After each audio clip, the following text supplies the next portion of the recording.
Recording in progress.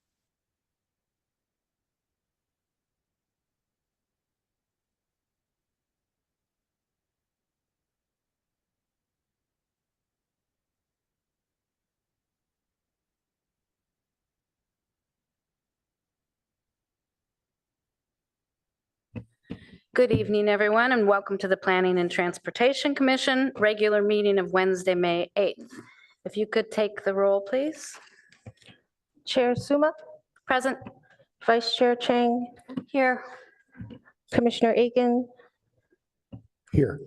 Commissioner Heckman, Here. Commissioner Reckdahl, Here. Commissioner Templeton. Here. We have a quorum. Thank you so much. Now we will go to public comment period, and this is a time when members of the public may speak to things that are not on the agenda. Do we have any cards, Ms. Dow? I have. And I'm looking on the list. I don't see any. I have no request to speak for oral communications. No request to speak. Okay, then we will move on to agenda changes, additions, and deletions, please. There are no changes. Excellent. Moving right on to city official reports then, please. Thank you. One moment.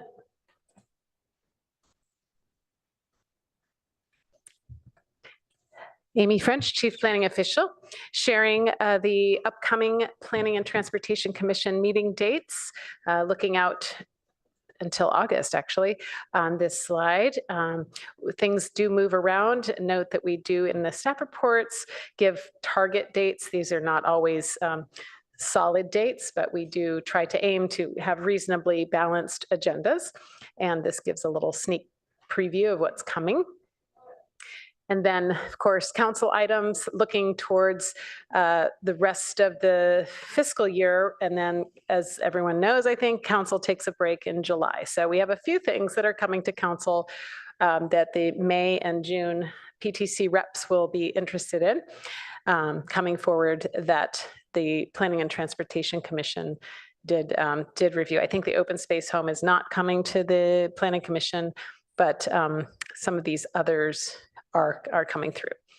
So that concludes item 1 presentation. If anyone has any questions. Any questions? And I don't know if there is anyone else here from staff who would like to give us an update. I do see Raphael's hand is up, so why don't we let Raphael go? And Mr. Ruiz, Thank you. Sorry. Perfect. The last one was correct. Thank you, Chair and Commissioners. Rafael Rios with the Office of Transportation. Just to give a brief update, mainly on the rail committee update. The next rail committee meeting is scheduled for May 23rd, and then that will be followed by a council meeting. Council action is planned for the June 10th meeting regarding the grade separation alternatives. And I don't recall if I updated during the last meeting or not, but the striping at El Camino and Charleston Arrastero is now complete, including bike lanes through the intersection going east-westbound. And those are the only updates I have for today. Thank you so much for that. Any questions from my colleagues? I'm not seeing any, so we can move on to our first action item, and this is a Planning and Transportation recommendation to City Council to certify the Supplemental Environmental Impact Report for the North Ventura Coordinated Area Plan and VCAP, and to adopt an ordinance adding chapters 1829 and amending chapters 1824, 1814, and 1665 in the Palo Alto Municipal Code. So we will go straight to our staff presentation, please.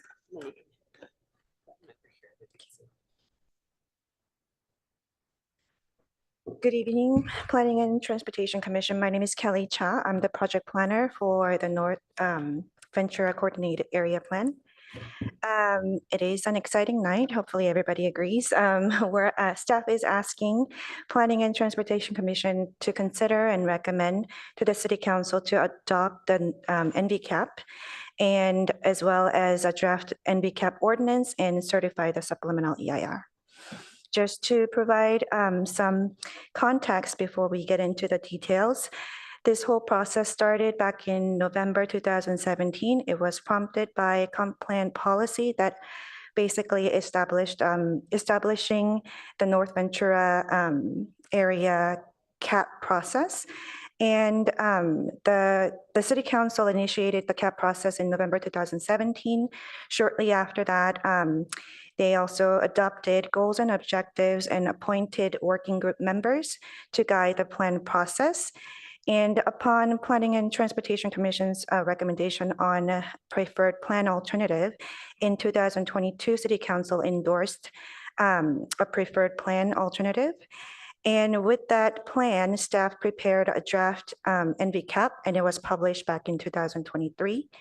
And the staff took the draft document to Planning and Transportation Commission and Architectural Review Board, received feedback on them, and we have incorporated those feedback as well as some reorganization to remove redundancy, and published the revised draft NVCAP along with the draft supplemental EIR in March of this year.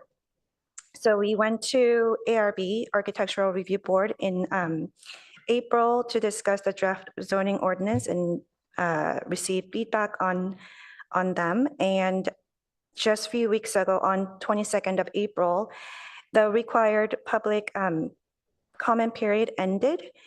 And we're here tonight for the Planning Commission's recommendation on NVCAP. So this is the NVCAP goals and objectives that was endorsed by the City Council earlier in the process. And this is showing the NVCAP area roughly bounded by Page Mill, El Camino Real, and Lambert, as well as the Caltrain tracks on the north. And it's approximately 60-acre site that has the cannery site inside, as well as Matadero Creek.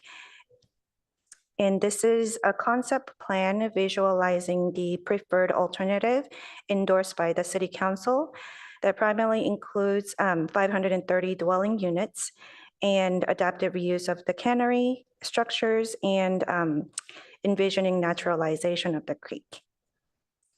And this is the land use map reflecting the endorsed plan as well.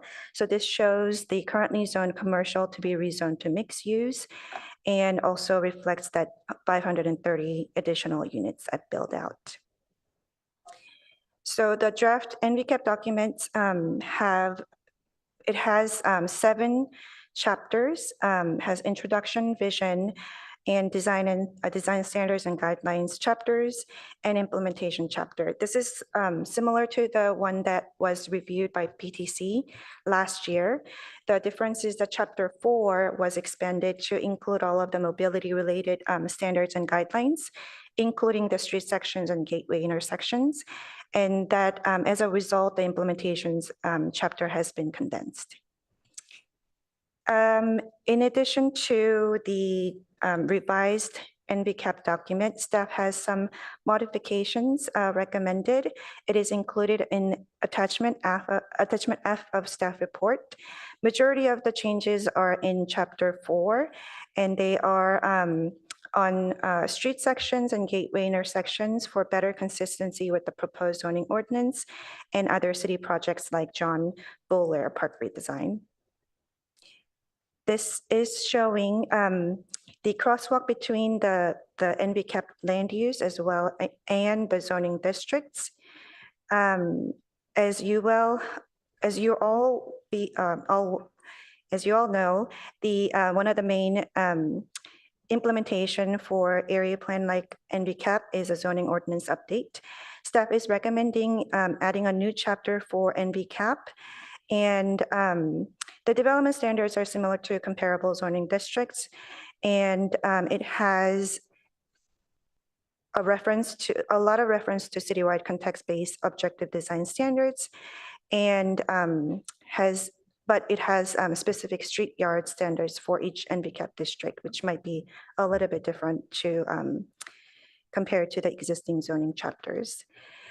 On April 18th, staff took the draft zoning ordinance to ARB, and ARB provided comments and feedback on them and has some recommendations to modify the zoning ordinance. That includes increasing the lot coverage for our NVR3 and NVR4, and changing the minimum street yard to 10 feet to encourage high density and more flexibility. And also they're asking increased height for higher density areas, as well as considering a way to measure setback and calculate lot coverage for buildings with basements. So that concludes the staff presentation, but the following slides kind of provides the information for Planning Commission, Planning and Transportation discussion. These are lot coverage, setback, and maximum height, and sidewalk width. So this slide is showing the comparison between existing zoning and proposed zoning in NVCAP area. And this is showing the changes in development standards that were reflected after ARB's feedback. So those are lot coverage and setback, and height, maximum height as well. This is highlighting the changes from the endorsed plan or preferred plan alternative. So upon recommendation from Planning and Transportation Commission, staff will forward the recommendation from the commission to City Council to consider for adoption on June 18th. And this is the staff recommendation. So staff is recommending the commission to forward these actions so that the City Council can consider and adopt the NBCAP in June. So that concludes staff presentation, and I'm ready to answer any questions you may have.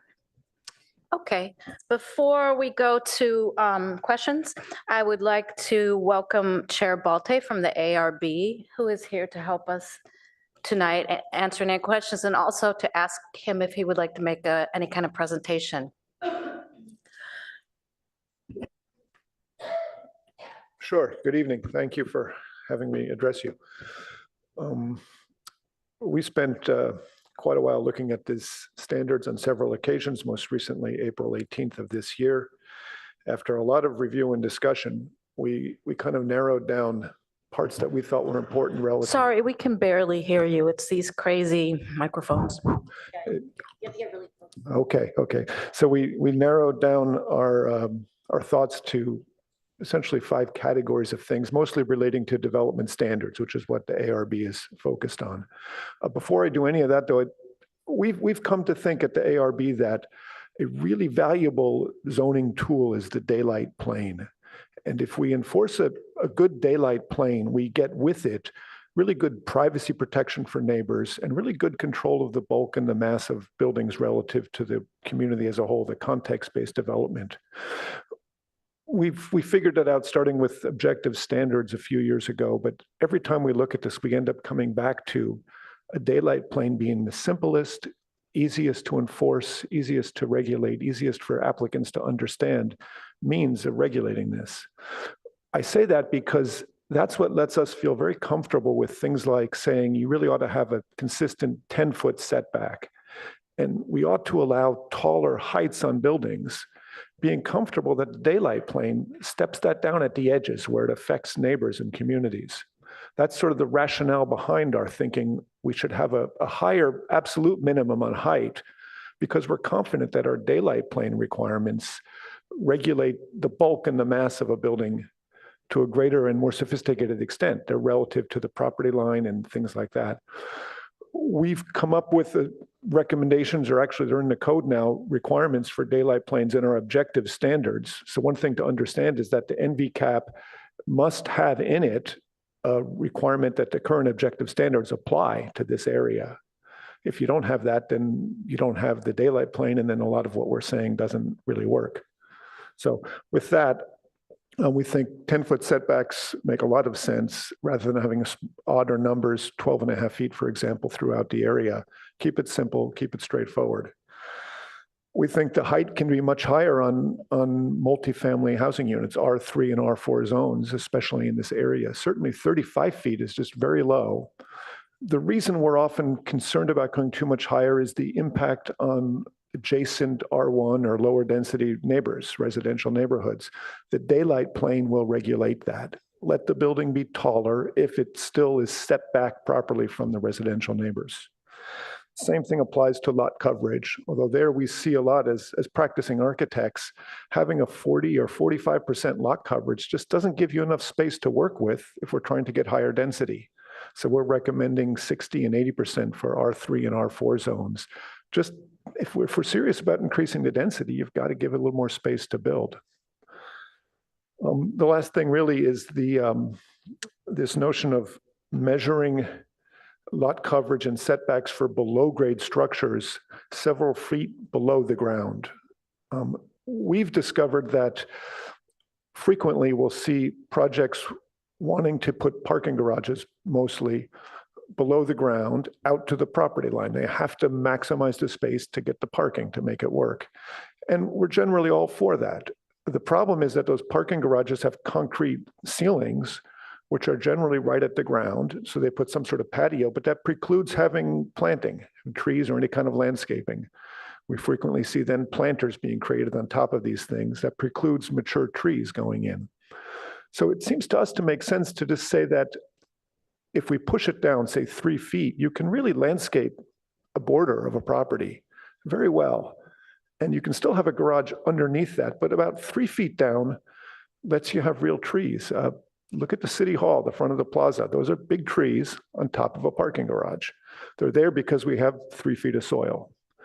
We came up with 3 feet as a, not arbitrary, but a recommended number. But if you can just wrap your head around measuring below grade stuff deeper in the ground, we get the benefit of being able to landscape the perimeter of a property for privacy. We have other requirements for setbacks, daylight planes that give us that space at the edge, but we have to make it possible to put plants there. It also lets us have open space that's useful outside, that's green, that's landscaped. So those two, that really came to us as a real good way to get both things. It's not that much harder to put the parking garages deeper underground. We struggled, and this is more your issue than ours, that implementing a rule like that just for the NV cap is not very consistent throughout the town. That's the kind of standard that ought to be applied uniformly for all development. So the question for you perhaps is that appropriate to bury that into the NV cap regulations, which is what you're doing today? We struggled with that question, but we felt in the end, our recommendation should go to you or council, how you want to deal with that. But our strong thought was that just measure these things a couple of feet down and it works. So that's the summary of what we did and thought about on all this. So I'll answer any questions, but thank you very much for hearing me. Thank you so much for that. And we will go to questions from PTC and then to the public. So I am seeing Commissioner Templeton's light. Thank you. This question is for staff, and I'm just wondering if you can help us set some guidelines for tonight. As you know, we are a body that has a tremendous number of suggestions and opinions and are unafraid to provide them. But we also understand that this is going to go forward in front of the council. Do we have any scope for what kind of feedback we should provide? For example, do we want to be comfortable with making modifications to those numbers, for example, that we were just discussing, or is that too broad? Would that set us back to step one? So it is Planning and Transportation Commission's discretion to make any modifications to any staff recommendations. So that Thank you. includes, I understand that. that includes the numbers or the height and regulations. Okay. What I'm trying to discern is what kinds of boundaries do we have that would impact the ability for this to go forward to council? I think as long as the modifications doesn't impact the CEQA analysis, I think we can definitely accommodate any changes. Great, thank you for clarifying that. Commissioner Heckman? Thank you. Two questions for staff. The first is a timing question. I see on packet page 20 that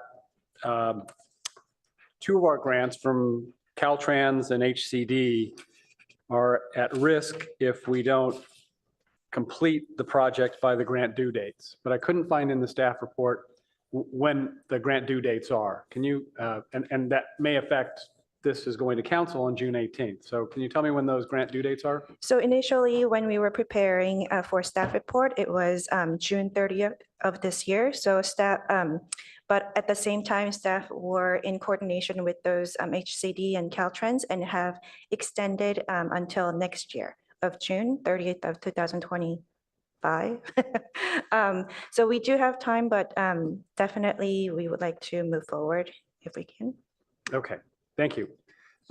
Second question relates to the information that we just heard from the chair of the ARB.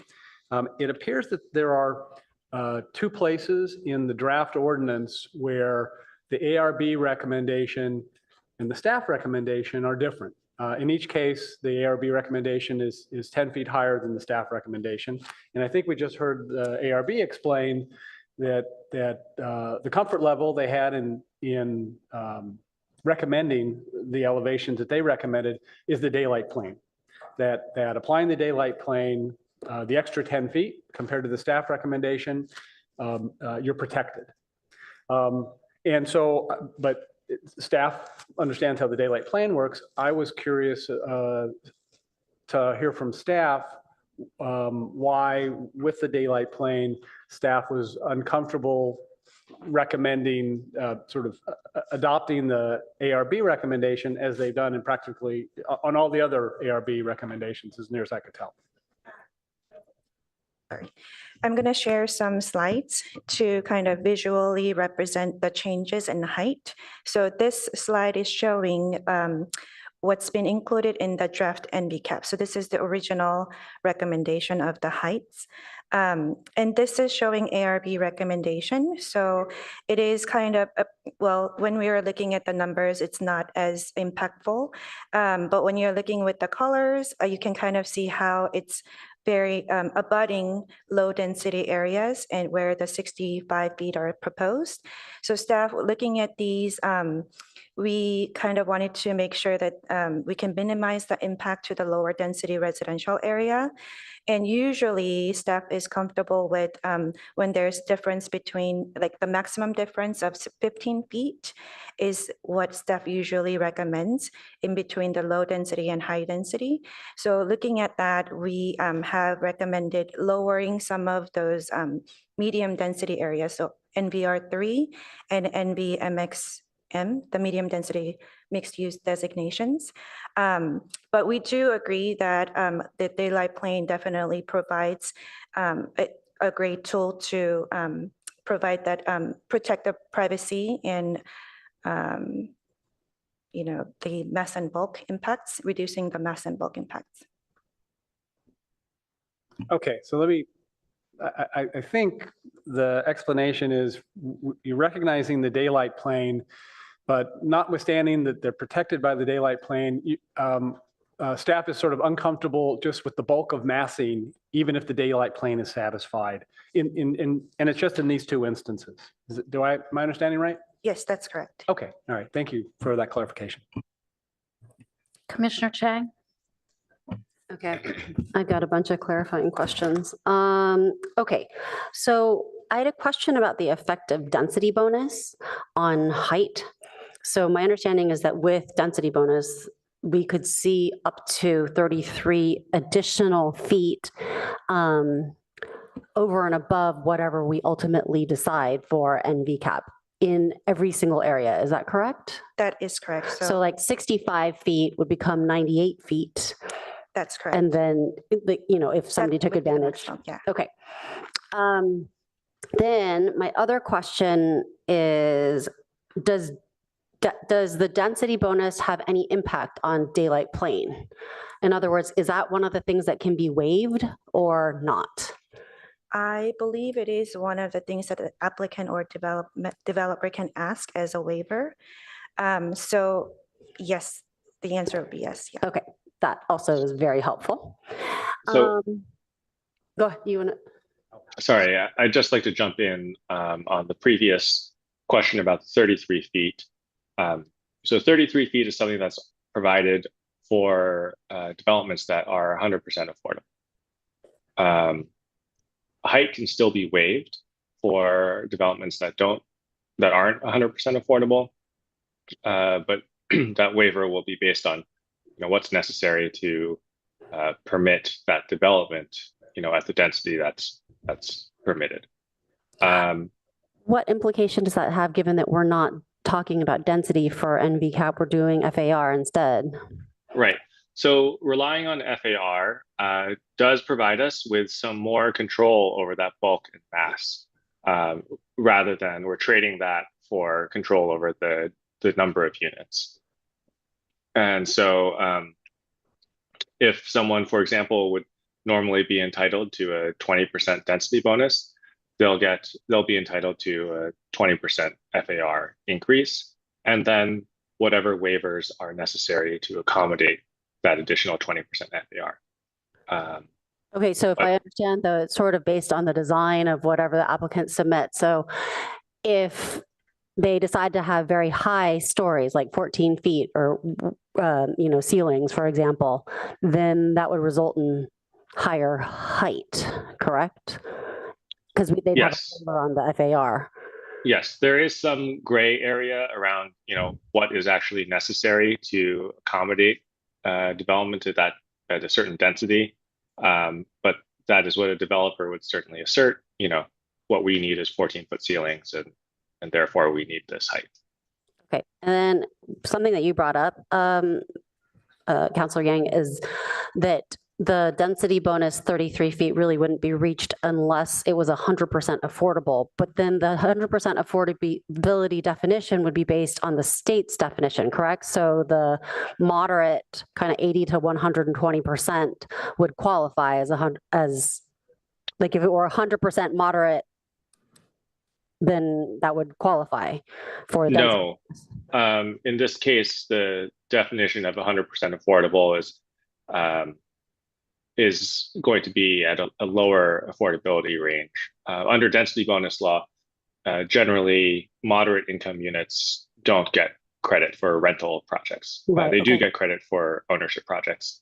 That's right. I forgot about that then. Okay, and then I do have, but it's still going to be the state definition and not the NVCAP definition of 100% affordable, correct? Because there's a NVCAP definition,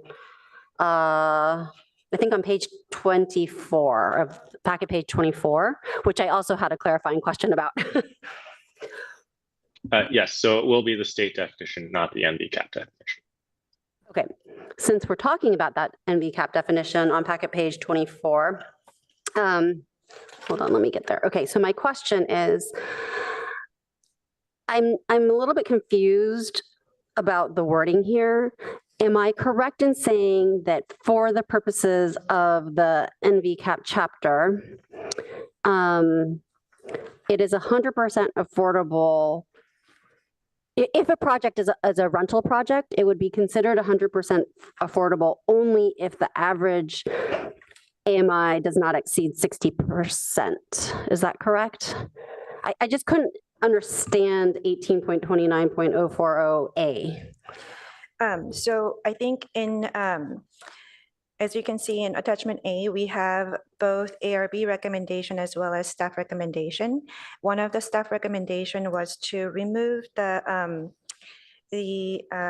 section 1829.090. So that's the housing incentive program. We initially had a very NVCAP specific affordable housing incentive, but we're recommending that with the citywide housing incentive program, we're just referring that chapter instead of having a specific one in the NVCAP chapter. So therefore, the definition actually becomes we actually have to recommend removal of that definition so that we have consistency between that housing incentive chapter as well as.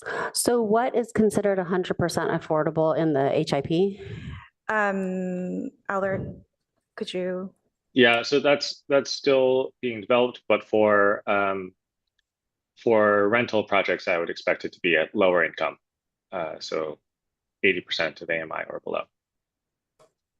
Okay, so if we allow HIP to supersede, then this 18.29.040 becomes moot. Is that what you're saying? So I think Ms. Chow was explaining that we just forgot to delete it. That we had recommended removal of this later section that relied on that definition. And since we removed that later section, it's really not relevant anymore, the definition. Okay, but then it means that since we removed that definition, the new definition of affordability is going to be at a higher percent AMI, 80 instead of 60. Is that correct? Well, so that's still going to be determined. The citywide HIP amendments are going to come to the PTC likely over the summer sometime. How about the timing for when this goes to council? Like, is this ordinance going to be approved? Like, which one's going to come first? Right. Are we going to have the HIP in place? No, we're not. So what this ordinance says is that right now for NVCAP, we have these new zoning standards. And the NVCAP will also be eligible for HIP enhancements when those are developed.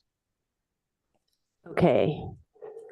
But then if the NVCAP goes in place without this definition of 100% affordable, then what definition of 100% affordable would there be within NVCAP? Well, so there wouldn't be any definition of 100% affordable just for the NVCAP because nothing would rely on such a definition. Right. No, I understand. So then it would be the city's definition of 100% affordable, which at the moment, without. No, but nothing would rely on a city definition of 100% affordable either. Like there's nothing you get for meeting some city definition of 100% affordable. The only benefit that it would exist at this time before the HIP is developed and enacted is the density bonus definition of 100% affordable, which is, I was just looking it up, it's at least 80% for lower income households and at most 20% for moderate income households. Okay, so lower incomes defined as up to 80%, is that correct? Or is 50? It is a state law definition 80? that I would have to follow through. Okay, if you don't mind, that would be really great because I know that this is sort of like a big stumbling point for our that's come up for the city council as well. It's kind of in our city. Okay, I've taken up a lot of time. I do have other clarifying questions, but other people can go if they have other clarifying questions. Okay. Commissioner Rectal? We're introducing this new zone, the NVR1. And what's the difference between NVR1 and just regular R1? So the NVR1 is basically the low density single family home. So most of the development standards, we're recommending that it's consistent with the existing R1 district. But the only difference is that that's listed in table 1. So that's the street yard and parking, because parking, we have no requirement of minimum or maximum, different from the existing chapters. So the differences, the only differences are in the street yard, which is a little bit different from front yard, and the parking. And other regulations and standards were relying on the existing requirements in R1. So you said table 1? Table 1 of under 1829-060, that's, I believe, packet page 31. Okay, there's also table 1 in 18. So page 31.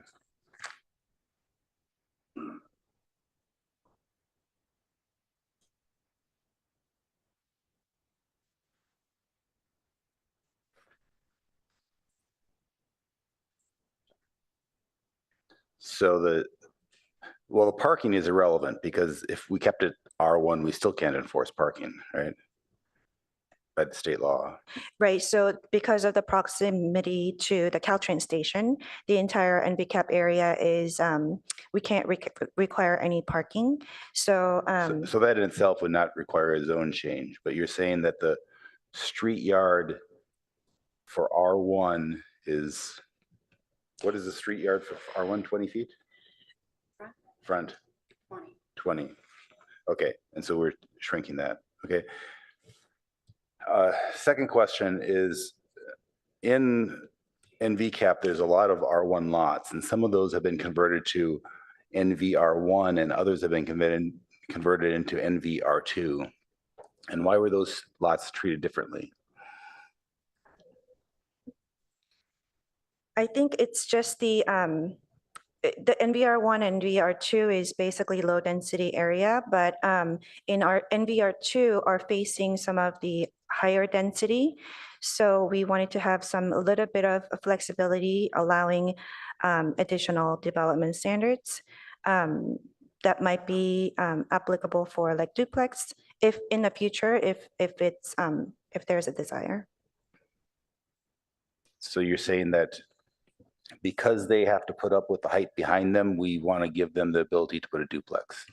Well, R2 is basically two family zoning district. Correct. So, and then if you see the zoning district map, the NVR2 is along Olive Avenue, and it is in between high density residential, NVR4, NVR3, medium density residential, and surrounded by medium density mixed use. So there is a potential, if there is any desire, that we provide some potential and flexibility there. Okay, so you're saying that because they're being impacted by the height on both sides, Surrounded, yeah. you want to give them the benefit of being able to do duplex? Right, and just to kind of, yeah, to be consistent if Okay, they would but like to. NVR1 over on like in the Pepper area, that's surrounded by density 2. It just seems strange that we're treating them differently, and to me, they don't look that different. Yeah, I do see that. I think when we were going through the zoning district, we have determined that those R1 areas would definitely stay as single family homes. Whereas the R2 area with the Sobrado development going in, there may be some possibility to transition. That's why we have differentiated, but definitely Planning Commission can deliberate and see if that would be appropriate as well. Okay, thank you. Sorry, I may have missed you saying this because I was taking notes and things, but is on the same chart for R1 and R2, is the street yard setback, does that encompass the front yard also? It is basically front yard, anything that's facing the street. Okay, that's Yeah. what I thought. So, but, okay. So, and is it currently 12.5 feet? That was a proposal from staff Oh, that was initially the, okay. for I see. NV-cap. So is staff at all concerned about implications to that front setback being so small with the lot split law, the state lot split law, which, not that we could require parking, but then that becomes, the front setback becomes the only parking under that scenario because the state has said you can't have more than 4-foot side and rear setbacks. Have we considered that? Because There were some discussion, but at the same time, we were thinking about maybe it might discourage ADUs to be located in the front area as well. yeah, So that there was kind of discussion back and forth. And so we just kind of went with the ARB's recommendation. okay, but it could potentially become problematic, staff agrees. If, There not is a that the lot potential. split law seems to be being used very much, Mhm. but it could create, and there was something in our staff report about an expectation of use of on-street parking also, and it could become very tricky in this area under certain scenarios. I did want to ask about a clarification also on And then I'm going to go back to my colleague on packet page 33, and this is mixed-use development standards. And I understand that we think that daylight plane, and this is consistent with the ARB opinion, doesn't mean we have to have those other setbacks, those other portions of sites that were protected by the 150-foot rule on abutting.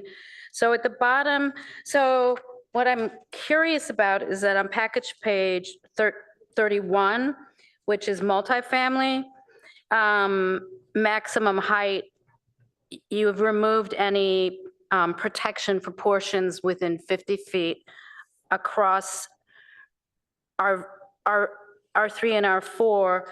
And then later on packet page 33, portions of a site within 150 feet of a budding residential zoning district, which reflects our current code in general.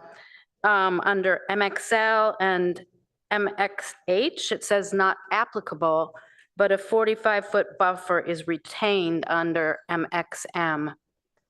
And I was just wondering what the logic was there. Packet page 33, maximum height. I didn't know. In other, was the question understandable? Sorry, could you repeat? So on packet page 31 for multifamily in R3 and R4, we have retained daylight plane, but we have no concept of this buffer area for a certain distance for more dense sites that abut lower density sites. So that was removed and daylight plane exists. Then on package page 33, towards the bottom, under maximum height for MXL, MXM, and MXH, MXL and MXH, in response to a 150-foot buffer, say not applicable, but the middle one says 45 feet. So you've retained, I don't know, yeah. And I don't know if that was a typo. I'm not opining on whether it's a good idea or not, but we've sort of got rid of this buffer zone based on distance from abutting properties in lieu of relying on the daylight plane, but here you've retained it for that middle density. I think if we actually went through, we would have actually removed that particular row for MX mixed-use district to be consistent with the residential, multifamily residential, because we do have a reference to daylight plane, the next row as well. So I think to be consistent, I think staff would be okay to recommend removing that particular row as well. Okay, so it was probably just an artifact. Yes, yes. Okay. Commissioner Chang? Thank you. I'm going to go back to my questions. So regarding the ARB's 3-foot threshold for basements, is that something that the city arborist reviewed at all? So after ARB meeting, staff started coordinating with urban forestry department within the city. We haven't had a conclusion yet, but we're still trying to figure out what would be the appropriate depth. Yeah. Okay. Depth. All right. Thanks. Okay. On packet page 19, the staff report says, so second paragraph down, kind of in the middle of the page, last sentence, it talks about that the proposed ordinance updates ensure that housing opportunity sites can still benefit from the few areas where the January 2024 rezoning was more permissive than the proposed NVCAP regulations. Could you just give us a little education on what those, like, More permissive in what way? Just kind of give us a little summary on what that is. So because there was some rezoning of the housing element site before NVCAP came before the Planning Commission and City Council, we actually compared some of the development standards between the NVCAP and the housing element sites. And we, staff found that majority of the sites, NVCAP basically has more permissive development standards. So, but some of, a few areas, mostly where GM becomes R3, NVR3, there are some of the maybe height might be that the rezoning, housing element rezoning had a higher height allowance, and some other elements. Do you know just some- by, do you have any idea of how much? Okay, so you can find this on packet page 39. There's a table there where there's just 2 rows added at the very end. And for NV MXM, the maximum height is increased to 50 feet for housing opportunity sites. Which packet page again? Which packet page? Sorry, packet page 39. No. There's no table on 39. Mm-hmm. Maybe I'm looking at a 38, different. Albert, I think. 38. 38? I think there are some changes in numbers in between since published, but so 38, so the last rows, it says NVMXM, NVR3. Originally, MXM district, we had 35 feet proposed. So compared to the housing element site where it's allowing maximum of 50 feet, the housing element site had more permissive height allowance. So we have included in there. That's the same for NVR3. We had initially recommended at 35 feet. So the housing element site had higher maximum height there as well. So if we go with the staff recommendation, it might be that everything in NVCAP is more permissive than housing element site development standards. Understood. Okay, because staff's recommendation for MXM is actually 55. Is Right. that correct? 55. Okay.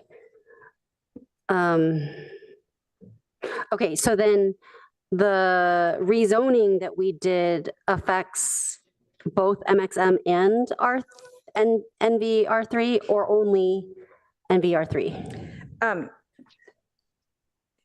I'm sorry. It affects them both. yeah. The housing element rezoning affects both of those districts, or affects sites that are in both of those districts, right? Because the housing element rezoning only applies to opportunity sites on the inventory. Got it. So this is an effort by staff to just sort of simplify this so that we don't have multiple things to refer to. In other words, is that the reason? Well, it's because when we rezoned our opportunity sites, it was in order to meet the projected development, right, that we had in our housing element. And so we didn't want the NVCAP rezoning to then, be a reduction in any of those standards that we had already sort of calculated out to be necessary for our housing element.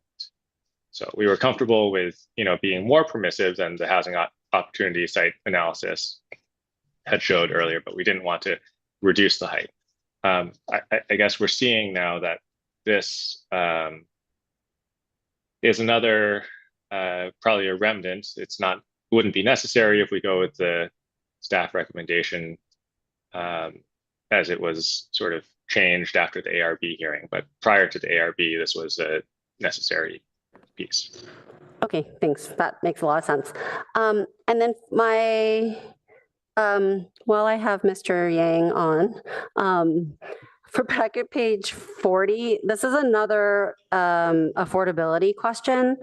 So on packet page 40, 16.65.040, A, number 2, it talks about 15% of the dwelling units in the project at rates affordable to lower income households. So that's that lower income definition again. And do you know if is that 50 to 80% Yes. of MI?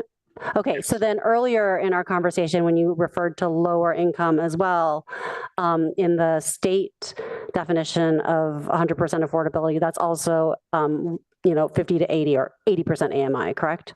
Correct. Okay, thank you. And then my final question is on the street side setback. So can staff give some background as to why the initial staff recommendation was 12.5 as opposed to 10? Or what was the thinking of something more than, for something more than 10?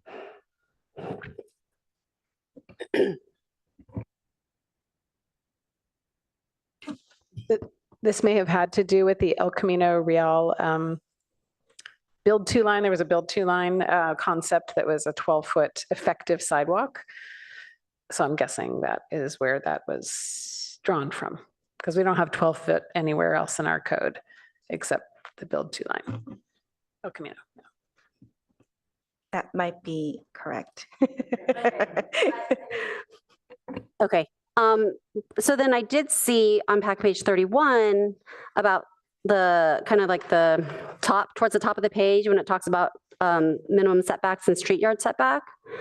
There's a reference for page mill sufficient to create a 12-foot effective sidewalk width. Is that why it's 12.5? Like why 12 point? I'm just trying to understand like what are the implications of reducing from 12.5 to 10. And I thought maybe understanding the original logic would help, but frankly, I'm just trying to get at the implications. So if staff could explain the implications, that'll do it for me.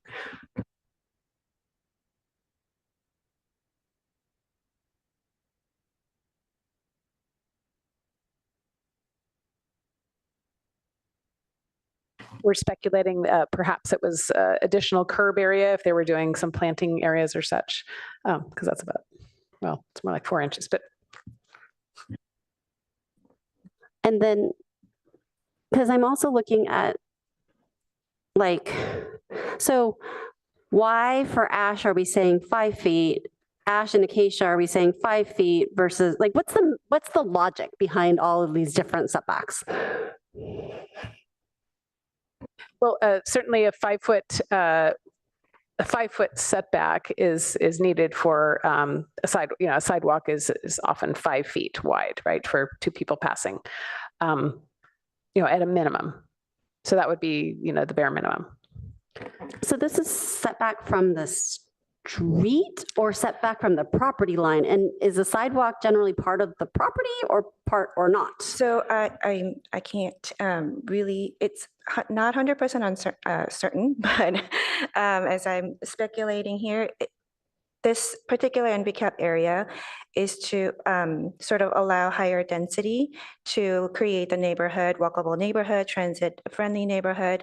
So we wanted to probably maximize the developability of these lots. So we have probably reduced from the existing setbacks that we're familiar with to allow that additional density and flexibility for the designers.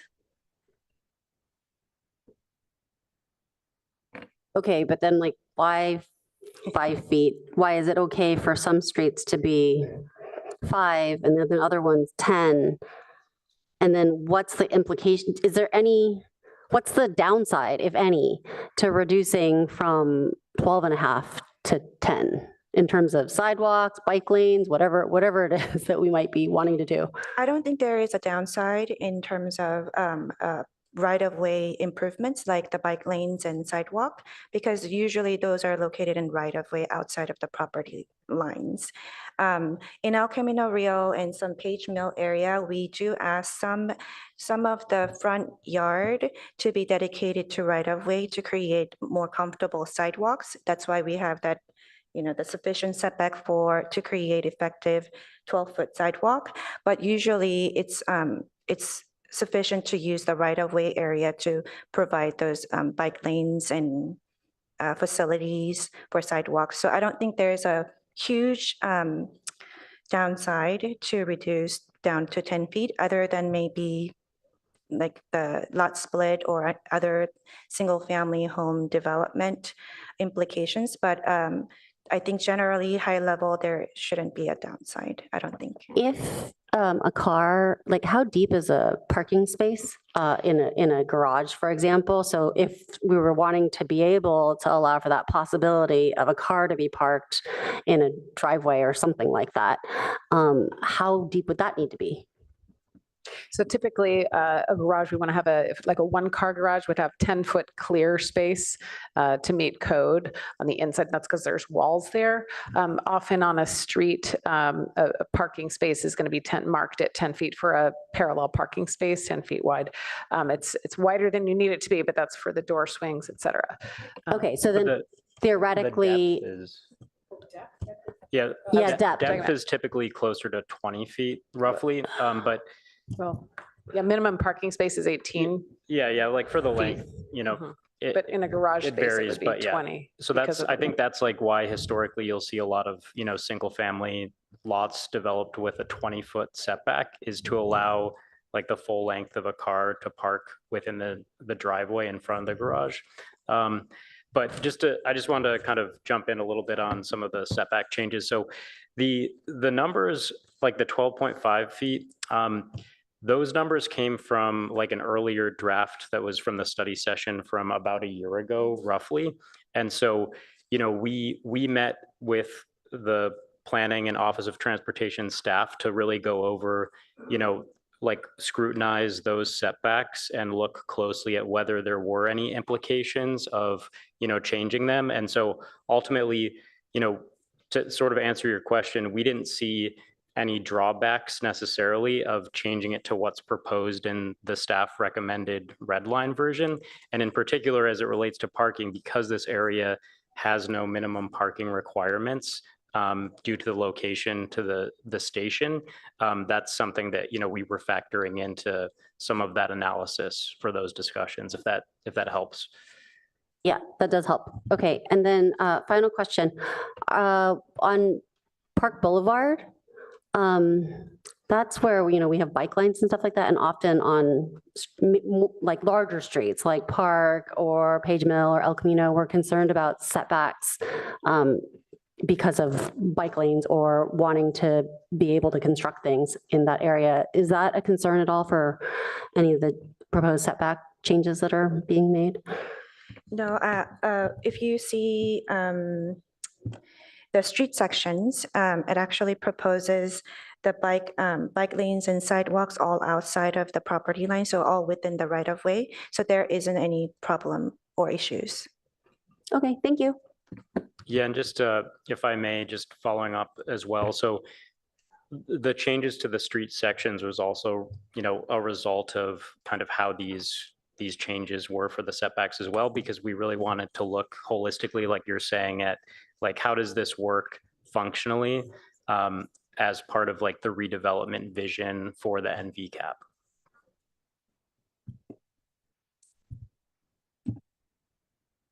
Okay.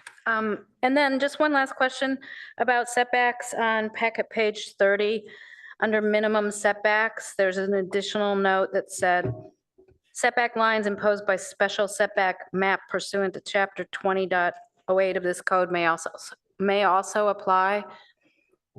I think this dovetails onto what Commissioner Chang was asking. So would we, I'm assuming that's the special setbacks that we have on like arterial streets.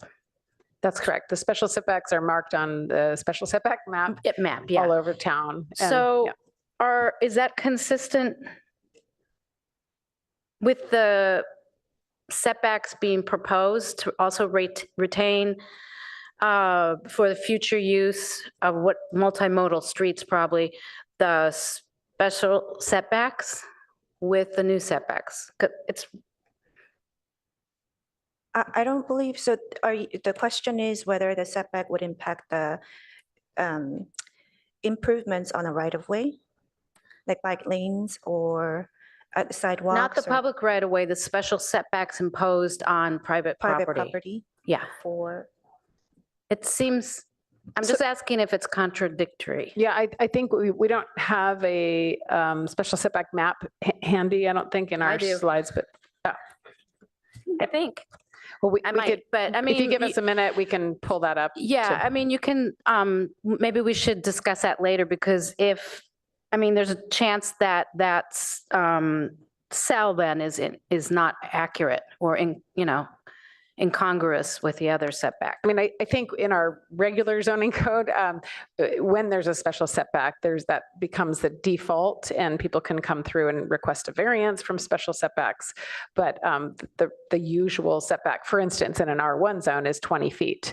And then on a street that has a special setback, well, that's 25 feet in those situations, right? And I don't So- even know if Park has a special setback. I don't recall off the top of my head. So, okay. So if I am seeing another question from Commissioner Rectal.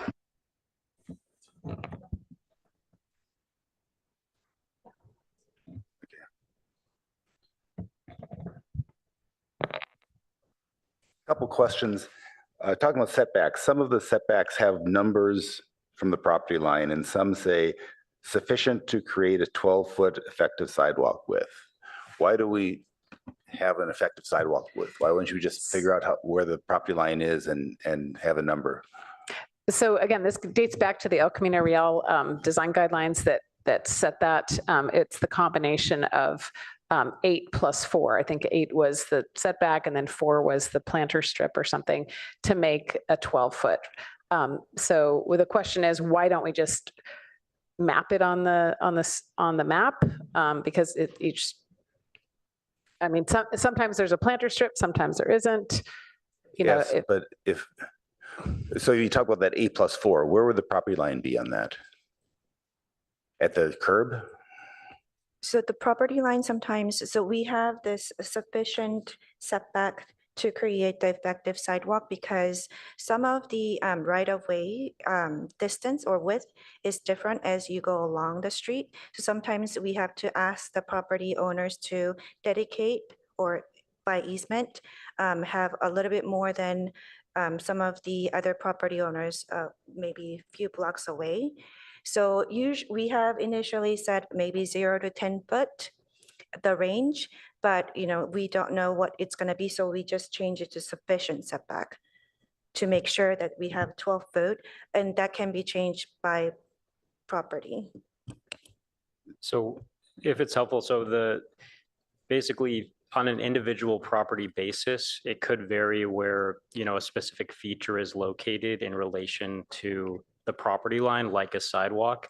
And the intent of it is to make sure that as the plan develops and the corridors develop, that vision is coherent in terms of like the features that will be developed as the build out occurs. So the effort, why it's indicated differently is because, staff believes that it's important that those specific sidewalk widths are able to be accommodated through the build out kind of along. Okay. And so when you define sidewalk width, is that from the property line or is that from the existing street? Well, it would typically be from the curb. So there's a diagram on packet page 72 that might help, showing the clear walkway and the tree bed, the clear walkway being 8 and the tree bed. And then at the edge of the tree bed, it's assuming it's a planter strip there, that's the curb. And So you start measuring at the curb and that goes back towards the property. So also El Camino Real Street section also reflects that as well. So that shows 4 and 8 that Amy previously mentioned. What was that? So the The El 4 and Camino Real 8. Street section also shows that how much you have to actually push into the property to create that effective 12-foot sidewalk, Measured from the curb. measure from the curb. Okay. That's picket page, I think 71. 97. And so is this because El Camino isn't parallel to the property lines, or it's the property lines zig and zag? Why did El Camino decide to have this sidewalk width as opposed to everyone else just saying from the property line? Yeah, I believe as part of that exercise back in 2002, there was, the sidewalk width was sometimes 8 feet, sometimes less. It varied up and down El Camino. So it's a larger conversation about exactly about El Camino. But that's where this is derived from, is from that exercise back in 2002. Okay, heritage, okay. Second question is on the daylight plane. When I look at on packet page 31, it refers me to a section in the code that shows a daylight plane. And I'm used to the daylight plane being like 10 feet at the property line and then going up at 45 degrees or 30 degrees. In this one, it starts at 25. Is that? So when I look at the code that's cited there on packet page 321, the daylight plane starts at the property line at 25 feet and then goes up at 45 degrees from that. And that seems to be a significant change. Is that the way it's supposed to be, or is this a typo? I believe that's intentional. And I don't know if you have additional questions about, that the Architecture Review Board representative could answer questions about Okay, logic on some things. So, okay, that's all I have for now. Thanks. Okay, and for clarification, a special setback does exist on Park. I just checked the zone map, but it starts at Lambert and goes south. And I'm sure that was for the intention for bike lanes. So, okay, so I'd like to go to the public now, please. Do we have any? Yes, I have one speaker card from Eugen Lockhart. Thank you. I can't see right now. Good evening. Hello, Council. Eugen Lockhart. Do I need to spell it? No? Okay. Other ones you wanted. Most of you know me. So anyways, I'm Olive Avenue resident. I've been there my entire 46 years of life, born in the house. So this is my neighborhood. I know all the neighbors on Olive at least, and even some of the Pepper. I've watched this neighborhood evolve quite a bit. So this is kind of my backstory. But I still live on the street. My brother lives next door. My parents have an apartment on the side of our dwelling. And, we've been observing kind of chaos. And so I'm here. I've actually changed my speech about 4 times while sitting here this evening. I'm just confused about even why we're trying to approve at this juncture. We paused a lot of this NVCAP stuff for quite a while and approved. I had a list, but it's a whole bunch of projects. The Acacia, the charities, the Fries thing was quite an adventure. But these are approved projects that are going on. Even the Foot Locker, which is 3225 El Camino, it's been stalled for years, and they're up to 4 stories right now. It's active. So really, my point is there's not many construction projects left within this neighborhood. We got I'm going to call it the Verizon store that's a pending maybe coming up. And everybody's hot and heavy to build up the parking lot of Cloudera as the big brown square on the charts that we're seeing, and bulldozing a bunch of beautiful redwood and pine trees to make those high density housings that are 12.5 feet off of the sidewalk. And then I'm looking at this last bit of conversation talking about all the residential getting allowed to move closer to the street. Probably actually not a bad thing for me. But at the same time, it feels like the residents everybody's been dancing around all of us as this entity that just can't be adjusted, and we must stay in 850 square foot houses, tiny for Palo Alto. But meanwhile, everybody else has already gotten special permission to grow well beyond the previous standards. But now we're setting up new standards for the couple more big developments that are going to try and get into this neighborhood, but it's mostly just blocking all the individual houses from doing anything. Seems like the biggest obstructed people of this whole NVCAP. And we've all been just demanding that transportation is one of the people at this meeting is make sure the flow of this neighborhood seems like square one for a development project. My pet peeve is, oh my gosh, I'm losing it. The Hanson Avenue leading into, I'll call it where the Foot Locker is there, it should actually veer way off to the right, go to Lambert, make a ring road, and then make all the other smaller projects, the roads as veins instead of arteries. And Olive Avenue is a major artery. Everybody's cutting the corner at El Camino. Everybody in transportation says we can't make a right turn lane on El Camino because it's state run. Well, that seems kind of baloney to me, but whatever.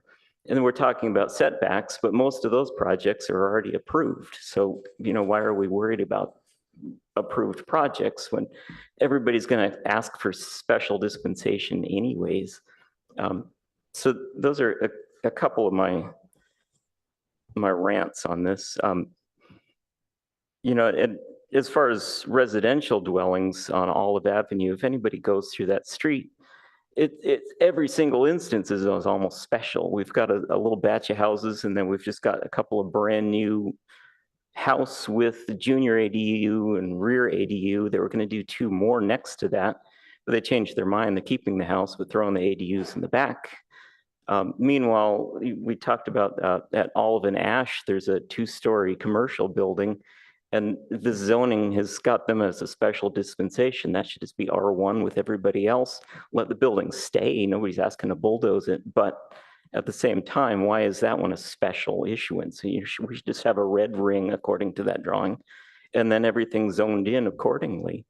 This is my opinion. So looks like I'm out of time, but good luck. But I don't recommend approving it. I'd say stall and wait until you guys are done.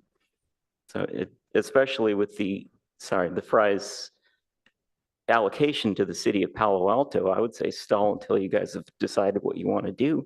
That way you can get your own special dispensation too. That can be taller because there's no residences around it. Anyways. Thank you so much for your comments. It looks like we have one more caller on Zoom. Yes, I have one on Zoom, one raised hand on Zoom from Cedric.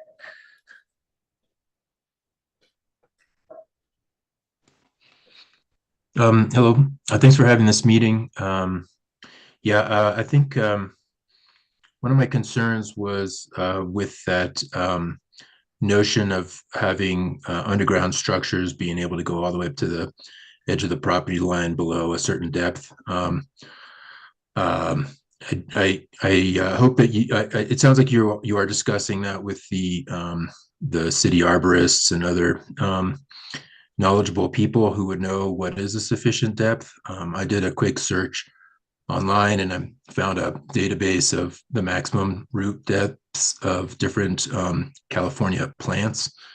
And, given that, granted that's the maximum root depth, so I don't know what the required minimum root depth would be, but only 27% of the plants had a 3 foot or less maximum root depth. So some of the trees like the oaks can go down really quite deep, surprisingly deep, 10s, 80 feet. It's pretty impressive, really. So I think you really need to be careful with that, particularly if you think, oh, this is interesting, let's do this everywhere across Palo Alto. I think that's really quite dangerous direction to go. We do need to protect our natural spaces. And I did also note one of the commissioners, I think, was talking about this strange setback for the MXM on Page Mill. It's listed as 5 feet instead of 10 feet or 12 feet. That might be because of existing buildings, but it seems to me that if you want to achieve a 10 or a 12-foot effective sidewalk width, then you just need a zone for that. And when those existing buildings get rebuilt at some point in the future, you'll get the 10 feet instead of being stuck with whatever the depth is right now. So I think that's all I have for now at this time. I think that the daylight plane envelope is an interesting way to try to constrain the building mass and, just let it go as high as it can go within that envelope. I was a little bit concerned by the notion that some types of projects might be able to completely get around the daylight plane. So I don't know if you need some regulations to prevent that particular way of ending up with a giant building right next to smaller ones, if those regulations can be somehow subverted. Can you put some other regulation on top of that that can't be subverted so easily? Great, thank you. Thank you so much. And that concludes our public hearing on this topic. And at this time, I would like to ask Chair Balte if he would like to stay with us for some of the conversation. Or yes, I'm seeing a nod. Okay. Thank you very much. So I will bring it back to the commission. And Commissioner Heckman, thank you for lighting your light. Thank you. So actually in this round, I've got some questions. I wanted to do those after public comment to get to the public comment, which I thought those comments were interesting. Thank you for sharing them with us. So the first question is really procedural. So one of the staff recommendations tonight is that we recommended the City Council that they certify the SEIR, the Supplemental Environmental Impact Report. But what we have tonight is just the one of two parts of that, right? Because the SEIR is comprised of the draft SEIR, which is what we have, and the final SEIR, which is sort of a layer on top of that that has usually minor changes that might happen to the draft. Plus it has the comments. We've got 4 comments, 3 written, 1 oral, and the responses to those comments. And from the staff report, I think staff, those comments came in recently because the window just closed. We don't have those response to comments. And so I don't think we can do exactly what staff is asking tonight and recommend that the council certify something we haven't seen. But what I do think we can do is we can make that recommendation in a qualified way, something like, subject to the City Council determining that an adequate response has been provided to comments in the final SEIR. I think if we phrase that motion that way, then we get past the fact that we haven't seen that and it doesn't have to come back to us. So I wanted to find out up front if staff and Mr. Yang thought that that is a way we could move forward past this tonight. Yes, I think that would be acceptable. The other approach we could take is staff probably should have phrased that first part of the recommendation as just consider the SEIR, because that's all that the Planning Commission is really required to do, is to consider the document, and it doesn't have to be the final one. Okay, and maybe that's actually preferable, because I remember this from many prior projects that's what we've done is consider. And so I think if we do that, we don't make a motion on the SEIR. Instead, as a preface to our motion on the rest of it, we say we've considered, and we can say the draft EIR, but not the final EIR, and then make our motions. Okay, so that's the procedural issue. Then the questions I have really have to do with the ordinance. And so let me just kind of walk through them. And I'm going to start with table 1, which is the permitted and conditionally permitted uses. So if I think, if I understood correctly from Ms. Cha earlier, I think all of the Ps and dashes and CUPs we see here, those were essentially transported from the base zoning district, to which we've now added an N because it's in the NV, right? That's correct. Okay, all right. So that's the origin of it. And as I looked through it, there were a few sort of head scratchers, because I don't know if I didn't go back and look at the base table to see if we have a base table with actually all 8 of these categories in one place. But when I look at all 8 together, I had a few questions that I want to ask. So I'm going to start on packet page 25 again. These are table 1 questions. So I see that ADUs and JADUs are a permitted use in every zoning category except the public facilities, the PF. And so, I'm thinking about an ADU or JDU in any of the higher density, particularly, NV R3 through the most dense. Yep. And I don't see how that can actually happen. So I'm just wondering if that's there because there's something in state law that says they have to be allowed in every residentially zoned district. That's correct. So ADUs are allowed in single and multifamily districts. Okay. That's why, yeah, you see all Ps there. All right, thank you. In the educational, religious and assembly uses, I was just kind of curious. We have CUPs allowed only in the R4, NR4, and NXL. And I'm wondering, so actually this is kind of a highlight. Did staff, I know you transported all these, but once you've done that, did you sort of look at these and ask, does this still make sense, or should they be spread more broadly? Or was the thought that just this is how it applies throughout the rest of the city, we shouldn't mess with it? Generally the latter, but we can definitely consider if you think that there should be some of the zoning district that we should allow with conditional uses, but generally we're following the citywide direction. Okay, and honestly, while I might quibble with some of these things and think this could fit here, this could fit there, I think that consistency throughout city code is worth more. So I'm not going to ask about any of those. Then the only other comment I'll make in table 1 is that I notice you have community centers twice. It appears on packet page 26, right under the public, quasi-public uses. And then again on 28 at the bottom of agricultural and open space uses. So I do think that one could be consolidated. Yes, that's correct. We'll fix that. Okay. I think I had a couple more questions. Packet page 37. There's this, a section of the new ordinance, 1829-100, non-conforming uses and non-compliant facilities. So the text is at the top of page 37, but in the staff reports that we get, and maybe it's even, I think it's online too, is you've got the item 2 box blocking a few words. So my first question is, what are the words under the box in the first line after chapter? You may have a box blocking yours too. We do. We'll have to go online and see what it says on the online version. Okay, so let's come back to that. So I wanted to ask though, I went and looked at 1870. And in fact, did you find it? Yeah.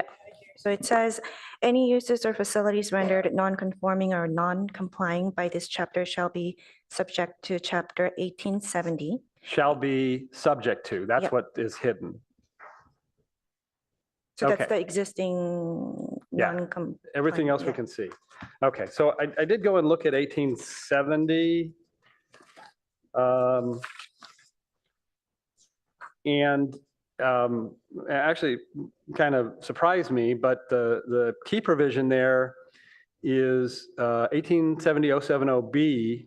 In any district, a non-conforming non-residential use of the site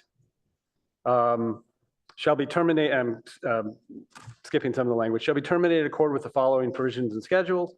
When occupying or using facilities designed and built for residential use, non-conforming shall be 10 years or within 10 years from the date such use became non-conforming, whichever is later. So really my question here is, there's a lot of office in the NV cap area, and what is the practical effect of including this provision? Well, what's the practical effect of 1870-070 on that office space? Yeah, so to the extent it becomes non-conforming, then it will need to terminate, I believe, within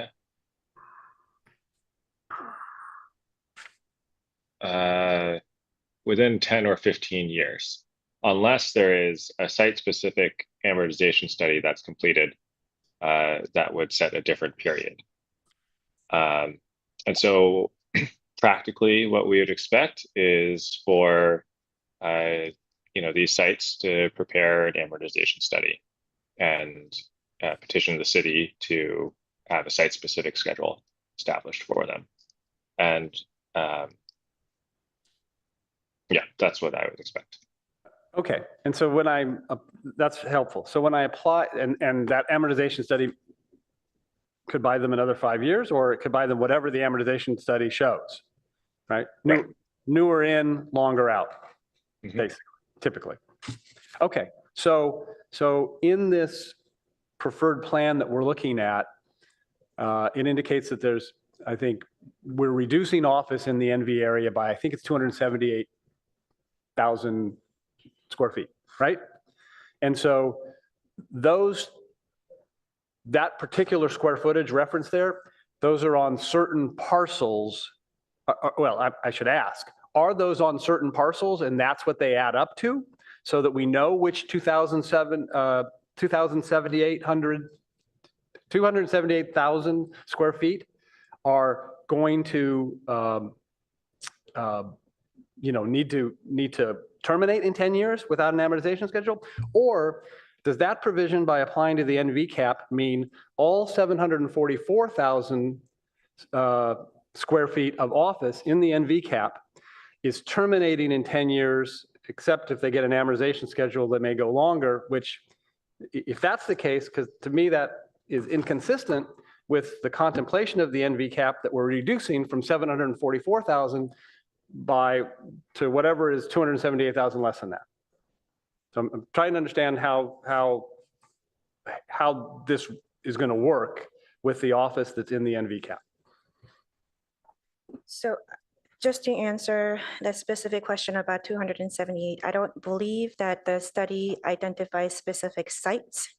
It is just the square footage that we have kind of identified or determined to accommodate that additional housing units. So it can be the existing offices in the ROLM area. It can be some of the existing offices in CS districts, but we don't have any specific site locations identified. Okay. All right, that's helpful. And then the final question, and I'll end here. This is on package page 39. And this is one where I just need a little bit of an understanding. Toward the bottom of the page, it's section 16-65030, subpart A2, for projects on sites of 5 acres or more and all townhome projects in the NV districts, 20% need to be made affordable, right? So I think that the townhome projects, is that just going to be the NV2? Or could it be NV3? It can be in multifamily, depending on the density they're proposing. So so for the NVR3 site, which is the Sobrato site, there were some entitlement approved that had 79 units approved on that particular site. And those are townhome projects as well. Okay, so the concern I had, I think, was when I looked at our new map and this NV2 that runs, I want to say it's along the olive spine, right? Those are former R1s now. R2, yeah, NVR2. Yeah, the R2. And it looked like there were 20 individual lots there. And so my question is, if I bought one of those and built a new townhome, how do I comply with the 20% made available? Is that an in lieu fee at that level? I think Albert definitely help, but okay. So if it's just built, at such a small scale that you're at a fraction of a unit, that would be paid as an in lieu fee. Okay. But there's also a unit threshold at which the inclusionary ordinance just doesn't apply. So it would really depend on the specific project. Okay, but if it's below the threshold, it's an in lieu, and it's not that if I'm only building 2, I'm going to have to make one I don't round up no matter what, and I have to make one of those affordable. Okay, all right, those are my questions. Thanks. I do have some comments in the next round. Thank you. Commissioner Chang? Nope. I'm not seeing any lights, so we can go on to comments. Would anyone? Okay, Commissioner Chang? Okay, so I don't know process-wise, Chair, if there's a way, if we want to just kind of quickly talk about our areas that we might want to discuss further, because that way we maybe can focus our discussion. Well, staff did prepare a slide with potential discussion areas. Maybe they could bring that up. Would you like that? Okay.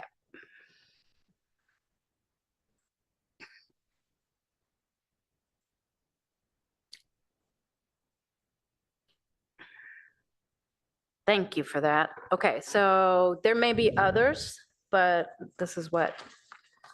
And so do we want to take these one by one right now? And should I limit my comments to the first, or? I think we can go through comments. We don't have to go through them one by one, Okay. I don't think. So first of all, it sounds like there's just been so many revisions of this, and I think staff did a pretty good job of trying to rationalize everything and refer to existing codes. So I really appreciate that, because it just makes things easier and easier to change. We know with looking at our retail code that it's going to be really difficult to change. So thank you for all the work that you put into this. I guess I have not so many concerns about lot coverage. I think my concerns are more around the setbacks and the maximum height as they relate to the NVMXM in particular. And then the sidewalk width concern that I have, I think would dovetail with setbacks. So my concern is that we're suggesting 55 instead of 45 for NVMXM. And I'm concerned despite daylight plane because of density bonus provisions. Also, we on the PTC saw an example of our project for what was Palo Alto Commons, right behind single-family homes. And we saw what it looks like when there is a very big project that doesn't violate any daylight plane constraints. And it's pretty massive. And my understanding of the NVCAP process is that residents were concerned about hulking buildings right next to them. And even if it is only, quote unquote, a 45-foot building, it's going to be massive. And there's an impact of massing even when daylight plane isn't an issue. And in this case, if the daylight plane begins not at 10 feet, as Commissioner Reckdahl mentioned, but actually at 25 feet, then it's even more of a concern.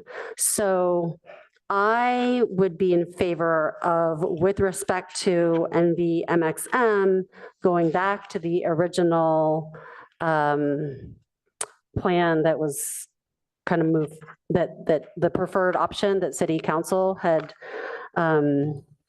chosen, and going back to 45. Because if you want to pull up the map, you can see my area of concern is specifically for the NVMXM, I think it's hard, that's at Oregon and El Camino, between Pepper and Olive, and then between Olive and Acacia, because that's going to be pretty awful for those folks. And I think that the intention when the heights were initially established was with those properties in mind.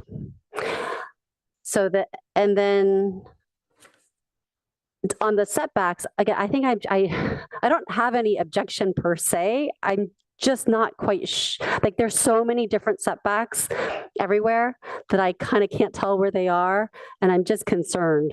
But I think so I'd like to hear what my colleagues say about that. I don't have any objection to 10 versus 12 and a half because it doesn't seem like we're changing much there. But we can't fit a car in the front anyway, so that's not an issue. On the basement issue, I do think that, as Mr. Balte said, it's probably best to address that in a citywide way. So I would punt on that one. That's my opinion. And then I have a few smaller ones, such as on page 35, we talk about hotels and where hotels are allowed, which are basically only in the MXM and MXH areas. And I can't understand why, if we're allowing hotels, that we would have hotels have the least FAR. So if you look at the bottom of page 35, where it talks about C hotel regulations, and it's C2, it says hotels where they are permitted may develop to a maximum FAR of 2.0 to 1. And I'm kind of thinking, why? Why are we going to limit hotels to 2.0 to 1 when the whole rationale behind having them at all is to help generate revenue? And so why would we want, like, you know, we're driving along El Camino Real or driving along this area, and all of a sudden all the buildings around the hotel are taller than the hotel. We just let the hotel be the same height. So I think that we should relax the hotel FAR to 3.0. And furthermore, like, hotels are the only thing that are required to be parked. So they're not going to actually have any negative impact if they're larger.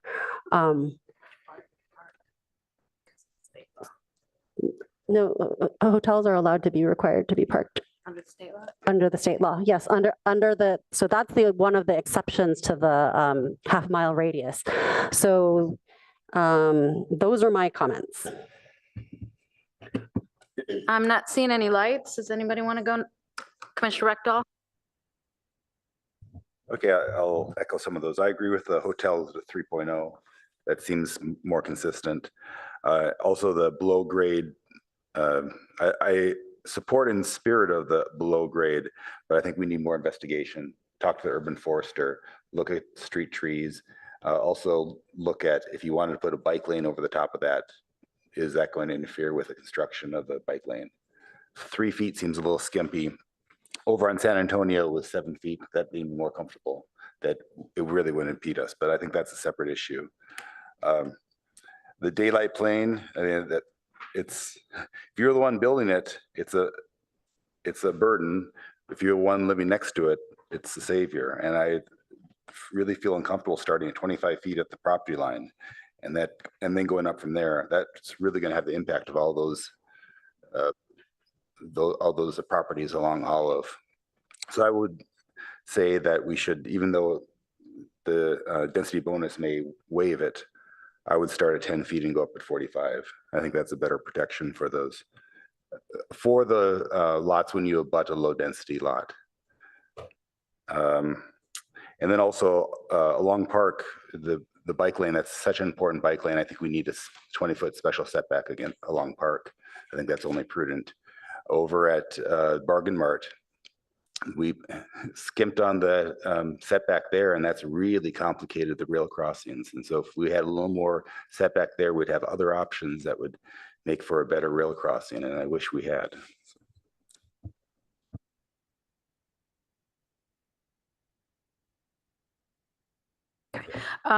Commissioner Templeton? Hi, thank you.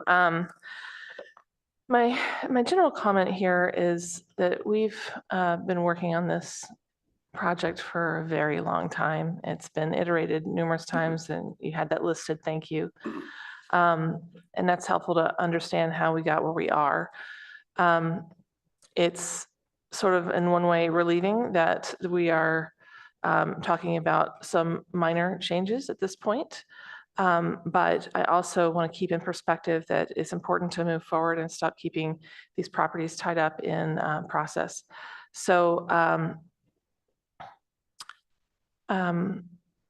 Regarding the height, can we go back to the height graph again? The one with the lower numbers, the chart, the plan that Vice Chair Chang was looking at. It's the minutes ago. preferred plan heights. That one. I'm trying to really understand what Commissioner Chang said. So I think staff's proposal is that it should be 55 where there's 45. And I'm concerned about it with respect to the few MXM zones that are in the first 3 blocks from Oregon. Well, I understand that you're concerned, but I don't know why. Oh, 55 feet instead of 45? Yeah. Because it's going to be even taller and higher over. 45 is fine. It's the 55 that I'm not excited about because it'd be even taller and even higher hulking over these homes. Oh, I actually disagree. I think that make it taller. Like this is an area, if we're going to go and we're going to develop it, let's develop it. So I think that the height argument that the ARB made is pretty sound. And I'm not too worried about that because as they mentioned, as the chair mentioned, like it's still subject to requirements about the daylight plane and stepping back and things like that. I felt like that's a pretty rational explanation. So I'm not as concerned about that as Vice Chair Chang, but thank you for explaining. And I also heard the public comment about being able to allow the residents of the single family properties there to think differently about how to build on their site. That's a really rational counter argument. So if I were going to change anything, that's what I would do to allow them to enjoy their home a little bit, have a little bit more space or tolerance for building out. So that's kind of where I would think about that. The daylight plane, yeah,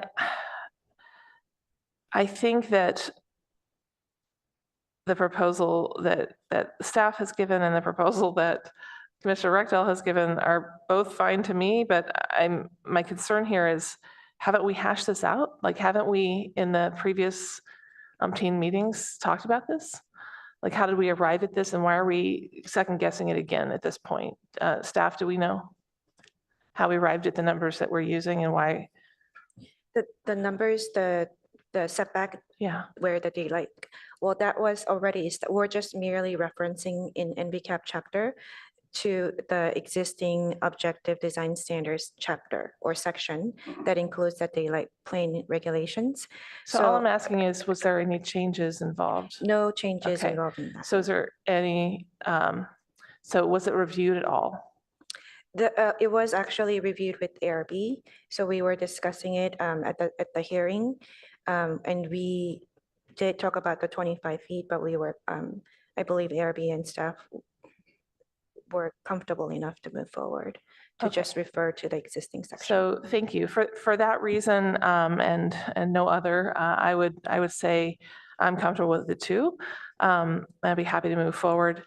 And then, oh, I took some notes here and I can't read my own handwriting. The last thing we talked about, I guess it'll come up again if it's important. Dishwasher soap. Dishwasher soap, yeah, that's what it is. You silly. Okay, so in other words, generally I feel comfortable moving this forward and with the staff recommendation with all of the caveats that Commissioner Heckman brought up. I do think that the setbacks are, it's interesting the perspective we're taking on this. We've heard some ideas about being consistent, and I think I like that. I like consistency. I think it's a very attractive option. I think those sidewalks are really popular and will continue to be popular, well used. And so I like the idea of having a bigger sidewalk. You know, I still keep thinking about how many people I see every day biking on those sidewalks because we don't have bike lanes, separate project, but just bringing that up, like it's important for us to have the space for all the different modes. And certainly the sidewalks on El Camino are too small. So if that's something that we can fix at least partially through this, then that's fine with me. Otherwise, I say we can move on. Oh, the other thing was the basements. Yeah, I mean, we need our trees. And it's very attractive to maximize the space, but for the same reason, we can't maximize, the entire lot coverage. We can't maximize it underground either. So if I needed to weigh in, that's how I'd weigh on that. Thank you.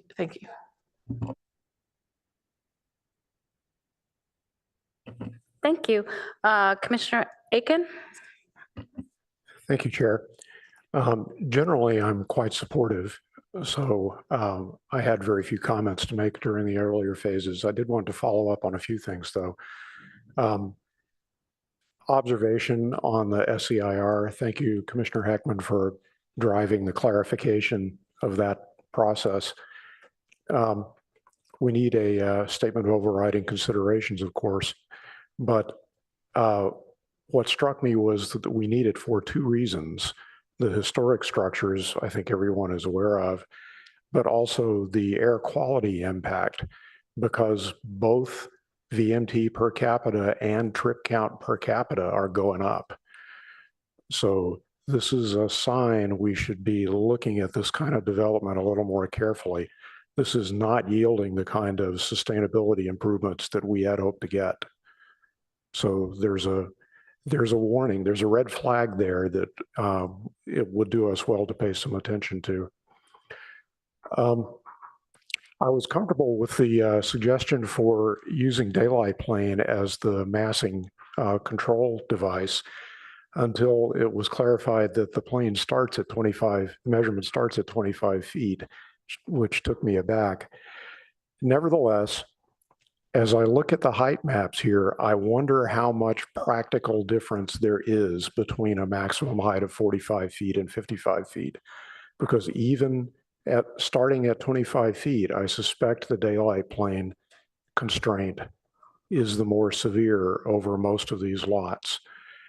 This is not something you can do on the spur of the moment, but an interesting thing to do would be to figure out what the maximum heights are for these MXM areas in particular, using the daylight plane as the constraint, because I suspect most of them are well below 45 feet.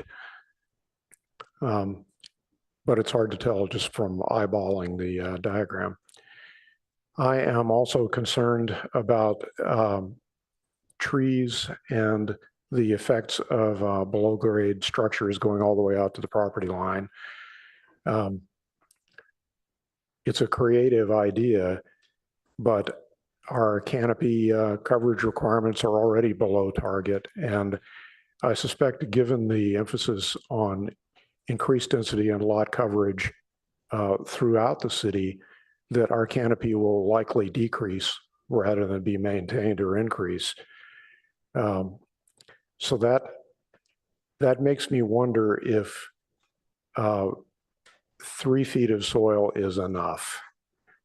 If we're not going to be able to plant the types of trees that were native to this area, are we going to permanently change our tree canopy in a negative way? This is particularly an issue in southern end of the city, but as you see here, it's going to be a problem elsewhere as well. All right, I think that's good for the moment. Thank you. Okay. Thank you for everyone on staff, and this has been a really long process, and it's kind of hard to keep all the iterations together. We even had some confusion today, but I think we got it all straightened out. I'm really happy to hear we have over a year that we have that extension, because my bottom line is we're so close, but not quite there. And I share a lot of the concerns that you've already heard stated. And in thinking about what Commissioner Templeton said, and she was reacting to a member of the public, I'm not sure why we have R1 and, I mean, R2 and 3 at 30 feet next to their 35-foot neighbors at all. And if that would give more flexibility to those neighbors while also giving the neighbors that didn't want that residential field to go away. And so I think that's a good idea. I am very concerned, in no particular order. I also think we need more information before we don't certify, as the title said. But I think we need the draft SEIR to be more complete, including the statement of overriding considerations before we can make a recommendation on it. And my concerns dovetail with a lot that you've already heard. So I think, well, I just looked up the special setback, which ends northbound at Lambert, and we really need to think about improving. This was always an issue on the MVCAP. I was on the MVCAP working group, always an issue to improve the bike lane situation within the NVCAP. So I think we need to think about that more. With regards to development standards, I think that we need to know more about daylight plane, and I had not heard about the 25-foot change. The basement issue has to be vetted fully with our urban forestry department. Let's see, the setbacks are confusing, so it might just be good to clarify them. And the 45-foot height that Commissioner Chang mentioned in MXM, I think is appropriate. And, you know, it's sad that we feel like we can't risk going higher in some of these places because of the impacts of state laws that we have no control over. But I would say that that's a pretty important place to have it, to try to control it a little, because of it's the shallowness of the lots along El Camino in this area and the proximity to the low density residential. I think that covers it for me. I also think that, and I'm not sure what to do about this, and maybe hopefully it won't become a big issue, but the lack of space in the front setback for pull-in parking is problematic also, but maybe it's not there right now, but it's really problematic to create more of that, once again, under the state laws that we can't control. So as to whether hotels should be 3.0, I guess it's okay. I think it's okay for hotel to be consistent with its neighbors, as long as its neighbors are all at that height and FAR. And as long as we figure out the daylight plane issues. So that is where I am right now. And I would be very happy to see this come back with a little nuanced work that we could get it through really quickly, especially given the fact that we have more time. And I think there were enough little kind of areas in here that needed kind of just fix up work that it will give staff a little more time to make sure there aren't those kind of, you know, artifacts from other versions and stuff. But I'm going to go now to Commissioner Heckman. Thank you. So after the my last round of the questions, I was sitting here sort of freaking out about the thought of terminating 750,000 square feet of office until I looked at the table and realized that in the XL, XM, and XH categories, office of all three categories permitted use. So actually that fear of mine doesn't even apply in those three categories, which is primarily where the office is. I was wondering if, and perhaps this is in the FEIR or the DEIR, and I'm sorry I didn't look for it, if in the other four categories, like I don't think there's any office in the R1, and what is going to become the NR2, I think, is under one of the other slides, currently R1, it's going to R2. So there's probably no office there, but was there any kind of analysis done of essentially what is the square footage of office that is facing that termination? So it would be in the probably R3, the NR3 and NR4.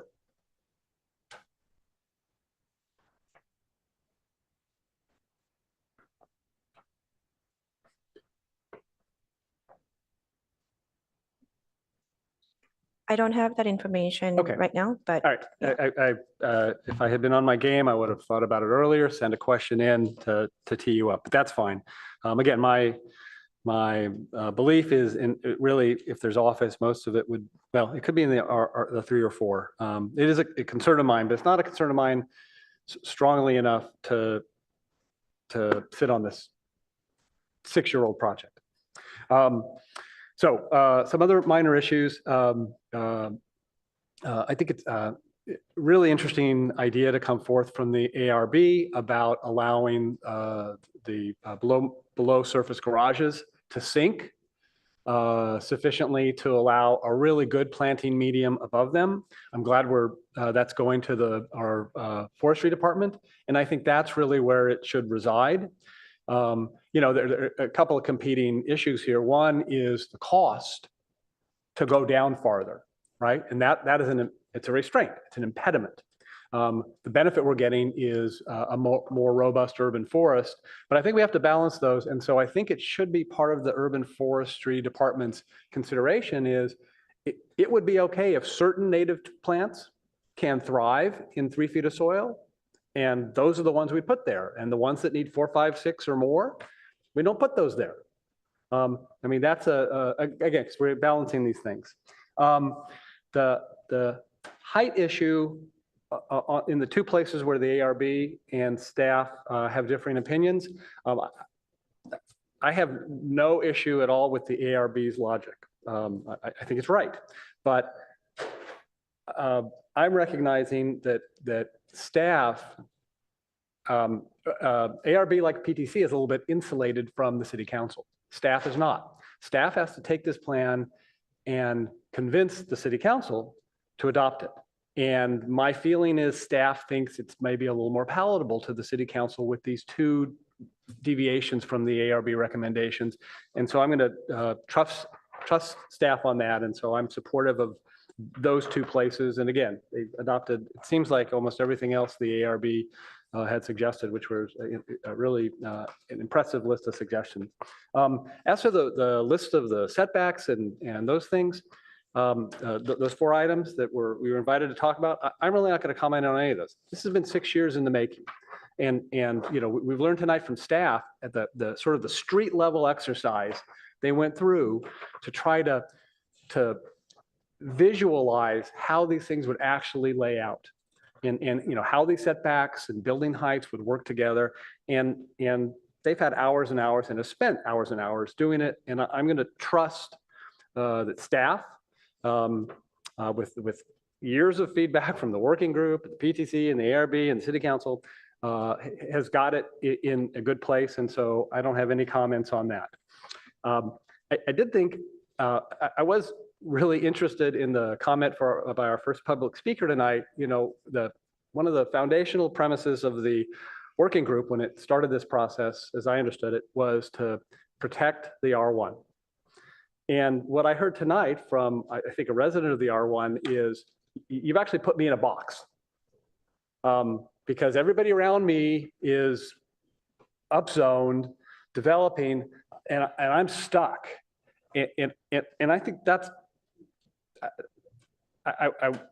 that's a really interesting perspective, and I wish, we had heard it earlier in the process. My thinking is this needs to get adopted. Once it's adopted, if there are problems with it, it can be amended. But for now, I think we just need to get this forward and off of our plates, which really brings me to my biggest issue, what to me is the 800-pound gorilla that nobody's raised yet, and that is economic feasibility. So if we look at packet page 48 and 49, one of the objectives established by the council when this process started was we need a determination of the economic and fiscal feasibility of the plan. And in this case, the plan is the preferred plan that we're sending to the city council.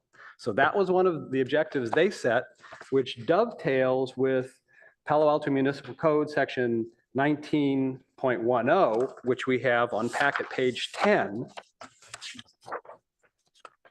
which requires determination of the economic feasibility of the plan. And then we look at package page 50, which are the comments that came out of prior PTC and ARB meetings. PTC 6, economic analysis to show shortfall.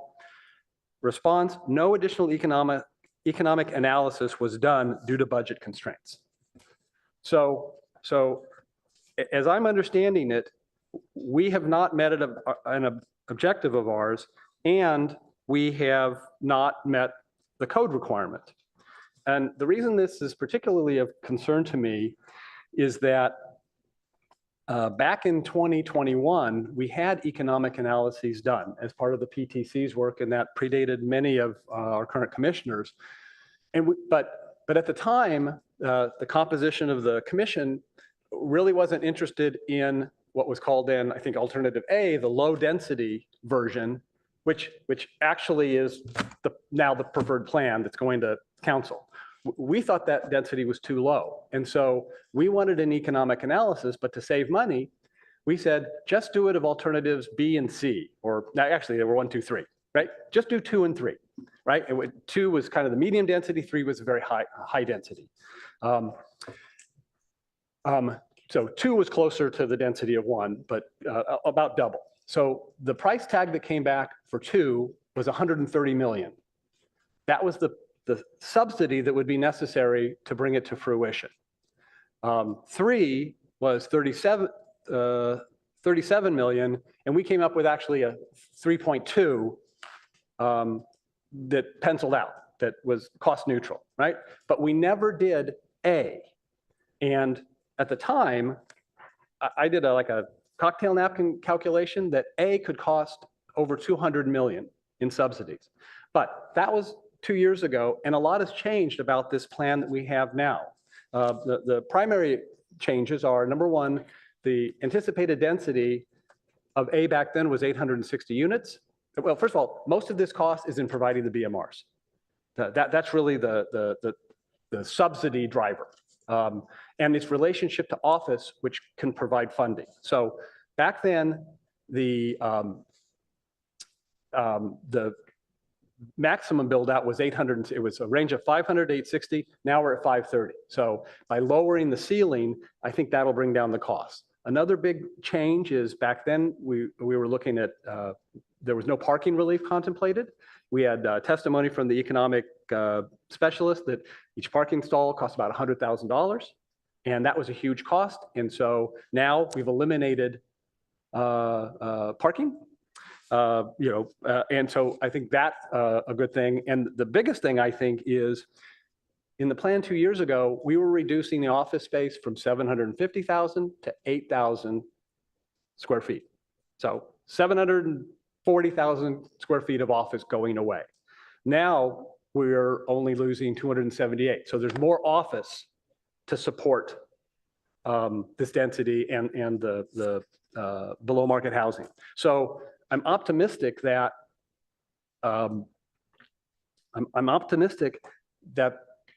whatever the number is, it's not going to be beyond our budget. or funds that we can budget for. And so the reason I asked my very first question tonight was, when are we going to lose these grant funds?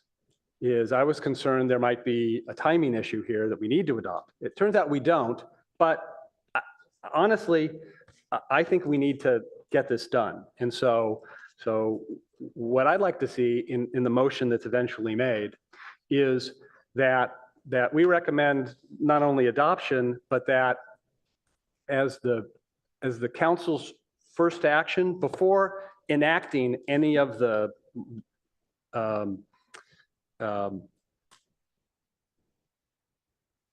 before taking further steps beyond what's currently on their plate with the NVCAP, that they complete that economic study as required by our ordinance and their objectives, so that as they move forward,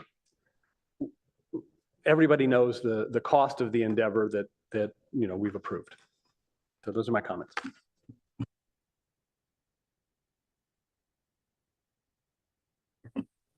So I am very impressed you remembered all those numbers. But I bet you had to look them up. But, and I think we all want to get this done. It's just that, I mean, I'm surprised you don't want the economic study to be done, that you don't want that to be done before council sees it. But I don't know, given your interest in it, but I think we all want to get it done really quickly. But we have time, we can get some of these details ironed out, and I think it would be more successful a plan, is kind of my perspective. But I am impressed you remembered all those numbers. But the preferred plan that we see here is not option one. It's what the council preferred, is what I think. So it's not, the preferred plan that we've got to now is all the work that council did after our recommendations on the 3 levels of density is really what it was, and some associated economic analysis. So anyway, I see that Commissioner Templeton has her light on. Also, we'd like to have a note about the economic study, which council did not fund when we expanded the scope. So part of that is, it was not for us to do because it wasn't authorized to do, funded to do back when. So that's just a note.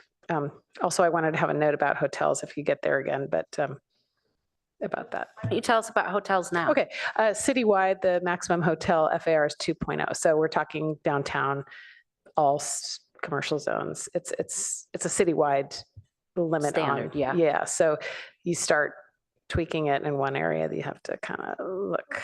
That makes sense. And that could be something that our economic retail studies are, starting to look at with the retail committees and such. But maybe in isolation, it's going out there a little bit. Okay, thank you for that. Commissioner Templeton? Thank you, Chair. Ms. French, I think the intention of the comment about the economic analysis is not that you didn't do it, but that council doesn't have it, and they're about to make a very expensive decision. So we should.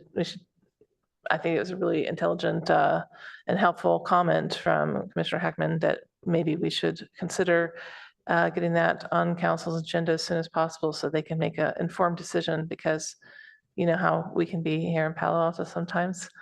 We can look back and go, why wasn't that done? So I think we can possibly try and resolve those obstacles that you mentioned.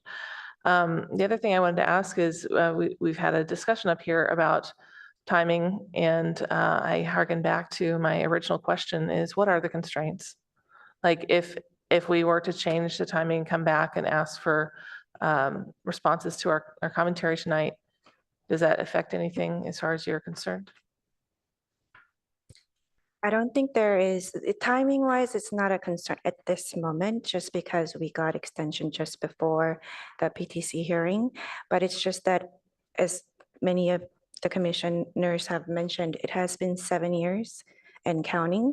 And we have heard from a couple of developers who are interested in developing their lot with the new development standards. And higher density, and they're waiting for the NVCAP adoption to happen.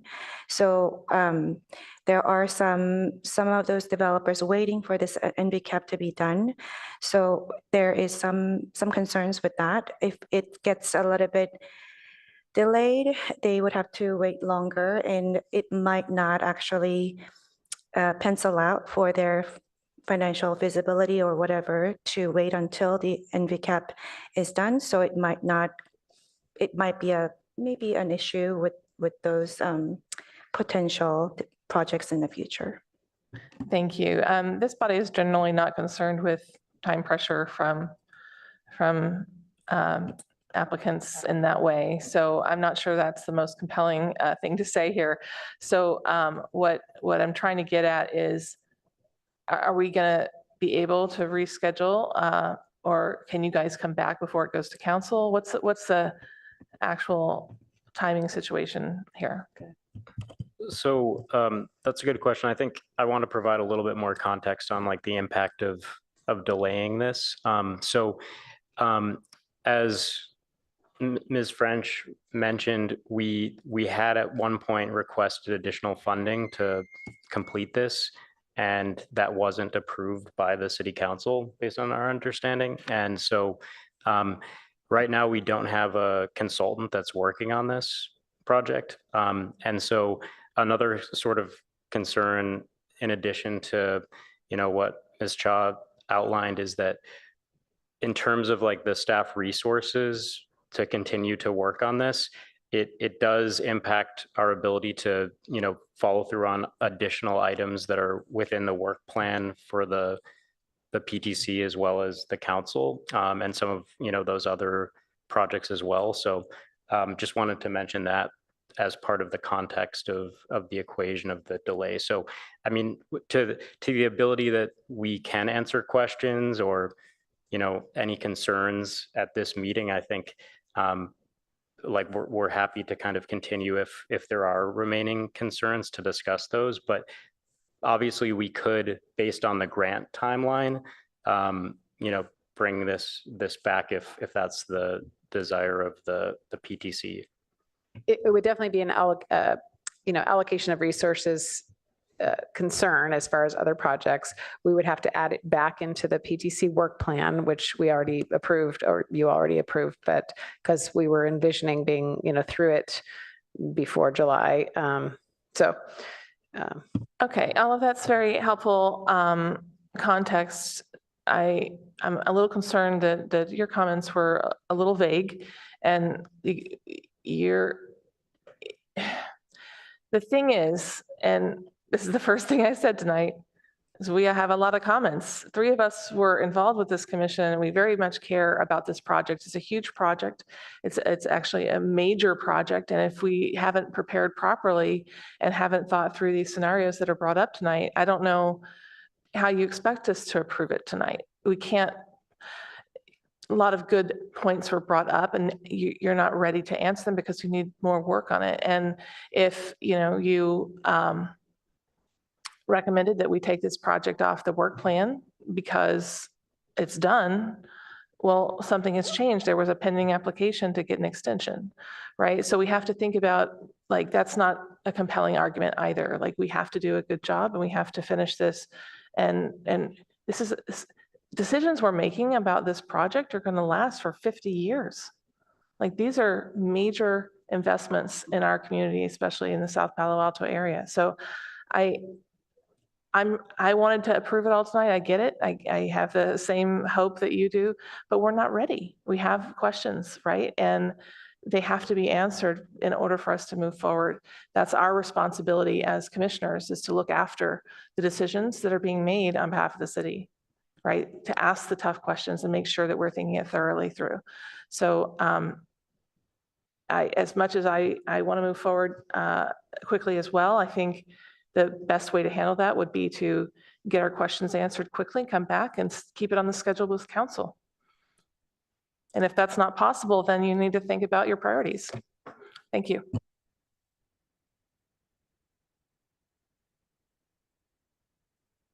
Oh, okay, sorry. Commissioner Heckman?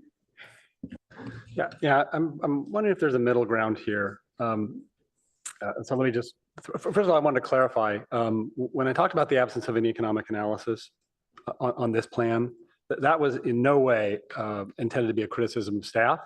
That was a council decision, right? But the council made that decision, and now they have a plan coming toward them without a component that's required by the ordinance, and that's on them. And so I'm just daylighting that so that we can figure out how to make them aware of it.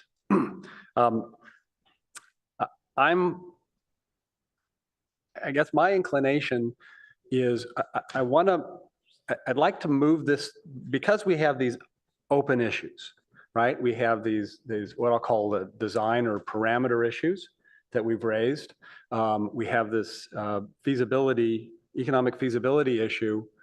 I'm wondering if we should make a recommendation to basically take the council's temperature and to say, we think that there are these open issues that really need more study by the Planning Commission.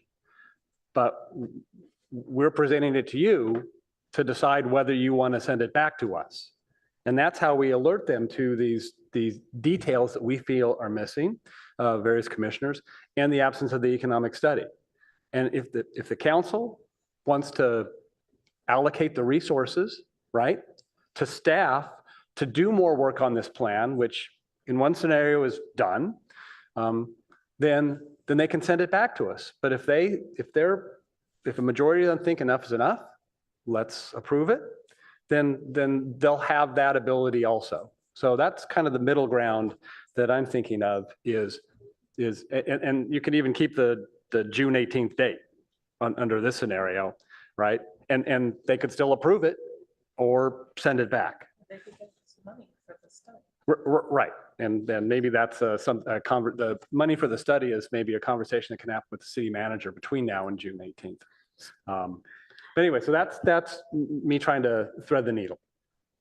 Thank you for that. So I'm not hearing a majority here that wants to move it forward with the way it is. So there are outstanding issues of development standards that I believe we would like fixed. So the way I see it, the way I thread the needle is we either recommend it with those conditions, or we can't recommend it at this point. And I don't think that's holding the project up. And I think I'm personally not comfortable telling the council, hey, reconsider your decision to not do more financial analysis. That was their decision. So that makes me feel a little uncomfortable. So I'm wondering, so that's kind of the way I see it. I see that Commissioner Reckdahl has a light. And I don't think we're that far away. I think we could do it tonight. I think it would be some work. But in some ways, what I'm worried about is we'll give your comments back to staff and they'll come back and we'll do this all again. Same song, second verse, third verse, fourth verse, a month or two from now. And are we better off if we can come to a consensus of the open issues, say here, we approve this, but we think there's work to do X, Y, Z, and let council digest that. That sounds, I'm happy. That's a good idea. Commissioner Chang and then Commissioner Templeton. Well, I was going to try and move us along because I think there is some consensus that that some things need to change, but I'm not sure that it needs to fully come back to us unless council decide. Like if we were to say, staff, go away and work on an economic feasibility study, that doesn't do anything for us because there's no funding for that. So we may as well make a motion with the changes to the development standards that we want, and then we can add something in the motion that says that we think that it might be a good idea to do an economic feasibility study and then let council decide. So I was going to try and make a motion, but I don't know if we are. Okay, yeah. Oh, sorry. Yeah. So I'd be happy to explore that as well. But right now, just thinking about Commissioner Reckdahl's comments, like how are we, like we asked a bunch of questions that didn't have answers. How do we work through that? Which questions do you? think we have, I'm just confused. Which ones? Everything that you brought up, literally every single thing. So like, I don't think we got answers to those questions. We didn't get answers to the how deep does the parking lot need to be and those kinds of things. I think, How deep does a parking space need to be? no. No, she's talking about where Yeah. you start measuring the ceiling height to leave. If we lower the underground parking to accommodate a planting medium, Above. how deep does that planting medium need to be? I think that's what. To accommodate that- trees that urban grow soil. naturally here. Yeah, we just don't have an answer. The amount of soil. But so just if it's possible to kind of clarify the staff recommendation regarding that topic that was brought up by the ARB, we're recommending that we do need additional study about that policy, not just for the NVCAP area, but as it applies citywide. So that's what staff's recommendation is regarding that, is that it's premature to have a specific standard for that, for the NVCAP area solely, without looking at it holistically, how that's applied citywide, because there has been, different interpretations over the years as our. Well, thank you. And we'll get to those individual topics. Okay. I just want to make sure I understand Commissioner Rechthal's vision about what we'll do if we continue with this, and also to ask the chair if we're going to knock some other agenda item off. Thank you. I didn't hear the last part. What's that? Will we be exchanging another agenda item off of this to take the additional hours it will take to do this? I think to have a full discussion in real time right now would take longer then I think we would have to jettison an item. And I think it makes more sense for staff to hear our concerns and come back to us. And I don't think that's holding this project up. A lot has really not made the NVCAP. The MVCAP kind of bumped along instead of rolled. And I don't think that this is a significant, and I don't think there's that many issues. But for the 6 of us to go through those issues tonight would take hours. So that. So I would love to hear from Commissioner Rechdahl about, because that's exactly my concern. Thank you, Chair. Some of these things, for example, do we want 20-foot setback, special setback along park? That would be easy for us to come to consensus, yes or no. Do we want to change the daylight plane? I would think that that'd be fairly straightforward to say yes or no. So maybe I'm optimistic, but to me, it doesn't seem like it's going to be that difficult to identify where, take a straw poll of what we want on each of the items. And maybe we're more divided than I thought we are, but. Okay, well, let's give it a shot. I was going to attempt, and then if we don't like the motion, then great. We can, I think I have a list, and maybe I need some help with some amendments. So I was going to move the staff recommendation, but change the language to say consider the SEIR instead of certify. And then to strike the statement of overriding considerations part, unless by law we are required to look at that. I don't think so. So just to strike that part since we haven't seen it. And then, so I'd say move the staff recommendation, change certify to consider, strike everything that talks about the statement of overriding considerations and the rest of number 1. So we're also not adopting, we're considering everything. And then with these modifications, so I would suggest that we extend the special setback that the city has along Park that currently stops at Lambert, extending it all the way to Page Mill. So extending it basically throughout for the length of the NVCAP. Changing the height back to the preferred, what's it called? Preferred plan. plan for specifically NV MXM to 45 feet. And I believe the last one is to change the daylight plane to start at 10 feet rather than 25 feet. I think that's everything. Oh, and then the final note was that we would also suggest that we ask City Council to consider completing an economic feasibility study.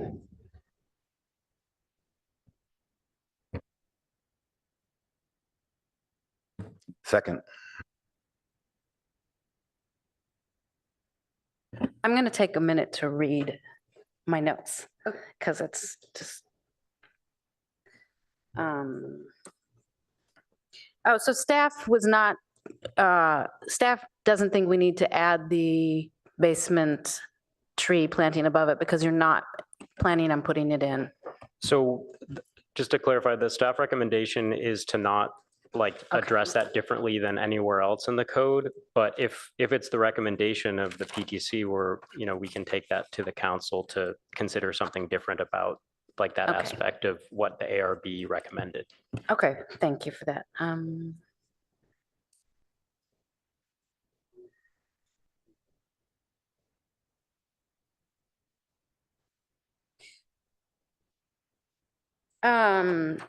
Did the maker want to include allowing R1 and R2 to go to 35 feet along Pepper and Olive? Sure. I just don't know if that creates any, we had a discussion. Can we discuss that? Yeah, so before I accept that amendment, I think there's some consensus up here about the value of having things be the same throughout the city as much as possible. So I just didn't know if doing something like that, which I'm in favor of, by the way, because of what we heard for public comment.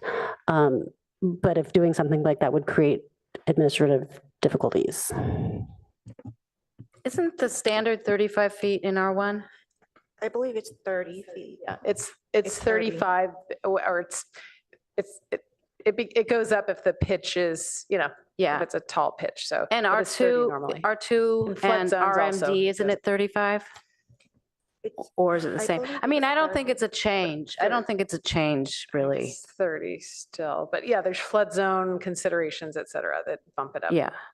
Okay, well then what I would say is because we're changing it for R2, for NVR2 anyway, then it seems to me to make sense to change it for NVR1 as well. So I would add that amendment to the motion. Do I have a second, Mr. Commissioner? Yes. And I thought we were going to discuss the daylight plane setback before the motion was made. So do we want to have time to discuss it now or something? Well, I think we can always discuss a motion after the motion's made, right? Yes, we can So- still discuss it. Okay. And I was also going to ask about adding, I don't think we can say what they should be right now, but that staff should review the street setbacks. There was a lot of concern on this body about those. Yes, there's concern, but I think staff also told us that they did review it pretty carefully. So maybe to address that, would we want to just, I mean, I think what would be helpful before this went to council, regardless, would be maybe a diagram that showed those setbacks because it is like in table form only right now. So it's hard to understand what the setback is everywhere through this little area.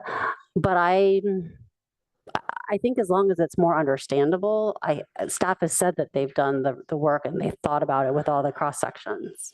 Maybe it would be to provide it provide information for the council report in the manner you just suggested, in addition to the table. I'm all for that. So adding to the motion, another point about providing additional information to council on the street setbacks in a graphic or map form.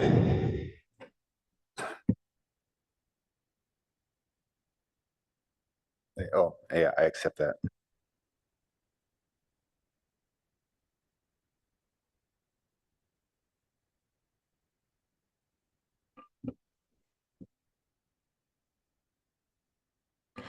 Just to clarify, the addition, the diagram request, that's similar to like height map where, okay, so on a map form. Yes. Okay.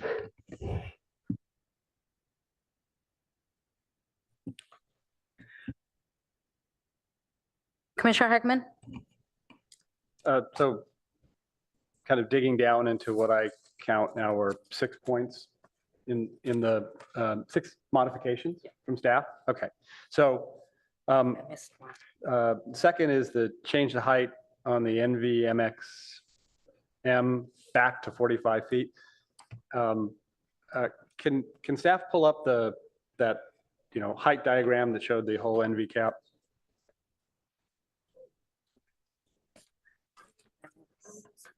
The preferred plan slide, or Yeah, the, I want to see Okay. where what it's next to, yeah, right?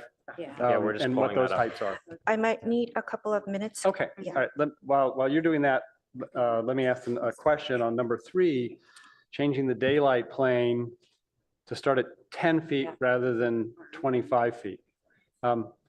Is this Oh, yeah. do we have a citywide daylight plane figure?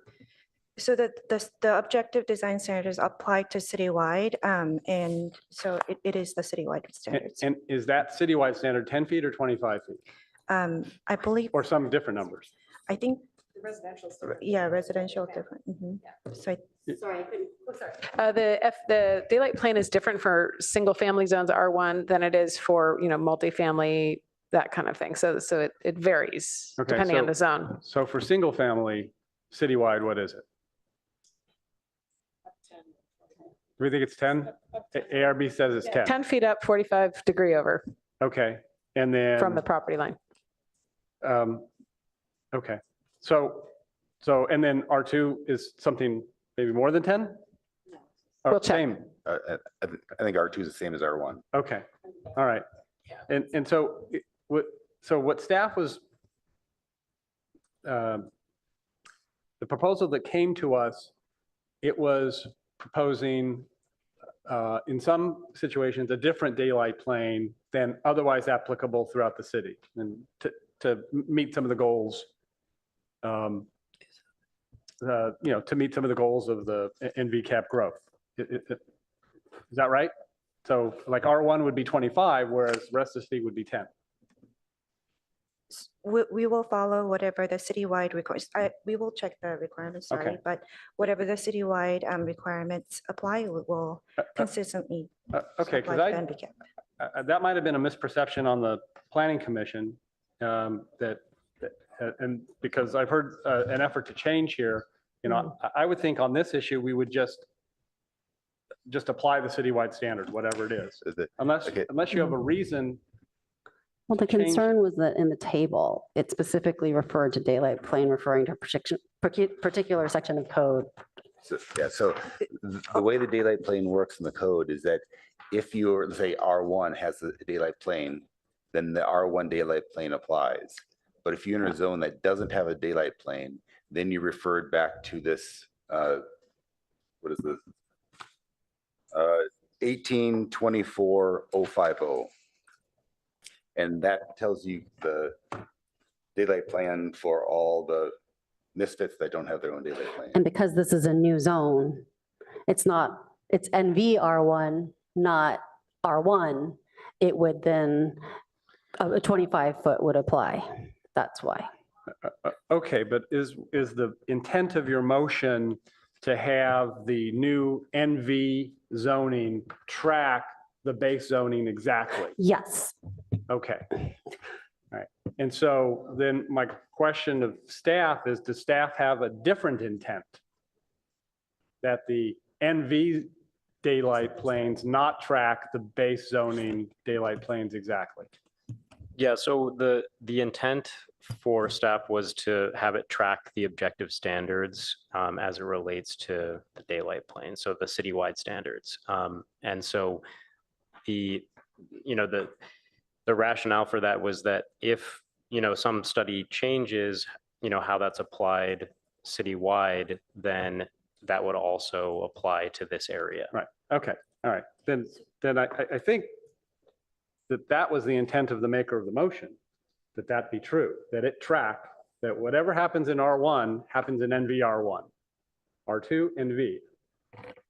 So yes, that is my intent. However, as written right now in the ordinance, it wouldn't. Right. Yeah, Right. okay. And so what I guess I'm sort of I'm quibbling on semantics, right? That rather than quantify it, right? Let's it's just you know, state the qualitative intent. Okay, so I think that what Commissioner Heckman is suggesting is that I change the motion, so that point about changing the daylight plane to start at 10 feet should instead read the daylight plane in NVR1 and every other zone should conform to its equivalent zone Yeah. in municipal code. Yeah. In the existing code, yes. Yeah. Okay. Thank you. Yeah. Okay. So another quibble. Oh, okay. So actually, let's go back to this. And we need Commissioner Rectal to. Yes, I accept. Okay, great. All right. So then I just wanted to take a look because we had two of these, two of the elements dealing with height. And so the NVMXM that is included in the motion to come back to 45, are those the two on El Camino on either side of Portage? It'll be for entire MXL. So anywhere that says 45 here will, so this is a staff recommendation. Yeah, there we go. So the 55 here will become 45. Oh, I see. All the 55s and the 65s say 65. Right. Okay. And meanwhile, the 30s directly behind the 55s are going up to 35. Another aspect of the motion. According to the motion. Yeah, according to the motion. Okay. So, all right. So I would just tell well, let me state my position. I don't have any objection to the R1s going from the R1 and R2 going from 30 to 35. But I wouldn't support bringing the 55s down to 45. And so I'd hope that we can pull that out of the motion and do it separately. So that I can, you know, number 2, change height on NVMXM to 45. I'd ask that we vote on that separately because I'm trying to build the rest of it that I can support. And then in terms of ask council to consider the economic feasibility, I think I would just word that a little differently, that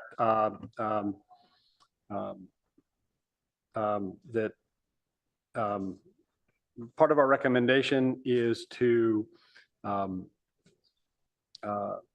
confirm council's awareness of the economic feasibility study requirement of our municipal code.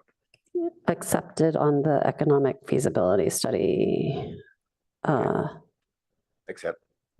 Okay, and then regarding the request to vote separately on the second point about changing the height for NVM XM, I'm fine with doing that because I think if we provide more granularity for council on where we have agreement and disagreement, that's a good thing. Just to kind of clarify, sorry that this is incorrect, but the 65 in the above Ash Street will be also supposed to be 55 because those are MXM districts as well. That was missed when we were making the diagram, sorry. So So the 65 here in the next to green park area. open space Should area, instead read should be 55? 55 according to the staff recommendation. Okay, According Because to the those staff are recommendation. also MXM districts. okay.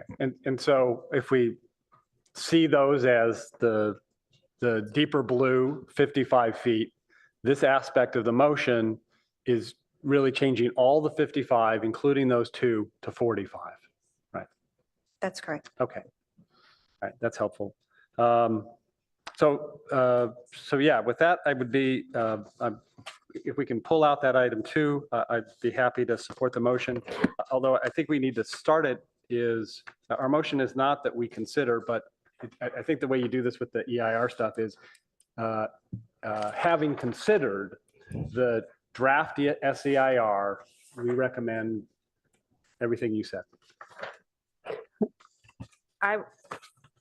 If you change that, if you change the wording like that, I would like you to make it a separate vote. I'm requesting. Because I find it very difficult to vote on something where we haven't got the information yet.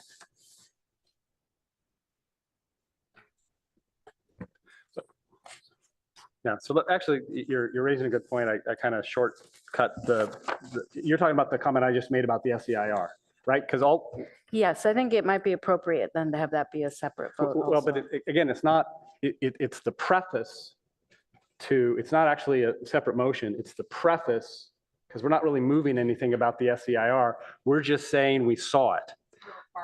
Right. And but to clarify, most of this statement in item 1 of the staff recommendation, we don't repeat. So the motion would start, having considered the draft supplemental environmental impact report, the PTC recommends to council that, and then we jump to number 2. So we don't talk about statement of overriding considerations because we didn't see them. We don't talk about the findings because we didn't see them. Yeah, I see. Or the mitigation measures, right? Because that was, right. Okay, I accept that change as well. Except. I have a And question. we're going to remove, I think for the height discussion, we're going to remove that from consideration of this motion, and then we'll vote on a separate motion about height, or we'll have a discussion actually about height and then vote. Okay. Commissioner Rectal, are you okay removing the second point about height from the motion and voting on it separately? Maybe we can either make it one motion and split the motion, or we can have 2 motions. I think in some ways it's cleaner just to split the motion and vote separately, but I'm flexible. Well, I don't understand the difference between the 2 Okay. options. If it hurts, if we're getting late at night here, let's break it into 2 separate motions. Okay, we're going to break it into 2 separate motions. Great. Commissioner Aiken, did you ever relied on? I did, but my issue has just been resolved by making it the second motion. So. Okay. Commissioner Templeton? I'll do it when we go to the next motion. Are we ready to vote on everything except item 2, which is going to become a separate motion? Okay. Can you please call the vote, Ms. Dow? Commissioner Aiken, Yes. Vice Chair Chang, Yes. Commissioner Heckman, Yes. Chair Suma, Yes. Commissioner Rectal, Yes. Commissioner Templeton, Yes. motion carries 6-0. Thank you. All right, now on to motion number 2. Well, I think we need to have a little bit more discussion about this because I am, as I look at the staff diagram, I'm a little bit more concerned about it. So I'm just gonna, since I have my mic on, I'm gonna keep talking. So my concern about the NVMXM height is specific to 4, it looks like, small parcels. And yet I think that it's a real concern there. So if I could, I would have different heights for NVMXM on the right side near Lambert and Ash.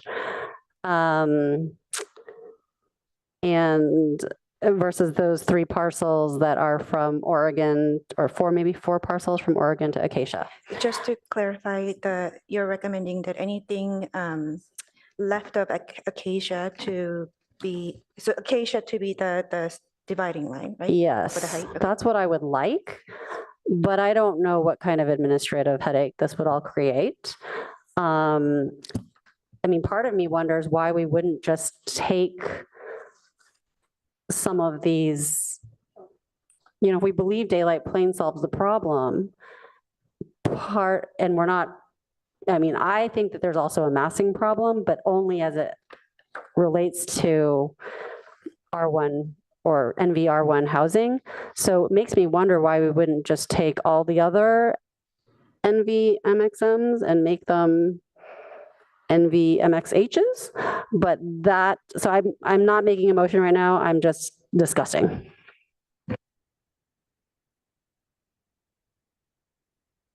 Maybe it would be helpful to put up the zone map, the proposed zone map. Thank you. Can you also recap what your reasons are for wanting to change those? Because I don't really get it. So my reason is that I know that if you're living in R1 and you've got a 3-story building behind you, that it is really massive. And, you go into your yard and you feel like you're just completely dwarfed. And so that is my concern.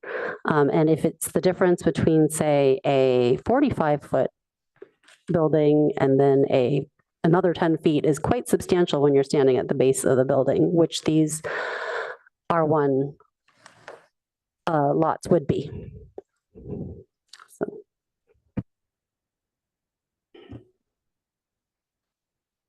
But I'm just going to continue.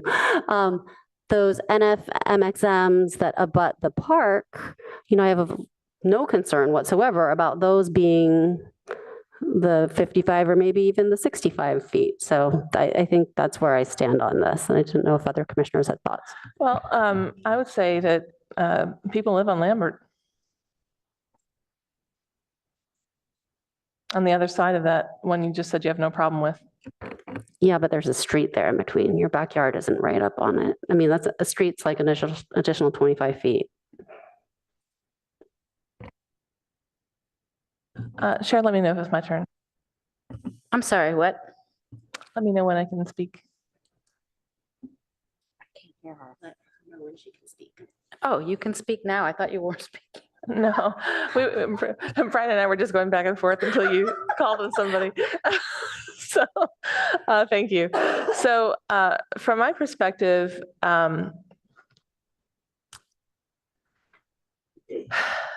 we're going to create some interesting aesthetics by having such differential along El Camino. And that's another annoying possibility. It may not be as annoying as having a giant building in your backyard, but we do have the daylight plane consideration to think about how it's going to step back. So that's one concern for me. And then I'm thinking like that part that's NVR4, that's business, but it's going to be residential in the future. Is that what we're saying for that space? I trust the Architectural Review Board enough to design it in such a way that it won't be hideous and have an odd juxtaposition to the neighboring houses. But, maybe that's what you're saying is how do we ensure that? But my concern is like, let's make the most of this. Is a huge project, a huge space, a huge opportunity. And I think I'm not as concerned about the parts along Oregon and El Camino. And if we can make some other gestures like we have done tonight to the neighbors living in R1 and R2, it might be acceptable trade-off, right? So we have to think about the possibilities and not just the worst possibilities, but maybe reasons that could work as well. And for me, that's making me feel comfortable.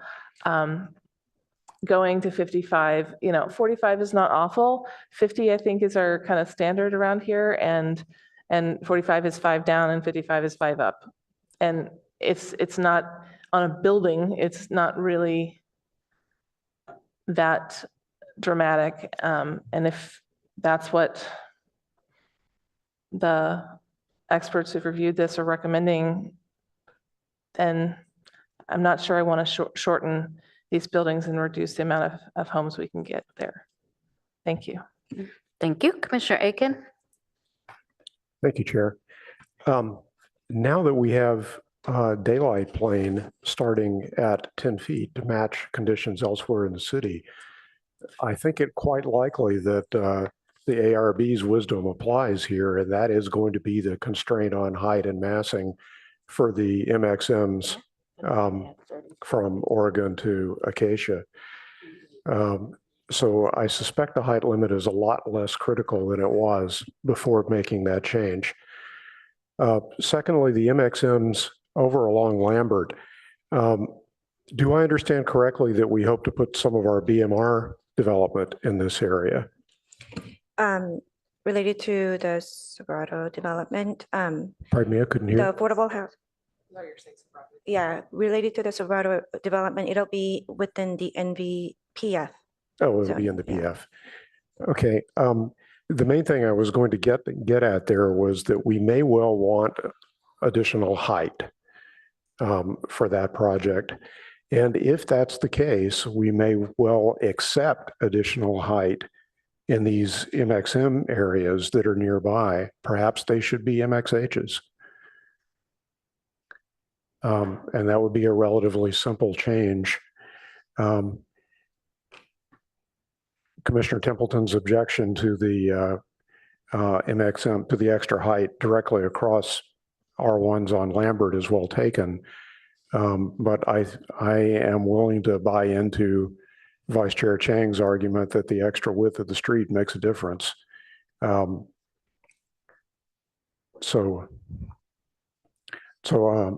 inclination is to rely on the daylight plane as the ARB suggests between Acacia and Oregon, and go to MXH along Lambert. Thank you. Commissioner Rectal? Yeah, if it wasn't for the density bonus law, I would totally agree with Commissioner Aiken.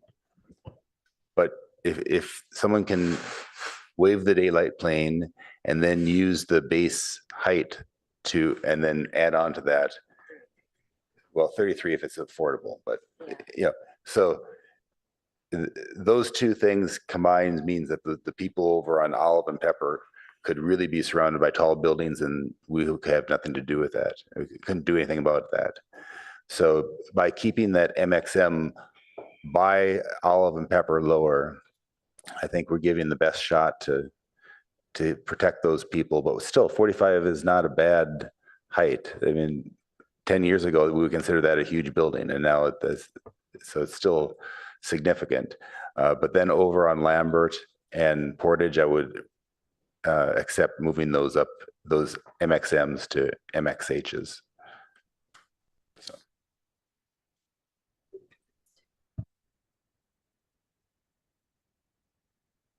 You're supporting keeping MXM at 45 feet? Keeping, what I'm concerned about is the MXMs that are over by Pepper and Olive. And I'm afraid that this daylight plane will not protect us because it'll get waived, potentially get waived by the density bonus law.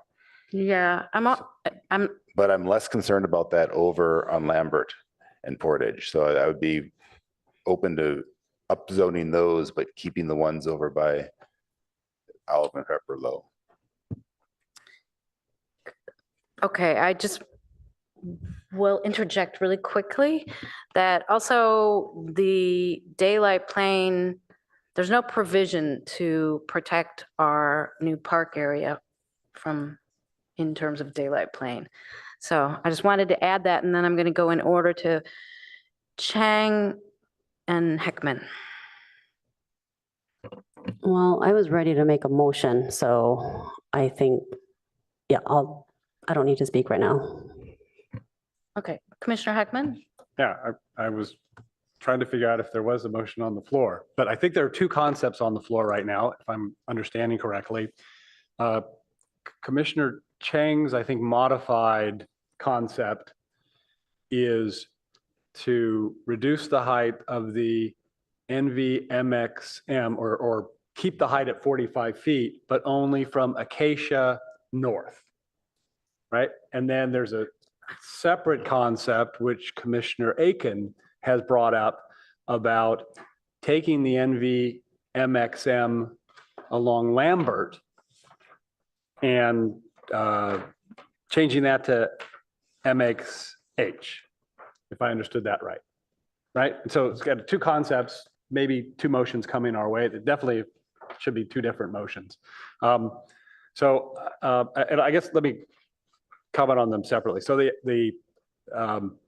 in terms of the height of the NVMXM north of Acacia, I guess my thoughts are I wouldn't support that motion. We've already, the NVR2 that we're showing on the right side of this diagram, according to the left side of this diagram, is currently R1.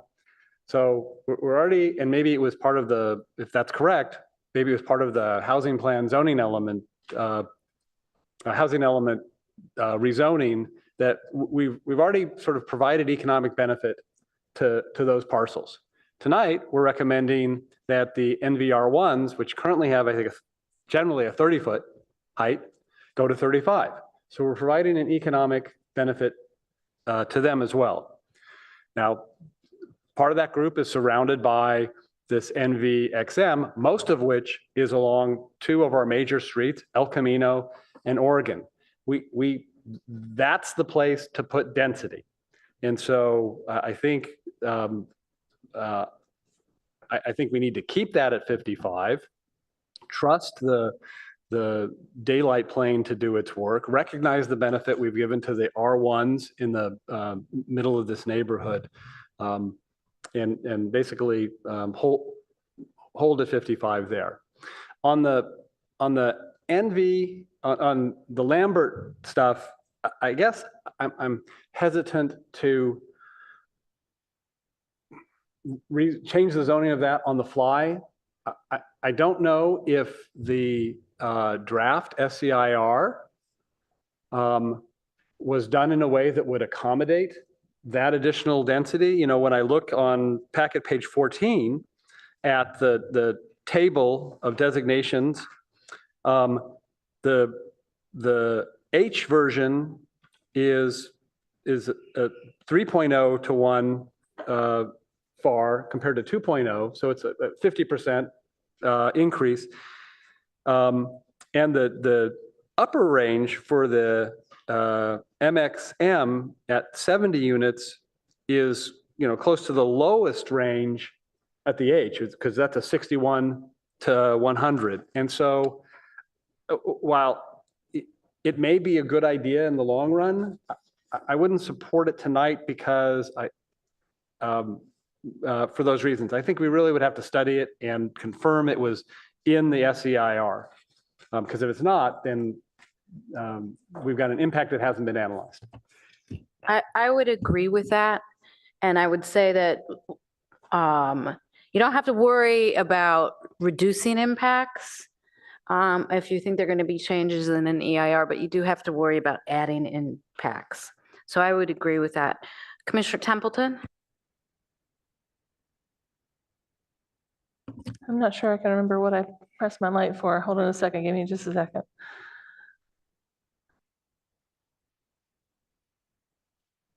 No, I think I don't got it. All right, thanks.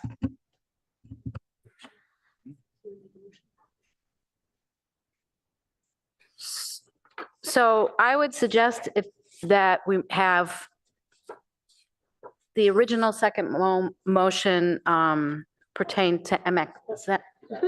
I Did you have an remember. epiphany? I did. Okay. My question was for Mr. Yang, and I just wanted to confirm that it's that we fully understand like the legal implications of discussing adjusting our heights to circumvent what is the law that you think is the density bonus? Thank you.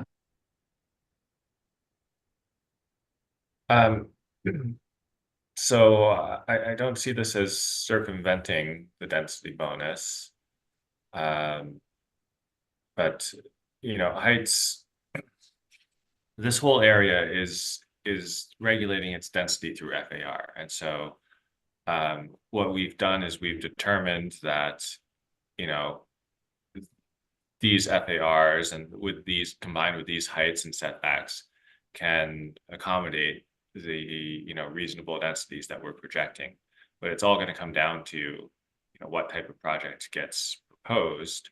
And if someone, is eligible for a density bonus, they'll be able to increase their FAR by some percentage, and then they can waive any of these other development standards to accommodate that additional FAR. But it shouldn't be a significant waiver because we've already sort of modeled out how this FAR can fit within the other standards.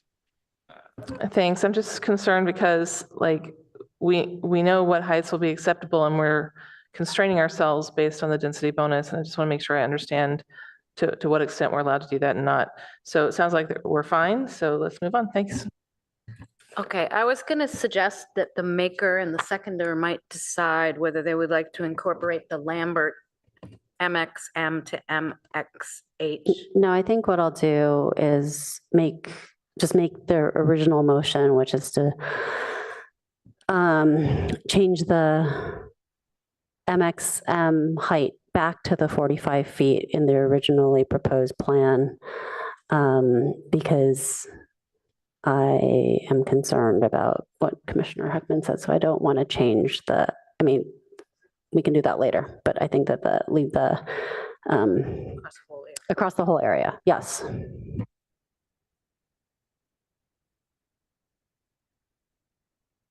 Okay. Second. Okay. Other comments? Commissioner Templeton, your light's on, but that's probably my fault. No. If no one else has anything to say, we can go ahead and take the vote. Okay. Okay. Commissioner Templeton, No. Commissioner Rectal, Yes. Chair Suma, Yes. Commissioner Heckman, No. Vice Chair Chang, Yes. Commissioner Aiken, Yes. motion carries 4-2. Thank you very much, everyone. Do we want to consider Lambert and have that be contingent on staff finding out whether that would violate the EIR? I don't, but if you do, you should recommend it. Since I made the proposal, I will officially say that I find Commissioner Heckman's argument compelling, and I don't want to risk compromising the SEIR. Okay, fair enough. Okay, I believe that concludes. So the original motion covered part 3, adopt draft ordinance, I believe. Yes. So I think that concludes this item. Good evening, Chair Balte. Thank you for joining us. And I'm going to recommend a break. How about 8 minutes? Okay. Yes? Oh, I'm sorry. It's the last meeting I'm probably going to chair, and so I wanted to be consistent. Would you please like to speak to your note? I would. Thank you so much, Chair. I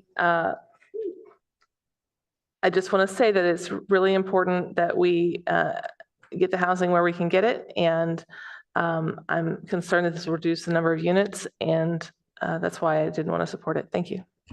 Commissioner Heckman, would you like to speak to your no vote? No further comments, thanks.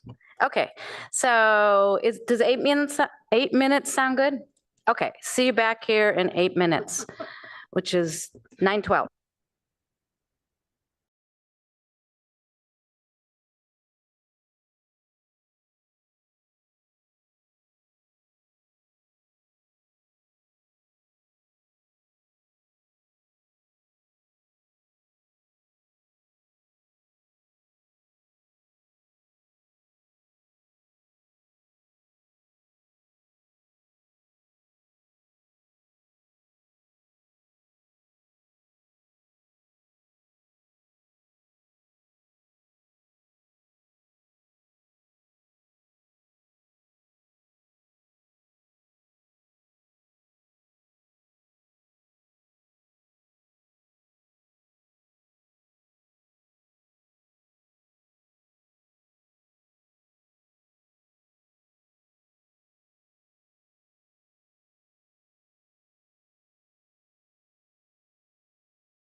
Welcome back, everyone, to the Planning and Transportation Commission meeting. We, having completed our first item, we're moving on to our second action item of the evening, which is review and provide comments on the final draft retail study report. And we'll start off with presentations. Yes, good evening, Amy French. We have our consultants here in the Zoom room. Tonight, we're receiving the report, providing comments, and we're hoping to forward this to the City Council. We have a June 10th date as our target. Just a brief overview. We have a consultant report. There are multiple appendices that go with that report. There's an executive summary. The consultants can kind of go through the executive summary. They have some helpful slides when we get to a point of making comments, and I'll stop my share and let them put theirs on. Okay. Let me make sure I get the right one here. Good evening, everybody. Let's see. This should be the right one.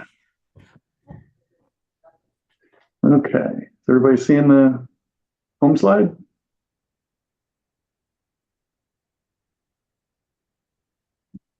Not yet. Not yet. Okay. Sometimes there's a delay, but hopefully it shows up here. It says I'm sharing it. So, anything yet? Now we're looking at a hypnotic spinning wheel. Yeah, it looks like it's trying to load. There it is. There we go. Okay, great. Good. Tell me if you get more spinning wheels. I'll postpone and wait a little bit. But good evening. Thanks so much. I'm Dan Wary from Michael Baker International. Sabri Barbaya is with me as usual. I've got hopefully a fairly brief presentation. I've got about 20 slides. It's really going to be in two parts. The first part is really kind of a summary of the report, which you've had for about a week. We've actually got some comments back. We appreciate that. The vast majority of the report is what we've been talking and presenting about so far as we're talking about the zoning recommendations and strategies. The second part of the presentation, and really the focus, is going to be on the parking. That's new to the full PTC, but we have had a chance to discuss that with the ad hoc. And so since that's new material, we're kind of intending to focus on that more. But we've got extra slides, so if we need to go back to anything, we can cover that. So slide advance. Let's see if it works. Hopefully it's advancing. So this is just the kind of starting goal, what we're trying to do with this particular project, which is to recommend zoning strategies to help retain, strengthen, facilitate retail in the key commercial areas of Palo Alto.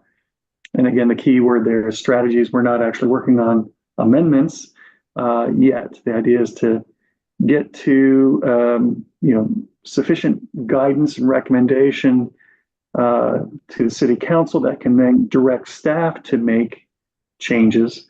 And we think we've had really good recommendations on the zoning strategies to date. And again, as we go through, we'll cover a little bit more on the parking. So again, overall agenda is summarize the report. We can answer any questions on that. Focus on the AB 2097 implications and recommendations. That was really our charge. So we've got that whole Appendix C, which gets into greater detail. And then ultimately is hopefully we can get your recommendations to City Council. So first off is just a kind of overview and summary of the report itself. Just the contents. We had a draft report earlier. We included an executive summary. Just kind of wrap it all up. Introduction, study area, outreach. We've talked about all of these before, the kind of trends, the changing nature of retail. There's a section on market profile that comes from Esri, and that just kind of helps us understand the broader market and market areas. We've got a few of those slides as well if we need to get into that. Obviously, we spent a lot of time on the vacancy trends and findings in past meetings, particularly in March and April. We've got a little section on best practices, and those were kind of based on general research and trends and what our peers were doing. And then the last two sections are the implications and recommendations regarding AB 2097, and then the zoning analysis and recommendations. And again, there's the 4 appendices that I believe were in your packets. Really quick, this is just a quick reminder of the commercial zones in the 4 areas that we were charged with studying, and really focusing on the downtown area, Cal Ave, Midtown, and El Camino Real. The map also shows areas that have also been discussed and include other commercial areas, the Charleston Court and Middlefield Road and San Antonio areas. Real quick, the study has a whole section on outreach and also a summary of the related studies, namely the Comprehensive Economic Development Strategy prepared by StreetSense. In terms of the outreach and engagement, we've gone over that, but there were 6 stakeholder interviews, including landowners, businesses, the Chamber of Commerce. That was then expanded to include interviews of peer cities, including Santa Monica, the city of Los Altos, and Redwood City. And then to date, we've had a lot of work sessions with yourselves. Counting tonight would be our 6th with the PTC, full PTC, and then we had 4 intervening ad hoc sessions, which were really, really helpful. The one thing I would just summarize about the engagement is it was remarkably consistent from the various stakeholders that we spoke with and interviewed. And then the other thing that's kind of encouraging is that I was looking at a summary of the key recommendations from the stakeholders. And I think every one of those is part of the recommendations that we've covered in the prior meetings in terms of zoning strategies. So that's nice. And again, it's consistent with those key guiding principles and strategies from the Comprehensive Economic Development Strategy prepared by StreetSense. Moving along, just kind of real high view, we've talked about national and local trends and findings. That's where we really got in, particularly to the vacancies and the reasons why and problems and contributing factors. But real quick, overall, e-commerce continues to consume a larger percentage or reflect a larger percentage of total retail sales. Experience-driven uses are still growing, and that's good. So there's things you can't do online. Not everything can be done online. So those uses and retailers are still growing and doing well, but that has caused a shift in terms of the occupancy of brick and mortar. Remote work and office users has really changed the overall office demand, and that's led to vacancies of office buildings, as well as reduced occupancy within those buildings. So the ones that are occupied aren't necessarily occupied fully as they used to be pre-COVID, because people are doing hybrid schedules and working from home. That reduced office occupancy and workers has reduced the overall demand for retail, and that's created an imbalance. We've got an excess of office space and we've got an excess of retail space. And that was pointed out in the StreetSense study. Specifically locally, and by contrast in some cases, number one, the data that we were able to analyze shows that we looked at different study areas, 5, 10 minute, 15 minute. We generally look at like a 10-minute market analysis, and it shows that the demand for retail exceeds the supply. And that means that some of these uses, despite vacancies locally, people are shopping outside of Palo Alto is really what that means. Certain uses, and we pointed out earlier, there's big box, not really in Palo Alto, but you've got competition for your Main Street retail. And that comes from the big box just outside of the Palo Alto boundaries. You've also got competition from Stanford Mall. And so that's part of the whole dynamic that we're trying to deal with. Unlike national trends, Palo Alto's retail rates, vacancy rates, have continued to rise. Nationally, they've been recovering, but they've been continuing to go up in Palo Alto. Retail vacancies, one of the things that we had talked about was landlords are willing to wait for that long-term tenant. There's a lot of cost and a lot of commitment associated with retail in particular. They tend to have longer leases.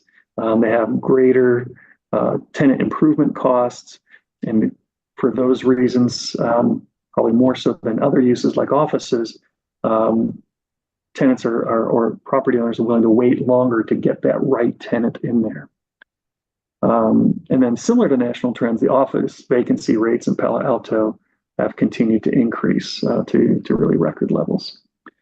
So that's probably enough information there.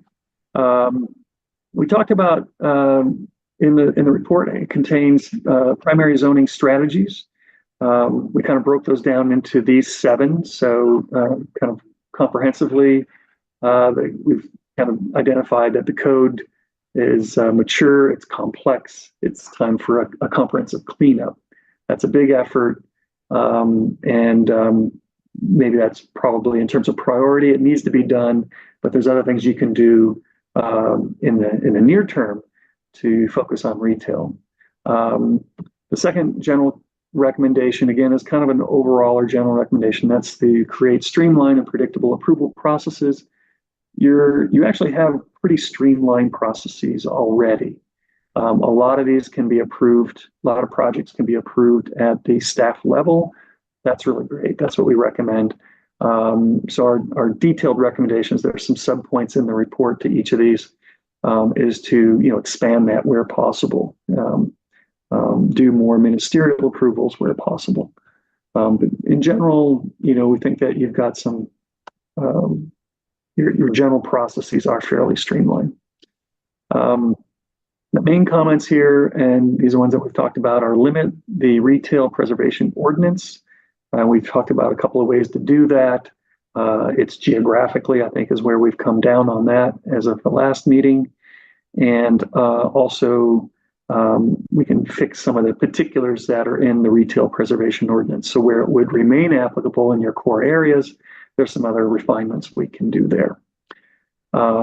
The fourth main recommendation in the report is to allow non-retail uses on ground floor with limitations. And we've talked about allowing uses without a CUP, expanding the definition of retail to include kind of a performance standard to include uses that we didn't necessarily anticipate. So we don't need to list out each specific use. So it's a little bit more inclusive.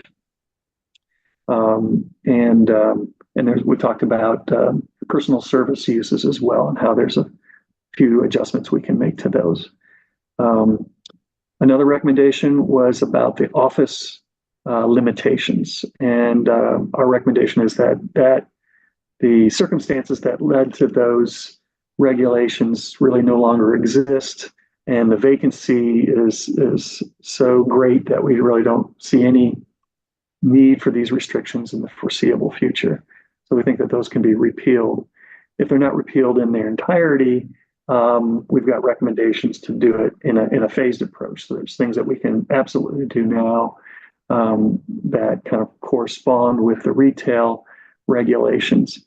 For example, you don't restrict office uses on upper floors because currently they're limited.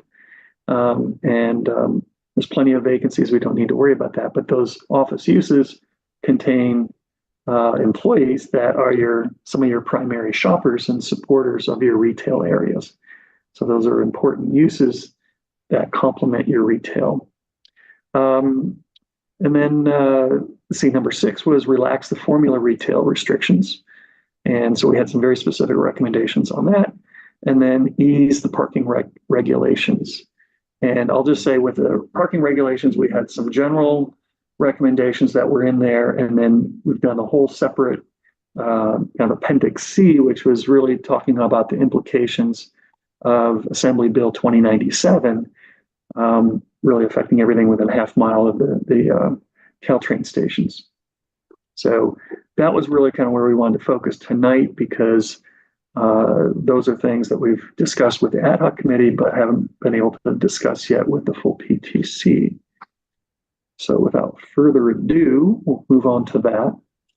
So we've got a few slides on this, and in general, just a quick summary of what AB 2097 is.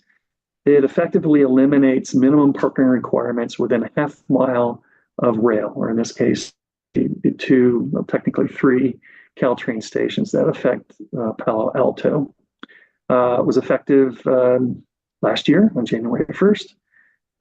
Again, there's no minimum parking requirements for residential and commercial uses. There are some exceptions and exemptions. So hotels, motels, transient lodging uses are still subject to minimum parking requirements. There is the ability of a city to require minimum parking requirements, but the onus is on the city to kind of justify that. And you basically have to demonstrate that there'd be a substantially negative impact by not having a parking standard. So there is some ability to do that. But in general, what the state law has done is kind of codify some of the best practices that have basically shown to support transit uses and support a good, healthy mix of uses in and around those areas within a half mile of transit. So that's kind of what it is. This map just kind of shows primarily the 2 areas that are really affected. Downtown, the commercial district is entirely within, or almost entirely within, I'll show you another map in a second, within the half mile radius. And when I say the downtown area, the area on the map that's in the black outline is the commercial district that we've really been focusing on. So the town and country area and downtown is almost entirely in there. 16 parcels at the north end there that fall just outside of that half mile radius. And then 100% of the Cal Avenue commercial district and a good portion of El Camino Real on either side of Cal Avenue also falls within that half mile radius. The kind of going back to our stakeholder engagement and outreach and peer review cities, we had a variety of input there. And I won't go through all of this because I think if you want, we can go through it. But basically from the business community and the property owners in Palo Alto, we heard, again, very remarkably consistent concerns. The excessive in lieu parking fees, and we'll talk about whether that's still relevant. It's really not relevant anymore because of AB 2097. They want to allow parking transfers between uses. They've had difficulty making changes of use because they've had to add parking. They don't have space on site to provide on-site parking. City staff or city staff, I think that's employee parking, often occupy valuable off-street parking spaces. Customers have a hard time. So basically it's competition for those best parking spaces. They want to have more flexibility with the parking regulations. Generally, there is no complaint. The feeling was that there was ample parking on California Avenue and in support of California Avenue. On-street parking time limits were a hindrance for employees, the 2-hour parking limits without a permit. And then I guess there's been some concern about, getting those permits in some cases.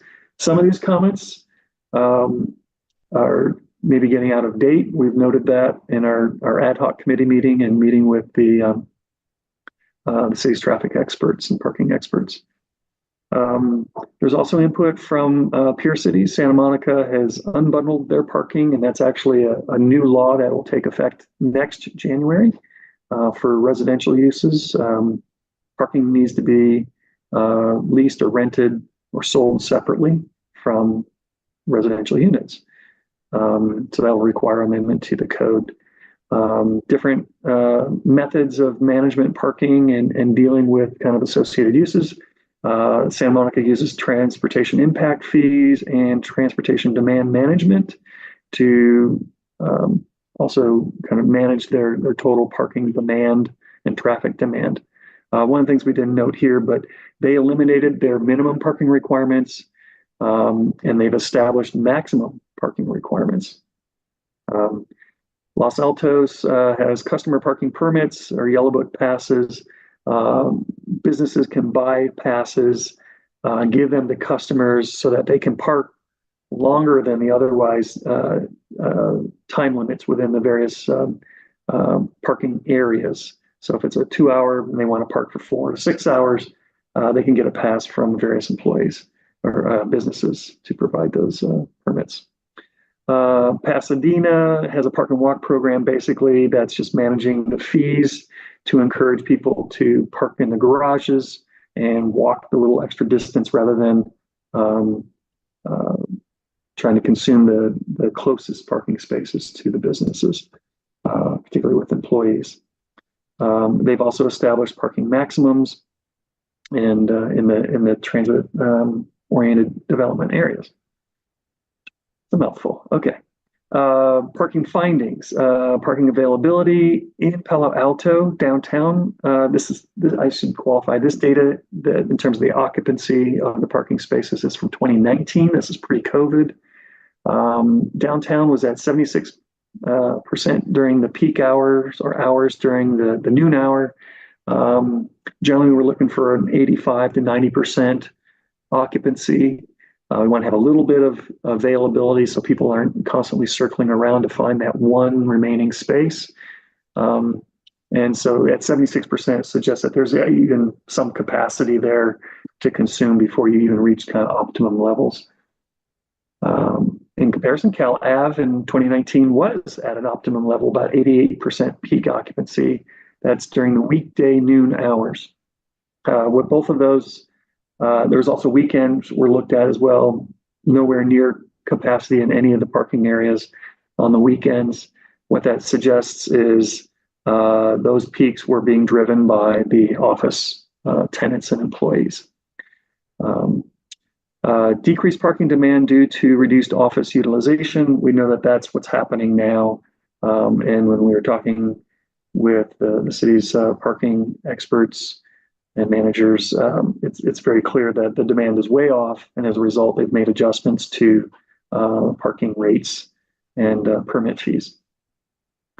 Second major finding is with respect to the parking assessment districts, AB 2097 essentially invalidates those within the half-mile radius. So downtown and University Avenue is based on a flat rate of 1 space for every 250 square feet or 4 per 1,000. And that trigger is no longer applicable. So you no longer have that parking assessment district or the in lieu fee requirement. As a result of AB 2097, curb space management, just using that on-street parking, for example, is likely to get, over time, increased competition for those spaces since new spaces won't be created through the normal regulatory mechanisms within that half-mile radius. Residential parking permit program, the RPPP, may be impacted by AB 2097, just as there's, again, more competition for the on-street spaces, assuming we are reaching a peak capacity and occupancy. We're not there anymore, but ultimately in the future, as that starts to fill up, hopefully over time, there could be competition for those RPPP spaces. However, the other thing to note, and we've got a discussion on it later, and in the report is there's a new law that's drafted that will directly affect the RPPP within the half-mile radius. I'll get into that a little bit later. Retail locations outside of the half-mile radius from the Caltrain stations are still subject to the existing parking regulations.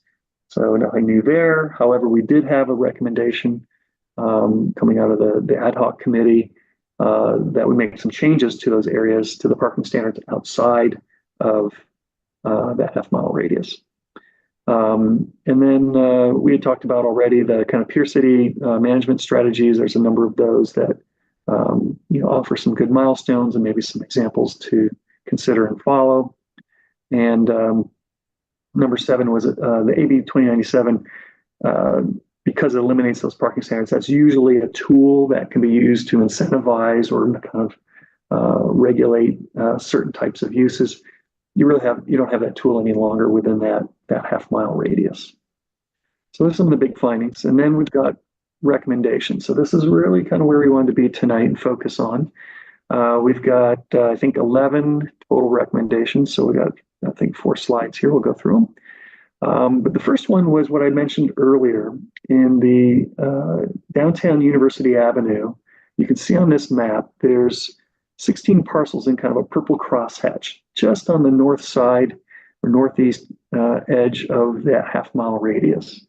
So those properties have the same zoning as the rest of the commercial district downtown.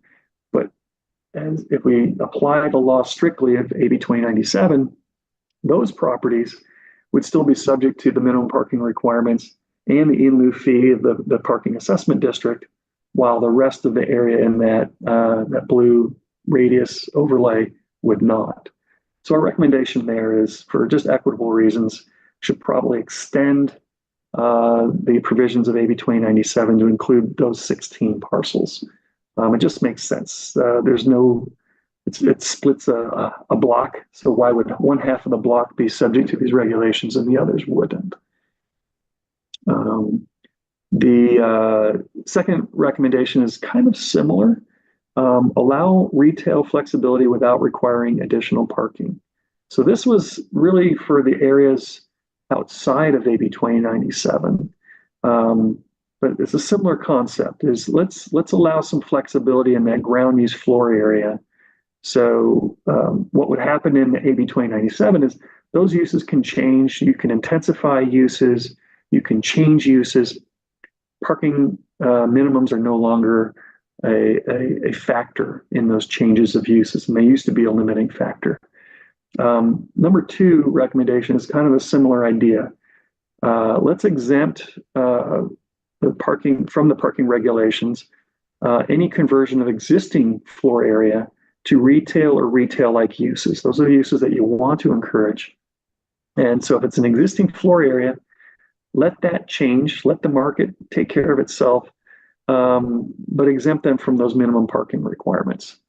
So I think we had a good discussion with the ad hoc committee, and I think the feeling was that that's worth trying, and it would be an incentive to help those areas make transitions, let the natural market kind of adapt over time. So on this slide, we've got 4 more recommendations. Those first 2 are probably the most significant ones, frankly. Number 3 is a more general recommendation, parking management optimization. Just in general, and I'm sure the city's doing this now, just trying to manage your tools, because you can no longer regulate, particularly within the AB 2097, you need to switch to a management program. So we're not creating more spaces, we're going to manage the spaces that you have. And again, you're shooting for that occupancy, 85, 90%.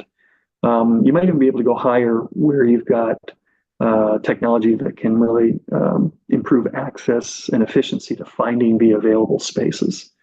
And the city does have some of that in existing and in the future, some of that technology, I should say. And it just needs to be regular part of the management. There needs to be monitoring. And so it needs to be some sort of kind of annual assessment of your supply and your occupancy.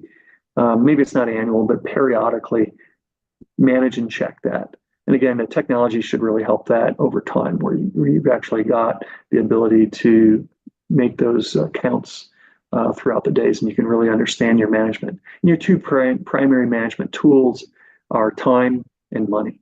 You can control the time limits, how long people can stay in a parking space. So that encourages turnover, that affects occupancy. And you can also control the cost of those. So those are your 2 primary tools. You can do other things as well, obviously, with promotion and information. We've got some recommendations on those as well. Recommendation number 4 was develop an ordinance to unbundle parking. As I mentioned, AB 1317 was passed in October of last year. It's effective in January in 2025, and it requires the unbundling of parking from residential units. And so you're just going to need to recognize that and modify the code. Should be fairly discrete code changes and not take too much effort. Number 5 is create an employee parking plan and program. You really already kind of have some of this. And one of the things we just learned, for example, is there are, the city sells permits for the permit only spaces in the various lots and garages. Those fees have come down dramatically since COVID, from $25 a day to I think $8 a day, to reflect the availability and the supply and limited demand. And so already managing that cost as a way to encourage those uses. But there's other things that can be done. Like I mentioned, the yellow passes in the city of Los Altos. So there may be some other programmatic things to incentivize employees to parking in the garages, as opposed to, the more desirable customer spaces, on street or near the closest parking lots, et cetera. Again, pricing options, educate business owners and property owners about the impact of employees on parking. It's, I've seen it for literally decades. Some of the worst violators are the business owners themselves. They take those prime parking spots and they put their car out in front, and then they complain that's not enough parking for their customers. So anyway, things we can do there. Number 6 is pursue shared use agreements. The city does allow and provide some incentives for shared parking. And so that should continue to be promoted. One of the examples is perhaps increasing the reduction in the parking requirements. These are really applicable, again, outside of the half mile of the Caltrans stations. But there's, I believe it's a 20% reduction in the total combined parking demand if you're sharing parking between uses. You can go higher. In many cases, 25 is a common standard, and often you can go higher. And applicants are often allowed to demonstrate that they can get a greater reduction or efficiency by shared parking between compatible uses. Daytime heavy uses versus nighttime heavier uses. And then again, the city can enter into parking agreements with landowners to use private parking. We've seen that a lot where you've got a lot of restaurant activity, particularly in the evenings, and on-street parking and spaces may get tight in some cases. And we've seen where private properties have made their office spaces or their vacant spaces available for those uses. Then they'll do like valet parking or something like that to provide additional parking capacity. So one of the examples here is if and when parking gets tight again, hopefully it will, you'll have success. You want to manage not only those public spaces, but also those private spaces. Okay, last recommendations here were the paid parking program, evaluate implementing a paid meter on street parking. So again, if and when it gets tight, right now it's just free for the first 2 hours, and then you're subject to permits to park in certain areas, particularly on street. And, again, if it gets tighter, you can use meters again, as one of your key management tools. It adds a lot of infrastructure and bureaucracy there, but the new technology and electronic metering and apps have cutting some of that cost down and improving the efficiency and of these management tools. So one of the complaints that we have heard is that you've got different colored zones, and you can only park for 2 hours in any zone for free. And you can't, if you move to another spot in the zone, you'll get a ticket. So you need to move to a different zone, and that can be counterproductive in some cases. And so you can, again, control that time, and meters may be a future tool. And then again, you can manage the rates. So be done with number 7. And And as was noted in some of the other cities, particularly Santa Monica, they're using their TDM, their transportation demand management, for big users and new uses to reduce not only trips, vehicular trips, but if you reduce a vehicular trip, you reduce your parking demand as well. So while they're not able to regulate or they don't require minimum parking requirements, they have maximum parking requirements, but they do use their TDM to help manage overall demand for vehicular trips and parking spaces. And that is a tool that the city does have, but you may start to use that in different ways. And then the emerging technologies, number 9, they keep getting better and better. And so the ability to identify and direct people to available parking, to identify how many spaces are available, and direct them to a specific vacant spot is really great. And then you can use that information as well to, again, manage the time limitations and the cost limitations so that you're getting that optimum use and making the best use of these valuable resources. And ultimately, hopefully, you can avoid building new parking spaces, which are tremendously expensive. Improve signage and wayfinding. It's related to the technology. Some of it is just straight up good signage. Some of the signage we've noted was overgrown and it may not be seen, and maybe some of the information on the actual signs themselves. We could use better information to avoid confusion, but also electronic signs. Wayfinding can be used to kind of help people navigate the parking district overall, and that can improve overall use and satisfaction within the parking and retail areas. And curb space management, we mentioned that. Again, part of the TDM is to encourage walking and biking, and then trying to manage those limited resources for on-street parking and all the other facilities that go there.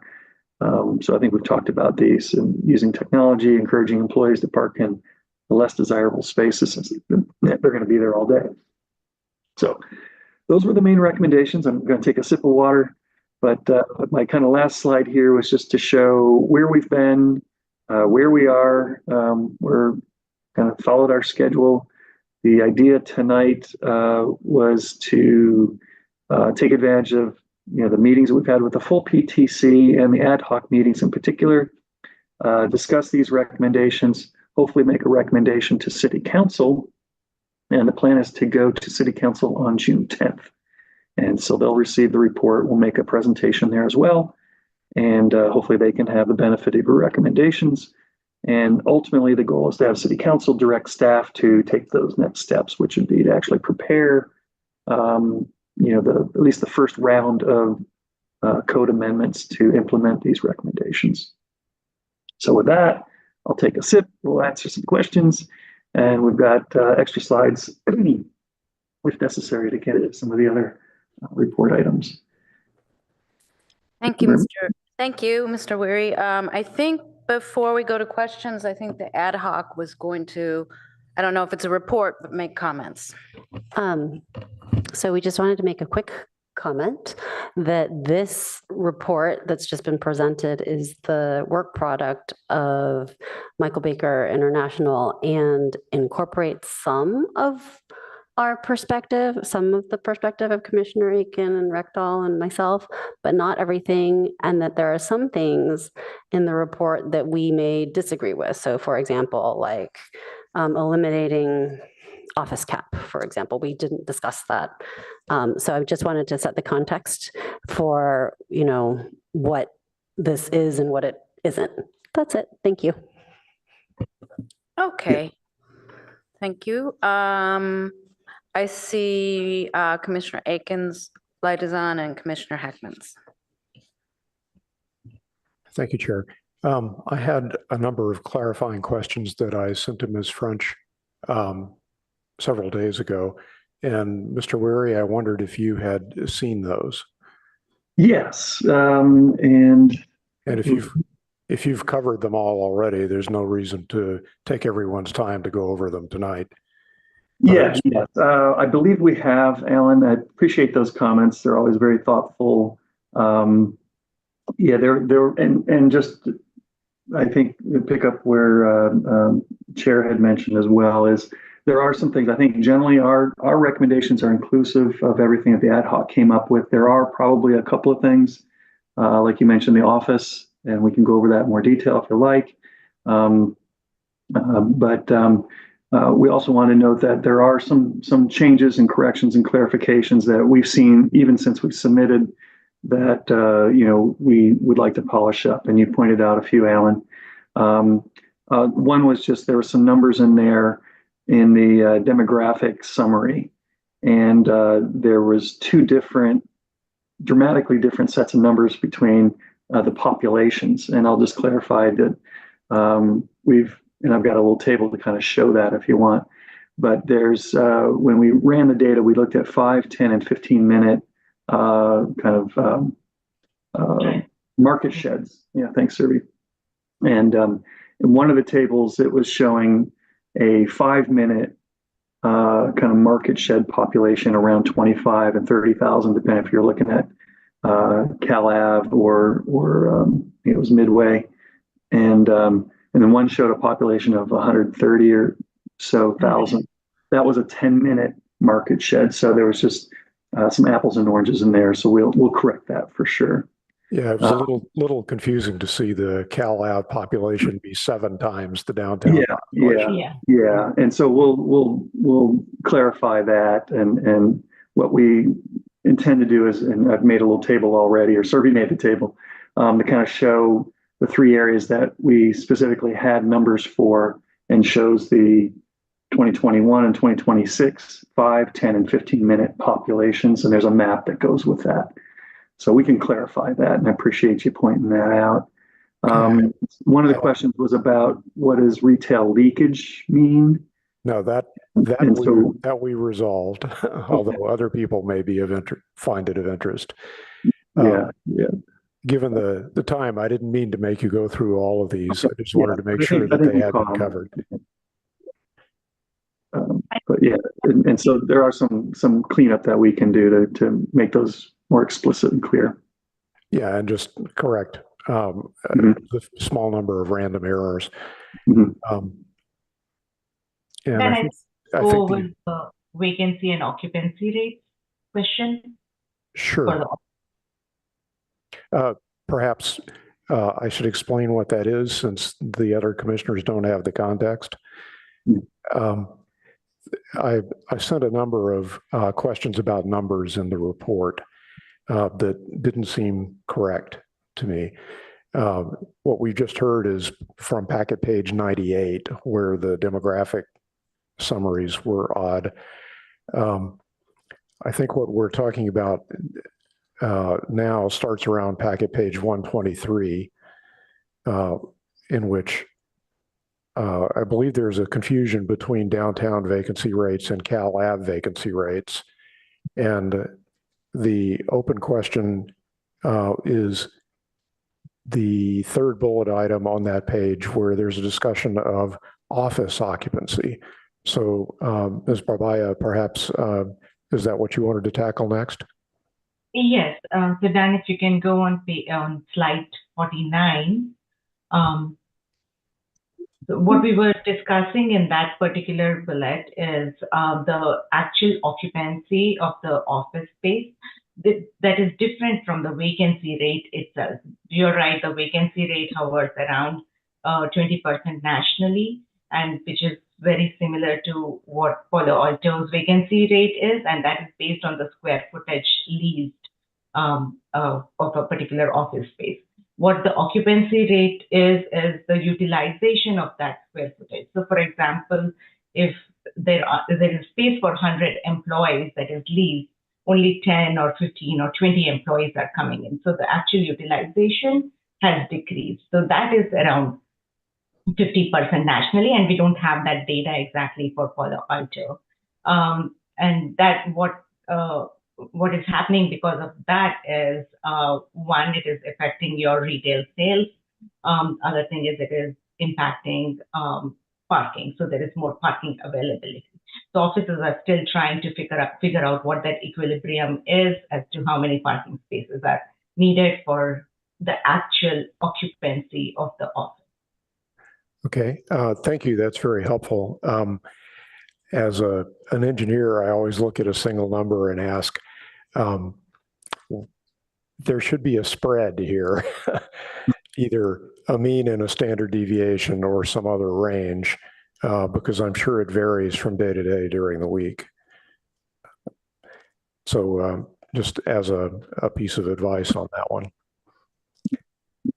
Okay. So yeah, the vacancy rates were, looking at the, occupancy, the generally, what's leased and what, buildings have users in them. And then again, the occupancy is just, how efficiently is that being used? And again, the hybrid work schedules are, reducing the occupancy for a lot of spaces, and a lot of tenants over time are then contracting their office space to use that space more efficiently, where they're hoteling or sharing office spaces. So they eventually will get a better occupancy, but they may be occupying less overall space of the, than they used to. Right. Thank you. That's a good explanation. I was just observing that I bet you the occupancy rate on Monday is vastly lower than the occupancy rate on Tuesday. Probably, yeah. And that affects how much parking you need, among other things, as well as retail opportunity. Of the questions I sent you, I think that covers the essential ones. So we should probably move on to other things. Great. Great. Thank you. Appreciate it. Thank you, Commissioner Heckman. Thanks. So my question was actually on the market study, attachment B. I couldn't figure out the numbers either. You mentioned that you had done a little table that maybe you could share that with us so that, or just tell us we don't even have to pay attention to it because the numbers are off. Yeah, let's see if I've got that. Survey, do you remember if we had that slide? I think we do. One slide up. One slide up? Oh, okay. Let's see if that works. Let's see, I moved my cursor, so of course it's going to give me a hard time. So we were on 49, so it should be 48. Sorry, it's taking me a little longer. Yeah, there we go. So this map is what I was talking about. So we can incorporate this in, but again, we looked at downtown Cal Avenue and Midtown. It's hard to see on this map. I tried to make it fairly large, but there's a larger map on the previous page. I do have another one that's even bigger, yeah. But I'll just start with the numbers. So the numbers, as I mentioned in the report, had in one area we reported based on the 10-minute drive time. So we were getting, whoops, sorry, I'm gonna do that. We were getting the larger numbers, and you see there's a big difference between the 5-minute and 10-minute. It's just dramatically more people. Now, if you look at the map, just to kind of, it's hard to read. This map is given to us, so we can't change the colors easily. But the 5-minute radius is in that red, and you can see the little pin there in white. And then the 10-minute radius is in that bright green, and it kind of blends in. And then in the navy blue, you see that's the 15-minute radius. So it gives you an idea, and it doesn't respect municipal boundaries. It's just kind of looking at where people are spending their money. So it's kind of big data that some of these providers are able to crunch and show where people are spending their money. So Can you go back to the table, please? Excuse me? Go back to the table, please. Oh, sure. Yeah. Okay. So really, if I'm understanding the information now, what we're talking about is sort of when you're looking at the population, for example, of downtown, what we're talking about is how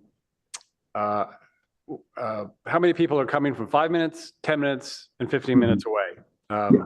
One is a historic figure and the other is a projection. Yeah. Okay. All right. So I guess what's kind of fascinating to me is, without looking at these numbers, I would have guessed that University Avenue is going to have overwhelmingly higher numbers, particularly over Midtown. But we're actually seeing that Midtown is the most popular destination at every, actually in every metric shown here. And so let me just ask the question, is that an anomaly, or like when you started this job, would you have predicted that? No, so this is not number of people coming into that area. This is number of people living in that 5-minute drive distance. Yeah, yeah. Population living in that area, not coming to that area. So this is the potential population of shoppers. Yes, within a drive time. Mhm. Okay. All right. Thanks for clarifying. Yes. Yeah. Yeah, we don't have data on how many people are coming and going, unfortunately. Got it. I think the street sense report might have had some of that data, actually. Quick follow-up to that question. Did we look at the number of people employed within 5, 10, and 15 minutes of these areas? Because I think lunchtime's a big draw for some of these kinds of stores, retail. Yeah, there in that data there, I believe, Serby, there was some numbers in there about the number of employees, and they had a slight breakdown of kind of the industries, right? Yeah, so I think the number of employees are not for the area, the drive time itself, but they are for the particular, like the downtown area. So it's not for the entire area. Yeah, so that's the CoStar data that's in the report, I believe, right, Serby? Yeah, so I think that's Appendix B has data in there, and it'll say downtown, and we kind of had a map that selected the commercial area, and it says there's total sales of $2 million or $2 billion, whatever it is, and it had 2,000 employees, and it even broke down some of the main employers, how many were in restaurant and retail, and how many were office. So that's in the report. I could probably pull that up if you want to look at that. That's okay.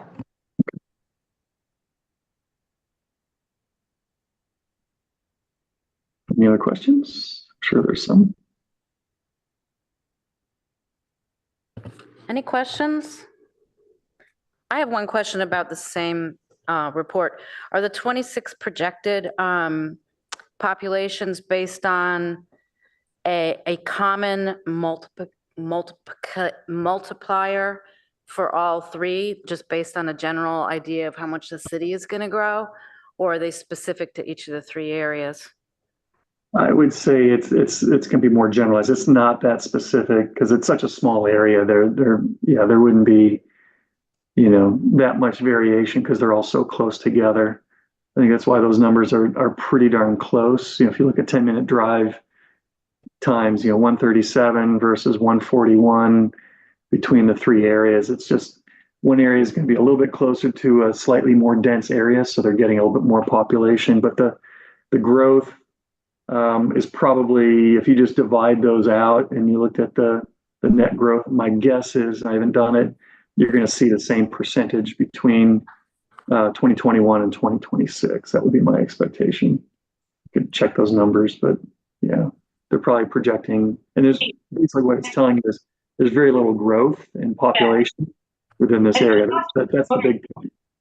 Sorry, and we're not sure exactly what algorithm has been used by Esri to do the projections, but there might be certain differences, like trying to understand, like based on some of the retail, like some of the trends of growth, they might do little different projections for each, or that projection line might be a little different for each of the areas. So the percentage between downtown is probably a little different from 137 to 139 compared to California Avenue might be a little different.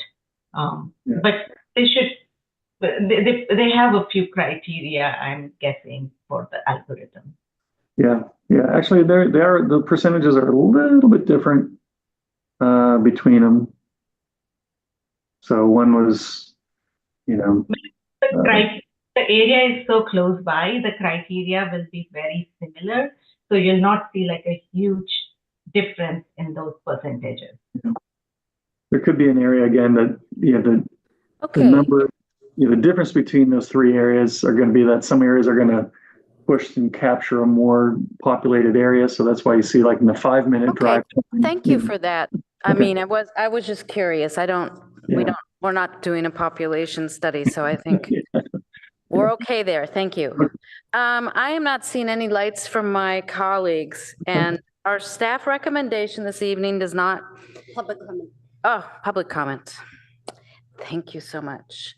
Ms. Dow, I haven't seen any public comments, but do we have any? I've Amy not would like to make a, received any speaker cards. There's one person on Zoom. but I don't think the person on Zoom is holding No. their hand up. So then, no, I have no requests to speak. Okay. All right. Then I will close the public hearing and it will bring it back to the commission. And I wanted to mention that we do not need to make a motion here. We just need to make some recommendations to the council on this final report. And also to remind everybody that it's going to come back to us with specific changes. So I see that Commissioner Aiken's light is on, followed by Commissioner Heckman. Thank you, Chair. I've got a ton of stuff here. I'm not going to go through all of it. But I did want to make a couple of comments to start about parking, since that's the new contribution for discussion tonight. The first is that average parking occupancy can give you a very misleading picture of what's going on. And that's partly because it varies from day to day, as I alluded to earlier, but also because the distribution across the parking spaces in the city is not uniform either. So you can often find spaces in the Webster Cowper garage when all the on-street parking and surface lots near the actual retail is overused, is oversubscribed.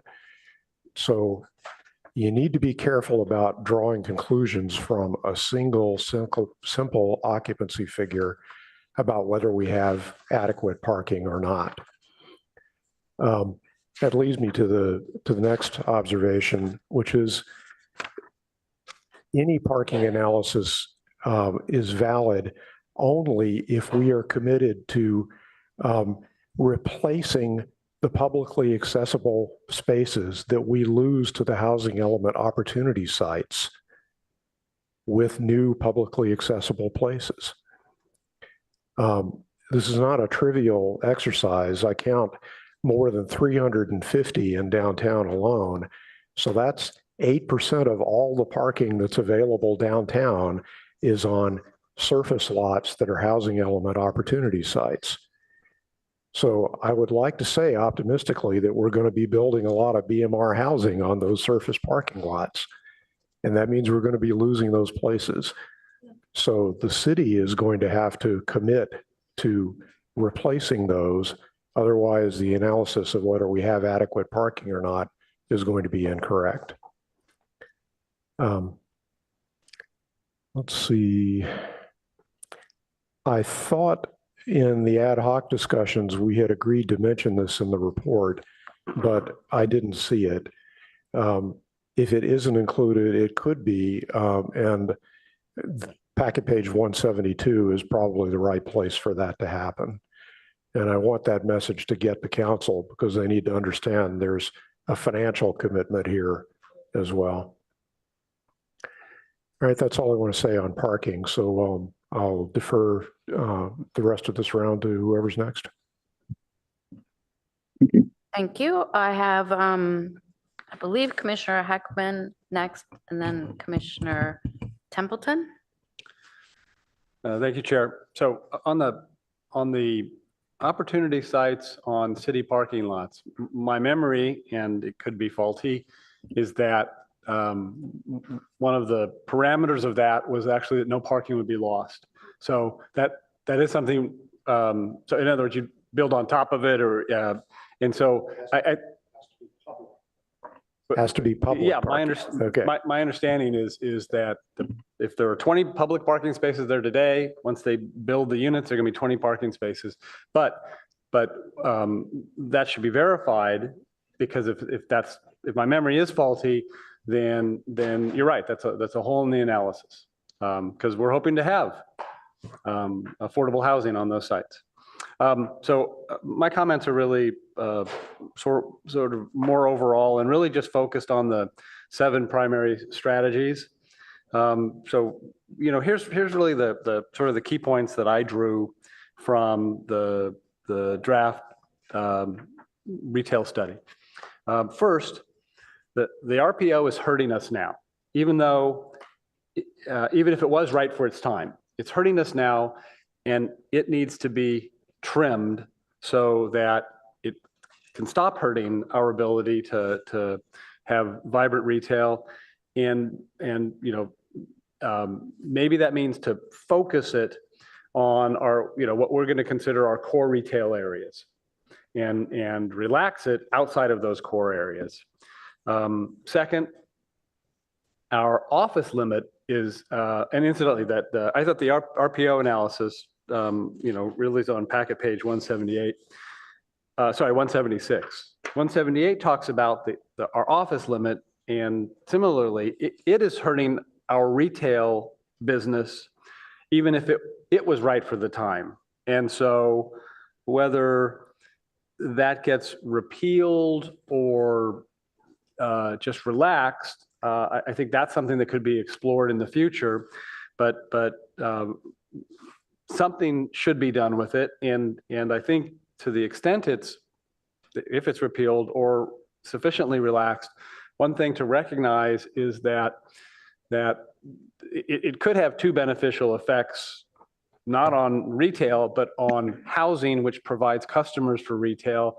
And one is that office can drive the construction of additional below market housing.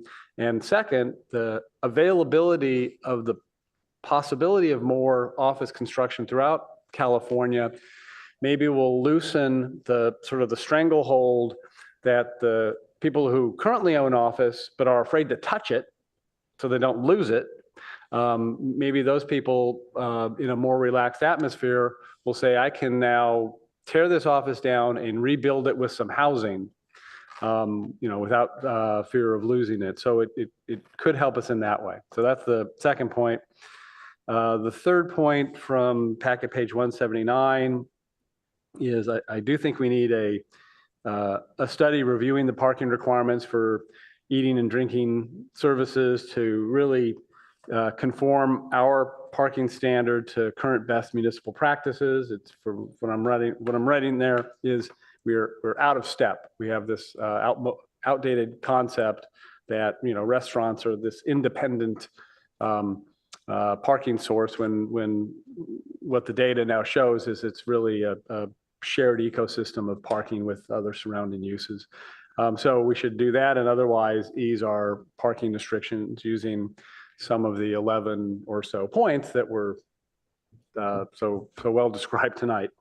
And then the other 3 points I didn't mention, the primary strategies of 1, zoning cleanup, 2, streamlining process, 4, allow non-retail uses in ground floor with limitations, and 6, relax the formula retail restrictions. I'm supportive of all those concepts as they're built into this study, and can inform or take the shape of really some version of the 20 recommended ideas that are shaped around those 7 strategies. Okay, thank you. Commissioner Templeton? Thanks. When I hit the button, I was intending to share those same thoughts that Commissioner Heckman had about the city parking. So that's been addressed. Whoever's driving the slides, can you put up the one that has just the list instead of the subpoints? Of the parking or the zoning? See how it says 5 and then it says 6? I'd like to see all of the points on one slide. It's the 1 through 7 strategies. Okay, great. Yeah, let me just zip back up here. All right, here we go. These are the parking. You want the zoning strategies, right?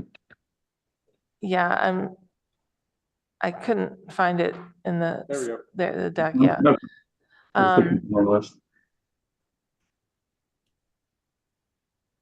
I mean, you've incorporated a lot of our feedback, and I don't feel the need to make changes on this. So I'm just trying to look through what we need to do to get to a motion and be able to have our discussion on what things need to change.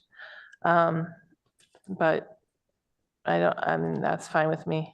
So do you have a similar one for the parking? Yeah, we had the. That's okay if you don't. It's just a question. Yeah, that was on 4 slides, but we can go through the parking. No, it's on number 7. Yes, we're fine. I want you guys to know, as fellow commissioners, that this is fine to me. Okay, thanks. Commissioner Chang? So where to start? I suggest that we, as a process point, that we take this in 2 pieces. One, that we just say that we've received this report. I think there's some errors, there's still some data issues with some of it. We, as the PTC, haven't really discussed in depth exactly what we think of some of these. So for example, for number 2, create streamlined and predictable approval processes. It actually sounds like there's not necessarily that much to be done there. There might be on the margin. I mean, that's what Mr. Wary himself said, that we're actually doing pretty well there already. And then, for example, comprehensive zoning cleanup, that's like a two-year project for staff. So my suggestion would be that we say, yep, got this. And then separately, tell council that there are actually, I believe, 2 things that we probably do have consensus on and that could make an immediate difference. Because I don't want those things that could make an immediate difference to get caught up in the 2-year comprehensive zoning cleanup and never happen. But before I talk about those 2 things that I think are kind of like quick hits, I just wanted to say, like, the conversation about the retail preservation ordinance, I think as far as we got is the conversation that we had at our last PTC meeting. So there were some potential ideas, but where it's not clear to me actually that RPO as a whole is a problem per se, because the data that MBI showed us actually showed us that retail vacancies are pretty low outside of downtown and Cal Ave. And yet downtown and Cal Ave are where we want to make it, like where we want our shopping districts to be. So given that we were talking about potentially relaxing the RPO elsewhere, yet that's not where the vacancies are, right? So we have to be careful if we relax the RPO in our core shopping areas on exactly how we do that, such as not to destroy what we want to be a very walkable area. And so that's just sort of the nuance that I want to put on that. It likely does need to be relaxed some, but kind of like at the edges. And I wouldn't say that it's creating a problem per se. Because especially when I started looking at the benchmarks, Santa Monica and Los Altos and Redwood City do many of the same things that we do, actually. So that's the first thing. Regarding offices, I think the argument from Michael Baker is that because there are so many vacancies right now for office, that we shouldn't need to worry that people will build more office, so therefore we can remove the construction limitations, if I understood correctly. And so that is something that's like a whole different ball of wax, given the history that the city has with office. So I'm not sure that repealing office conversion and construction limitations would necessarily help retail directly, because we have so many vacancies in our downtown area already, according to the data that they gave us. Now, separately, we may want to allow more flexibility, going back and forth between office and retail uses, but that's not necessarily about repealing our office cap. That's, at least that would be my thought. And then finally, in terms of what I think the quick hits are, and I would like to kind of do, I would suggest this as a process suggestion for us. One motion to say we've received this report, and a second motion to say to council that we think that we could actually execute on the on relaxing formula retail, limiting it only to restaurants that have 50 or more, or sorry, that have more than 50 outlets and 50 outlets.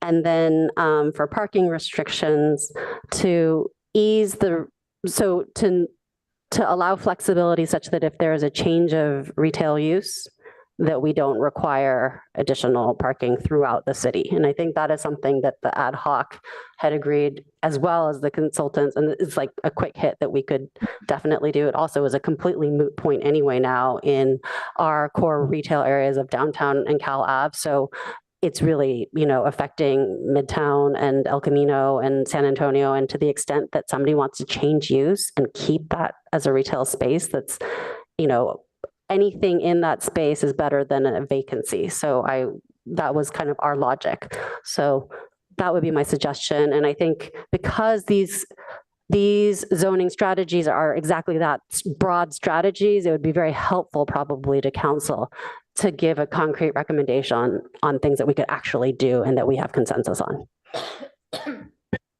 So can I just get a clarification? The second one is you'd like to remove requirements that when a different retail use or retail-like use is going in that require more parking. Correct. Okay, I think the thing about that, I'm coughing, sorry, is that except for in the Cal Ave Business District, it was done on square footage across the city. So that was only an issue in the Cal Ave. Well, we have a difference in our code between an intensive retail use and an extensive retail use, and it is determined by square footage. So if there's no square footage change, we're sort of saying, let's not make that distinction. So if you think if you want to base it on the difference between extensive versus intensive retail, I would make that clear, because all the other retail and allowable ground floor retail and retail-like uses are the parking is based on square footage, except historically at Cal Ave, which is now wiped out by state law. So I'm not sure, I think if you want it in there, you should make it explicit that that's what it applies to. And I'm not sure how significant a change that would be. That's a great point. So to clarify, the chair was saying that instance that we've heard over and over again about the ice creams or the yogurt store that couldn't, take over a vacant space in Cal Ave, that example specifically applies only to Cal Ave because that same restriction wouldn't have existed elsewhere in the city. But what still does exist in the city is, I think it's a 1 for every 350 square feet versus 1 for every 250 square feet for what's called an extensive retail use versus an intensive retail use. Extensive is like appliances, big square footage. But yeah. And it could include, restaurants generally, or depending how you look at it, a form of retail. And those have the highest parking requirements. And that's one that I think, even if you don't exempt it the way that we were talking. I think what the chair is saying is that right now, if something were to change from almost any use to, aside from an extensive use. So right now our code would say that if you're changing from an appliance store to a restaurant, you would need to increase your parking. But if you're changing from any intensive use to a restaurant, there's no difference in parking requirement in the city. I think that's what the chair is saying. I think there is a big difference. Your restaurant food and beverage requirements are For instance, if it's one with a drive-through, it's 30 spaces per 1,000 square feet of gross floor area. If it's not drive-through, it starts at 5 spaces per 1,000 gross floor area plus 16.7 spaces per 1,000 for kind of public space, serving space, not back of kitchen or back of house. So that's the combined, it's kind of a more complicated calculation there, but those are high numbers. Yeah, thank you. I think, restaurants. And I'll I just think Ms. pile on French. to say that was not just Cal Ave. So we have parking. Only downtown has a blended rate of 1 per 250. Okay. Cal Ave had a unique situation because it used to have a parking assessment district that reflected the citywide parking ratios that are also in play in Midtown, on El Camino, San Antonio, all these other places that have retail follow the general citywide parking ratios. So really, it's only downtown that has the blended rate, whether you go from one use to another. Thank you for that clarification. Okay, so then it still would be helpful potentially to relax the parking restriction and just say if you're changing use in a retail space that you don't have to change your parking. Yeah, I guess it depends on what you're changing to and what you call retail and retail like. So, and we have those definitions. So if that's what you're saying. Thank you for that. Are you finished? Okay. Commissioner Rectal? Yeah. I have mixed feelings about this report because we put a lot of work into this, and this really doesn't speak to the way we were thinking about things. But they wrote the report, and so we agree with some of the stuff. We don't agree with the others. There's just one disagreement that I want to really highlight because I think it's important. One of the fundamental goals was to make the retail more predictable and less uncertainty. We thought that would help attract new retail. If you have to jump through hoops, you're less likely to jump through hoops to get the retail. And one of the things that if you look at on packet page 177 that they're recommending goes exactly opposite of that, proposing that if there's vacancies, we will change the zoning as a function of vacancies in the upper right here of 177. And so that is now more confusing, like what's allowed depends on the vacancy rate. And if the vacancy rate changes, then what's allowed is changes. And I don't see that being advantageous to attracting retail, but you also could have unintended consequences because now landlords know that they can get a more lucrative tenant by keeping a vacancy for a year. And so now you have this really strange incentive to not lease your property. So I just think that the recommendations in section 4 are just not good, and it was not what we had recommended. So thank you. Commissioner Aiken? I agree. Yeah, I'd like to touch on a couple of other things. The ad hoc developed a list of suggestions that border on zoning and go beyond it. And I wondered, since those are not captured in this report, are they captured some other way? How do we communicate those to council? Yeah, not this one, the beyond zoning. Yeah. Right. And I want to give you a few things to think about to clarify why this is important. The Harvard Business School study that the consultants brought to our attention suggests that vacancy taxes, if carefully chosen, could be an effective way of reducing vacancy. And this is mentioned in passing on packet page 167, but not treated adequately, I think. What we had discussed in the ad hoc is described here. that council should request staff to perform a study to consider general vacancy taxes. And that should include office as well as retail.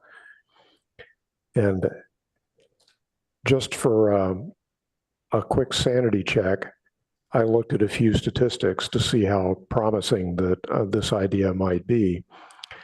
And it's interesting to see that higher asking lease rates are strongly correlated with higher vacancy rates. Strongly.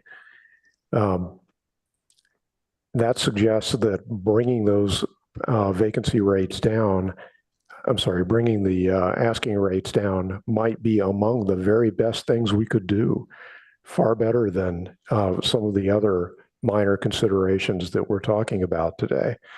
So that really does deserve a study, and that's something that council should direct staff to do.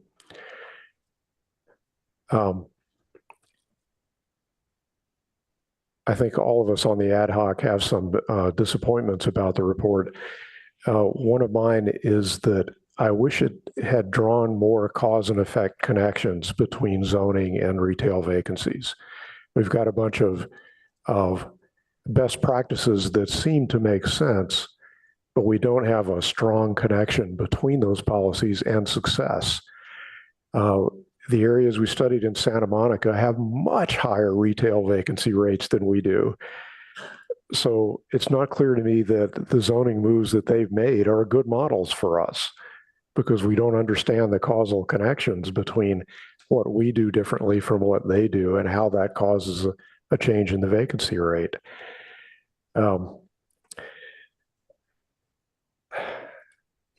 Yeah, there's a bunch of other things, but I don't think I'll get into those in great detail.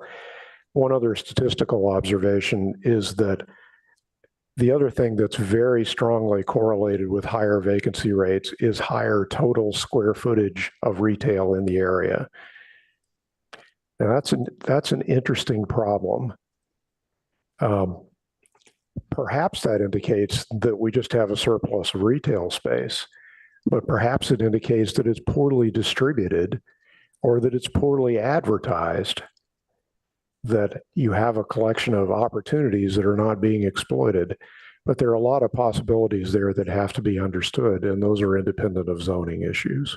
Many of them are independent of zoning issues. So those are things that I had hoped we might look into as part of this study, but if we don't, if we can't, at least let's not lose them from consideration. Thanks. Thank you. Okay, well, I'm not seeing any other lights, so I'll make a few quick comments. And I associate myself with a lot of comments that have already made. While I'm speaking, you could maybe put up the 7 strategies slide again. So what I was looking for based on the very first page of this report was 20 tight recommendations that would be made that would be easy for us to implement. And not seeing the slide with this, oh, there it is. So I'll go through these really quickly. And thank you very much, Commissioner Aiken, for your comments, and I want to ask something to the ad hoc later.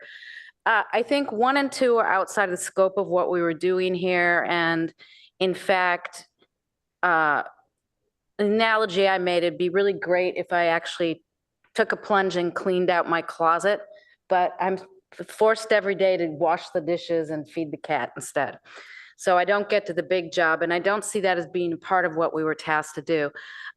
You sort of complimented our processes being, a lot of them being streamlined and predictable anyway, so I'm not sure what I see there. Limit the retail preservation ordinance. The interesting thing is the suggestion seems to eliminate Midtown and El Camino when they have lower vacancy rates, and keep the cores, which of course we do want to do, who have higher vacancy rates. And I will add that that also eliminates walkable shopping for a huge number a huge amount of residents and other workers in our city. So I'm not interested in that as a strategy at this time. If we need to change the RPO, we need to take a very detailed look at it and how we would do it, not just reduce it to downtown and Calaf. I have never understood possibly how limiting non-retail uses, and when I say retail, it's anything allowed in ground floor. With RPO, I have never understood how that might help us other than converting some of those spaces to office, which if we have the residential growth, which we are tasked to have and working to have, we will really regret that because we will create more unwalkability in our neighborhoods. Repealing the office conversion is similarly not of interest to me, and construction limitations, whatever those might be, because we already have too much office in this city. And I think that, and we have so much vacancy now that I feel like we have a responsibility to eliminate our property owners, big property owners and mom and pops, their investments, and they're sitting on vacant space. Relaxing the formula retail restrictions, which I think Commissioner Chang brought up, is a really good idea. Easing the parking regulations in the specific way that Commissioner Chang brought up, I think could work also, but I'm not looking at some of these other ideas in here as being relevant to trying to revive and make more attractive our retail areas. So I'm thinking what we need is a motion to say we received this report. And the reason we don't want to, I don't think we want to say we recommend the report or something like that, because I think there's a lot in here we need to work on still, hopefully as a city and as a commission. And I wonder, and then acknowledge the 2 quick fixes and in there. And then I'm wondering if the ad hoc would like to submit to the city a report of their own, and I'm not asking you to do more work. You didn't get any money, sorry. More work. I'm not trying to assign you work. I'm just trying to suggest that you might like something to be conveyed to the council about that. So those are my thoughts right now. Can I ask staff a question? If the ad hoc wanted to write a letter or something to council, does it need to be approved by, it needs to be approved by the rest of the PTC or no? I would think, a letter could be prepared from the ad hoc in your words as an ad hoc. As an ad hoc, yeah. Limit it. Yeah. I mean, there would be a time sensitive, and we have minutes, and I mean, to the extent that we have minutes from tonight, we don't have minutes, but there's video and stuff. What's our deadline then? You said it would be time sensitive. Well, just June 10th is, I don't know, we'll see, because, yeah. I mean, June 10th is when the council is supposed to hear this. So then 2 weeks before June 10th. That's when it goes out, yeah. So I could have a placeholder concept for an attached letter that I don't say what it says because I don't have it yet. I think that if we authorize the ad hoc to represent the ad hoc's thoughts, that's fine. Okay, so I guess what I'm doing, Commissioner Heckman? Yeah, 2 things. One, when I look at the recommendation in our staff report, I don't know that we really need a motion. I think in the staff report to the council, it will be clear that we received the report and provided comments, right? In terms of the letter from the ad hoc, I really like that idea. I mean, in part because even though I've been here for, I think it's 2, I can't remember, it was 2 or 3, and I missed one, but read all the minutes from it. That's a small fraction of the hours that the ad hoc spent. And so, I've been looking to the ad hoc for guidance because I feel like the 3 of you really took the time, made the time to get your arms around this. And so I like the idea of a letter from the ad hoc committee rather than, from the PTC through the ad hoc committee. I like it to be yours. But I guess the question I would have for you is, in that letter, will you only bring to the council's attention sort of areas where the three of you had consensus, or so that's something you should think about, right? Because maybe there are times where two of you thought one way and one thought another, and do you want to include those things? I think it's fine that you do, but explain that way. But I think it's something you have to think through. So, but I like the idea. Well, yes, I agree. And in the absence of a motion tonight, which I think Commissioner Chang mentioned, and I can go either way, we don't have to have a motion if we don't want to.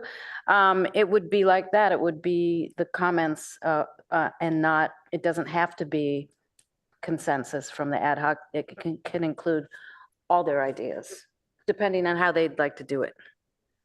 Commissioner Templeton?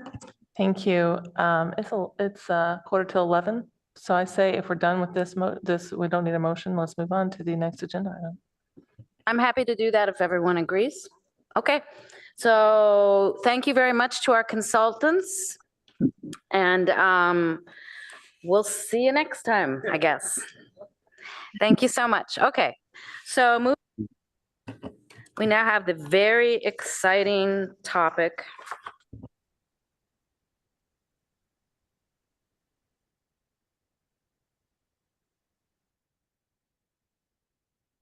Sorry. We have the very exciting topic of the election of our officers, starting with the chair. And I think we all know what this is about. So I will just say that I will ask for. What a nice idea. Vice Chair Chang would like to welcome you back and acknowledge your reappointment, which I hadn't done. So thank you. So congratulations. Thank you. Thank you. I appreciate the support of the council to send me back here to do the work I really enjoy. And I'm really happy to be here tonight, not giving you my parting remarks. We're happy to have you back too. So that being said, why don't we go ahead and start the process, which I will take nominations for chair from the floor. I will nominate Commissioner Chang. She's working on the ad hoc. I realize, we're very lucky that she's on the commission. I think she adds a lot of insight and a lot of drive, and I think that will be a very good mixture to be chair. Okay, and then do I have a second? Oh, I don't need a second. Okay. Okay, so would the nominee like to accept? Sure, I'll accept, and I'm honored. I would be honored if you all decided that I should be chair. It's been a really great group to work with, and this has been interesting work. I hope impactful work that we've done, and would like to help our commission continue that.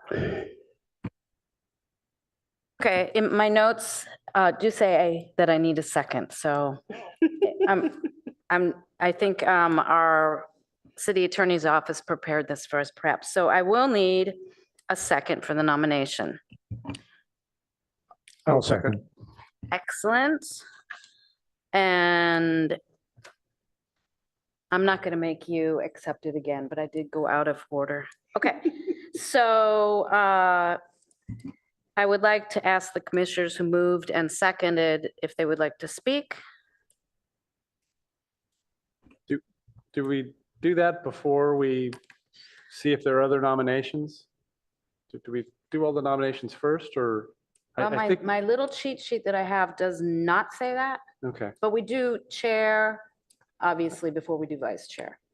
No, I mean, other nominations for I will call chair. for other nominations, but it does not actually clarify that, but I was kind of trying to go by what was here, but I will call for other nominations. Would anyone involved, either the nominee or the maker and the seconder, like to speak? No, okay. So then I will I'll speak. ask, oh. Sorry, so I Go think ahead. you've called for nominations, and it seems like there were no other nominations, Okay, right? If I'm looking, right, no one else is nominating anyone else for chair. So, all right, so then, yeah, so then I'd like to just speak very briefly to my second. I sang Vice Chair Chang's praises last year when she was being nominated for vice chair, and I thought she's done a terrific job both as a commissioner and vice chair this year. And one of the things that I thought was particularly interesting and makes her even more qualified to be the chair than she was a year ago is sort of it's been apparent, sitting here next to the two of you, the close working relationship that the two of you have as chair and vice chair. And so I think you are, primed to be a terrific leader for us for the next year. excellent. Any other comments? And I can take comments from other commissioners, it says also, if anyone would like to speak about this nomination. Okay, and I would like to just confirm there are no other nominations for chair that anyone would like to make? No? Okay, so I think we should just take the vote.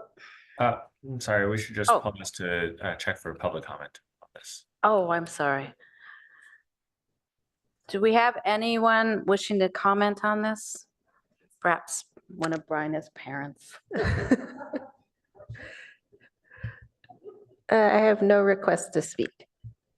Okay, there are seeing no requests to speak. I think we can now call the vote. Commissioner Aiken, Yes.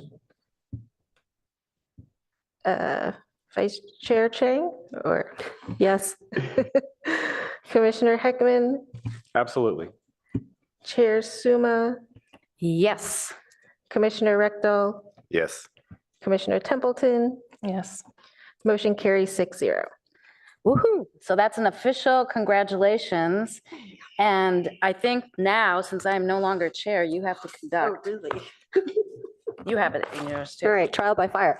Yeah. Okay, That so should be- next we need to elect our vice chair for the next year. So I'd like to take any nominations for vice chair. I would like to nominate Commissioner Rectal. I have been impressed with how well connected he is in the community and how that's contributed to his success here. He has ample experience. I believe he's ready for the role. And I particularly like how he works cordially with a huge variety of people. That's a wonderful characteristic for a member of this commission and especially for an officer. And I think it's time. We should move up to vice chair. Thank you. Commissioner Heckman, you're, oops, sorry. Commissioner Heckman, your light is on. Thank you. I will second the fine. nomination, and if the nomination's accepted, I'll speak to my second. So is the nomination accepted? Yes. Am I supposed to ask for additional nominations at this point? Did we decide that? Are there, well, are there additional nominations for vice chair? Seeing none, Commissioner Heckman, did you want to speak to your second? Yeah, thank you. So Commissioner Rectal finished third in our synagogue March Madness bracket game this year. The first two prizes were Giants tickets. The third prize was being nominated to be vice chair of the PTC. I didn't realize that that Alan had read the minutes of the synagogue March Madness, but so he beat me to the punch tonight. But seriously,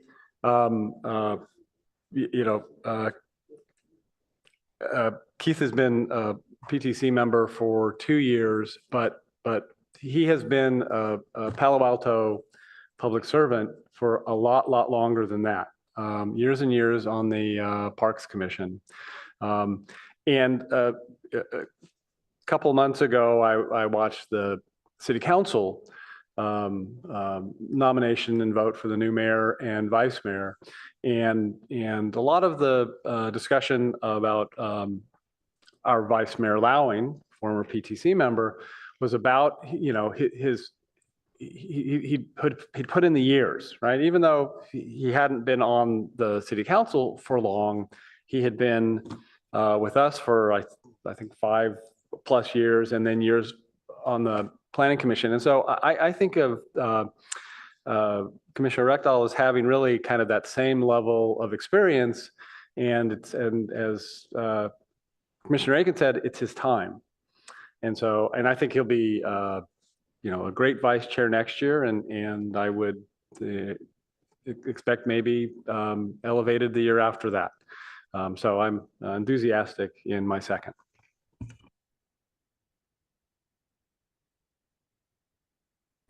That's right, I'm supposed to talk. Does anybody else like to speak about the nomination? Commissioner Templeton? I hope that what Commissioner Heckman just mentioned becomes something that you guys can accomplish as leaders of this body to make a predictable succession path, so that it's not always, you know, who gets to talk to who, or, you know, we're Brown Act covered, we can't all talk to each other. It'd be really nice to have some predictable path and figure that out. That's something we could maybe accomplish under your leadership. Thanks. Anybody else? Okay, let's check for any public comments. Are there any public comments? No, I have no public comments. Okay, and I don't see any online either. All right, so I think we're ready for the vote, Ms. Tao. Yes. Chair Chang? Yes. Commissioner Aiken? Yes. Commissioner Heckman? Yes. Commissioner Suma? Yes. Commissioner Rectal? Yes. Commissioner Templeton? Yes. Motion carries 6-0. All right, congratulations to our new vice chair. All right, and I think we're on to our final order of business, which is approval of Planning and Transportation Commission draft summary and verbatim minutes of December 13th, 2023. I'll move approval. As revised? Does anybody have any? I'll move approval as revised. Second. Any comments? All right, I think we are ready for the vote, Ms. Dow. Commissioner Templeton? Yes. Vice Chair Rectal? Yes. Commissioner Suma? Yes. Commissioner Heckman? Yes. Chair Chang? Yes. Commissioner Aiken? Yes. Motion carries 6-0. Okay, any commissioner questions, comments, announcements? Just one. Okay. I'm not going to take any time. I just want to thank you again for a great 1.5 years, as it turns out, of being your chair, and to reiterate all the nice things I said about you in our last meeting of last year, because this has been, it's been 7.5 years on this precise commission, and this has been a super winner of a group of people to work with. So thank you. Yeah, I just wanted to thank our outgoing Chair Suma for her tremendous work this 1.5 years, and also dealing with some pretty sticky meetings, I think. So handling it with such grace. So yeah, thank you so much, Doria. Congratulations to both of you. All right, we're adjourned.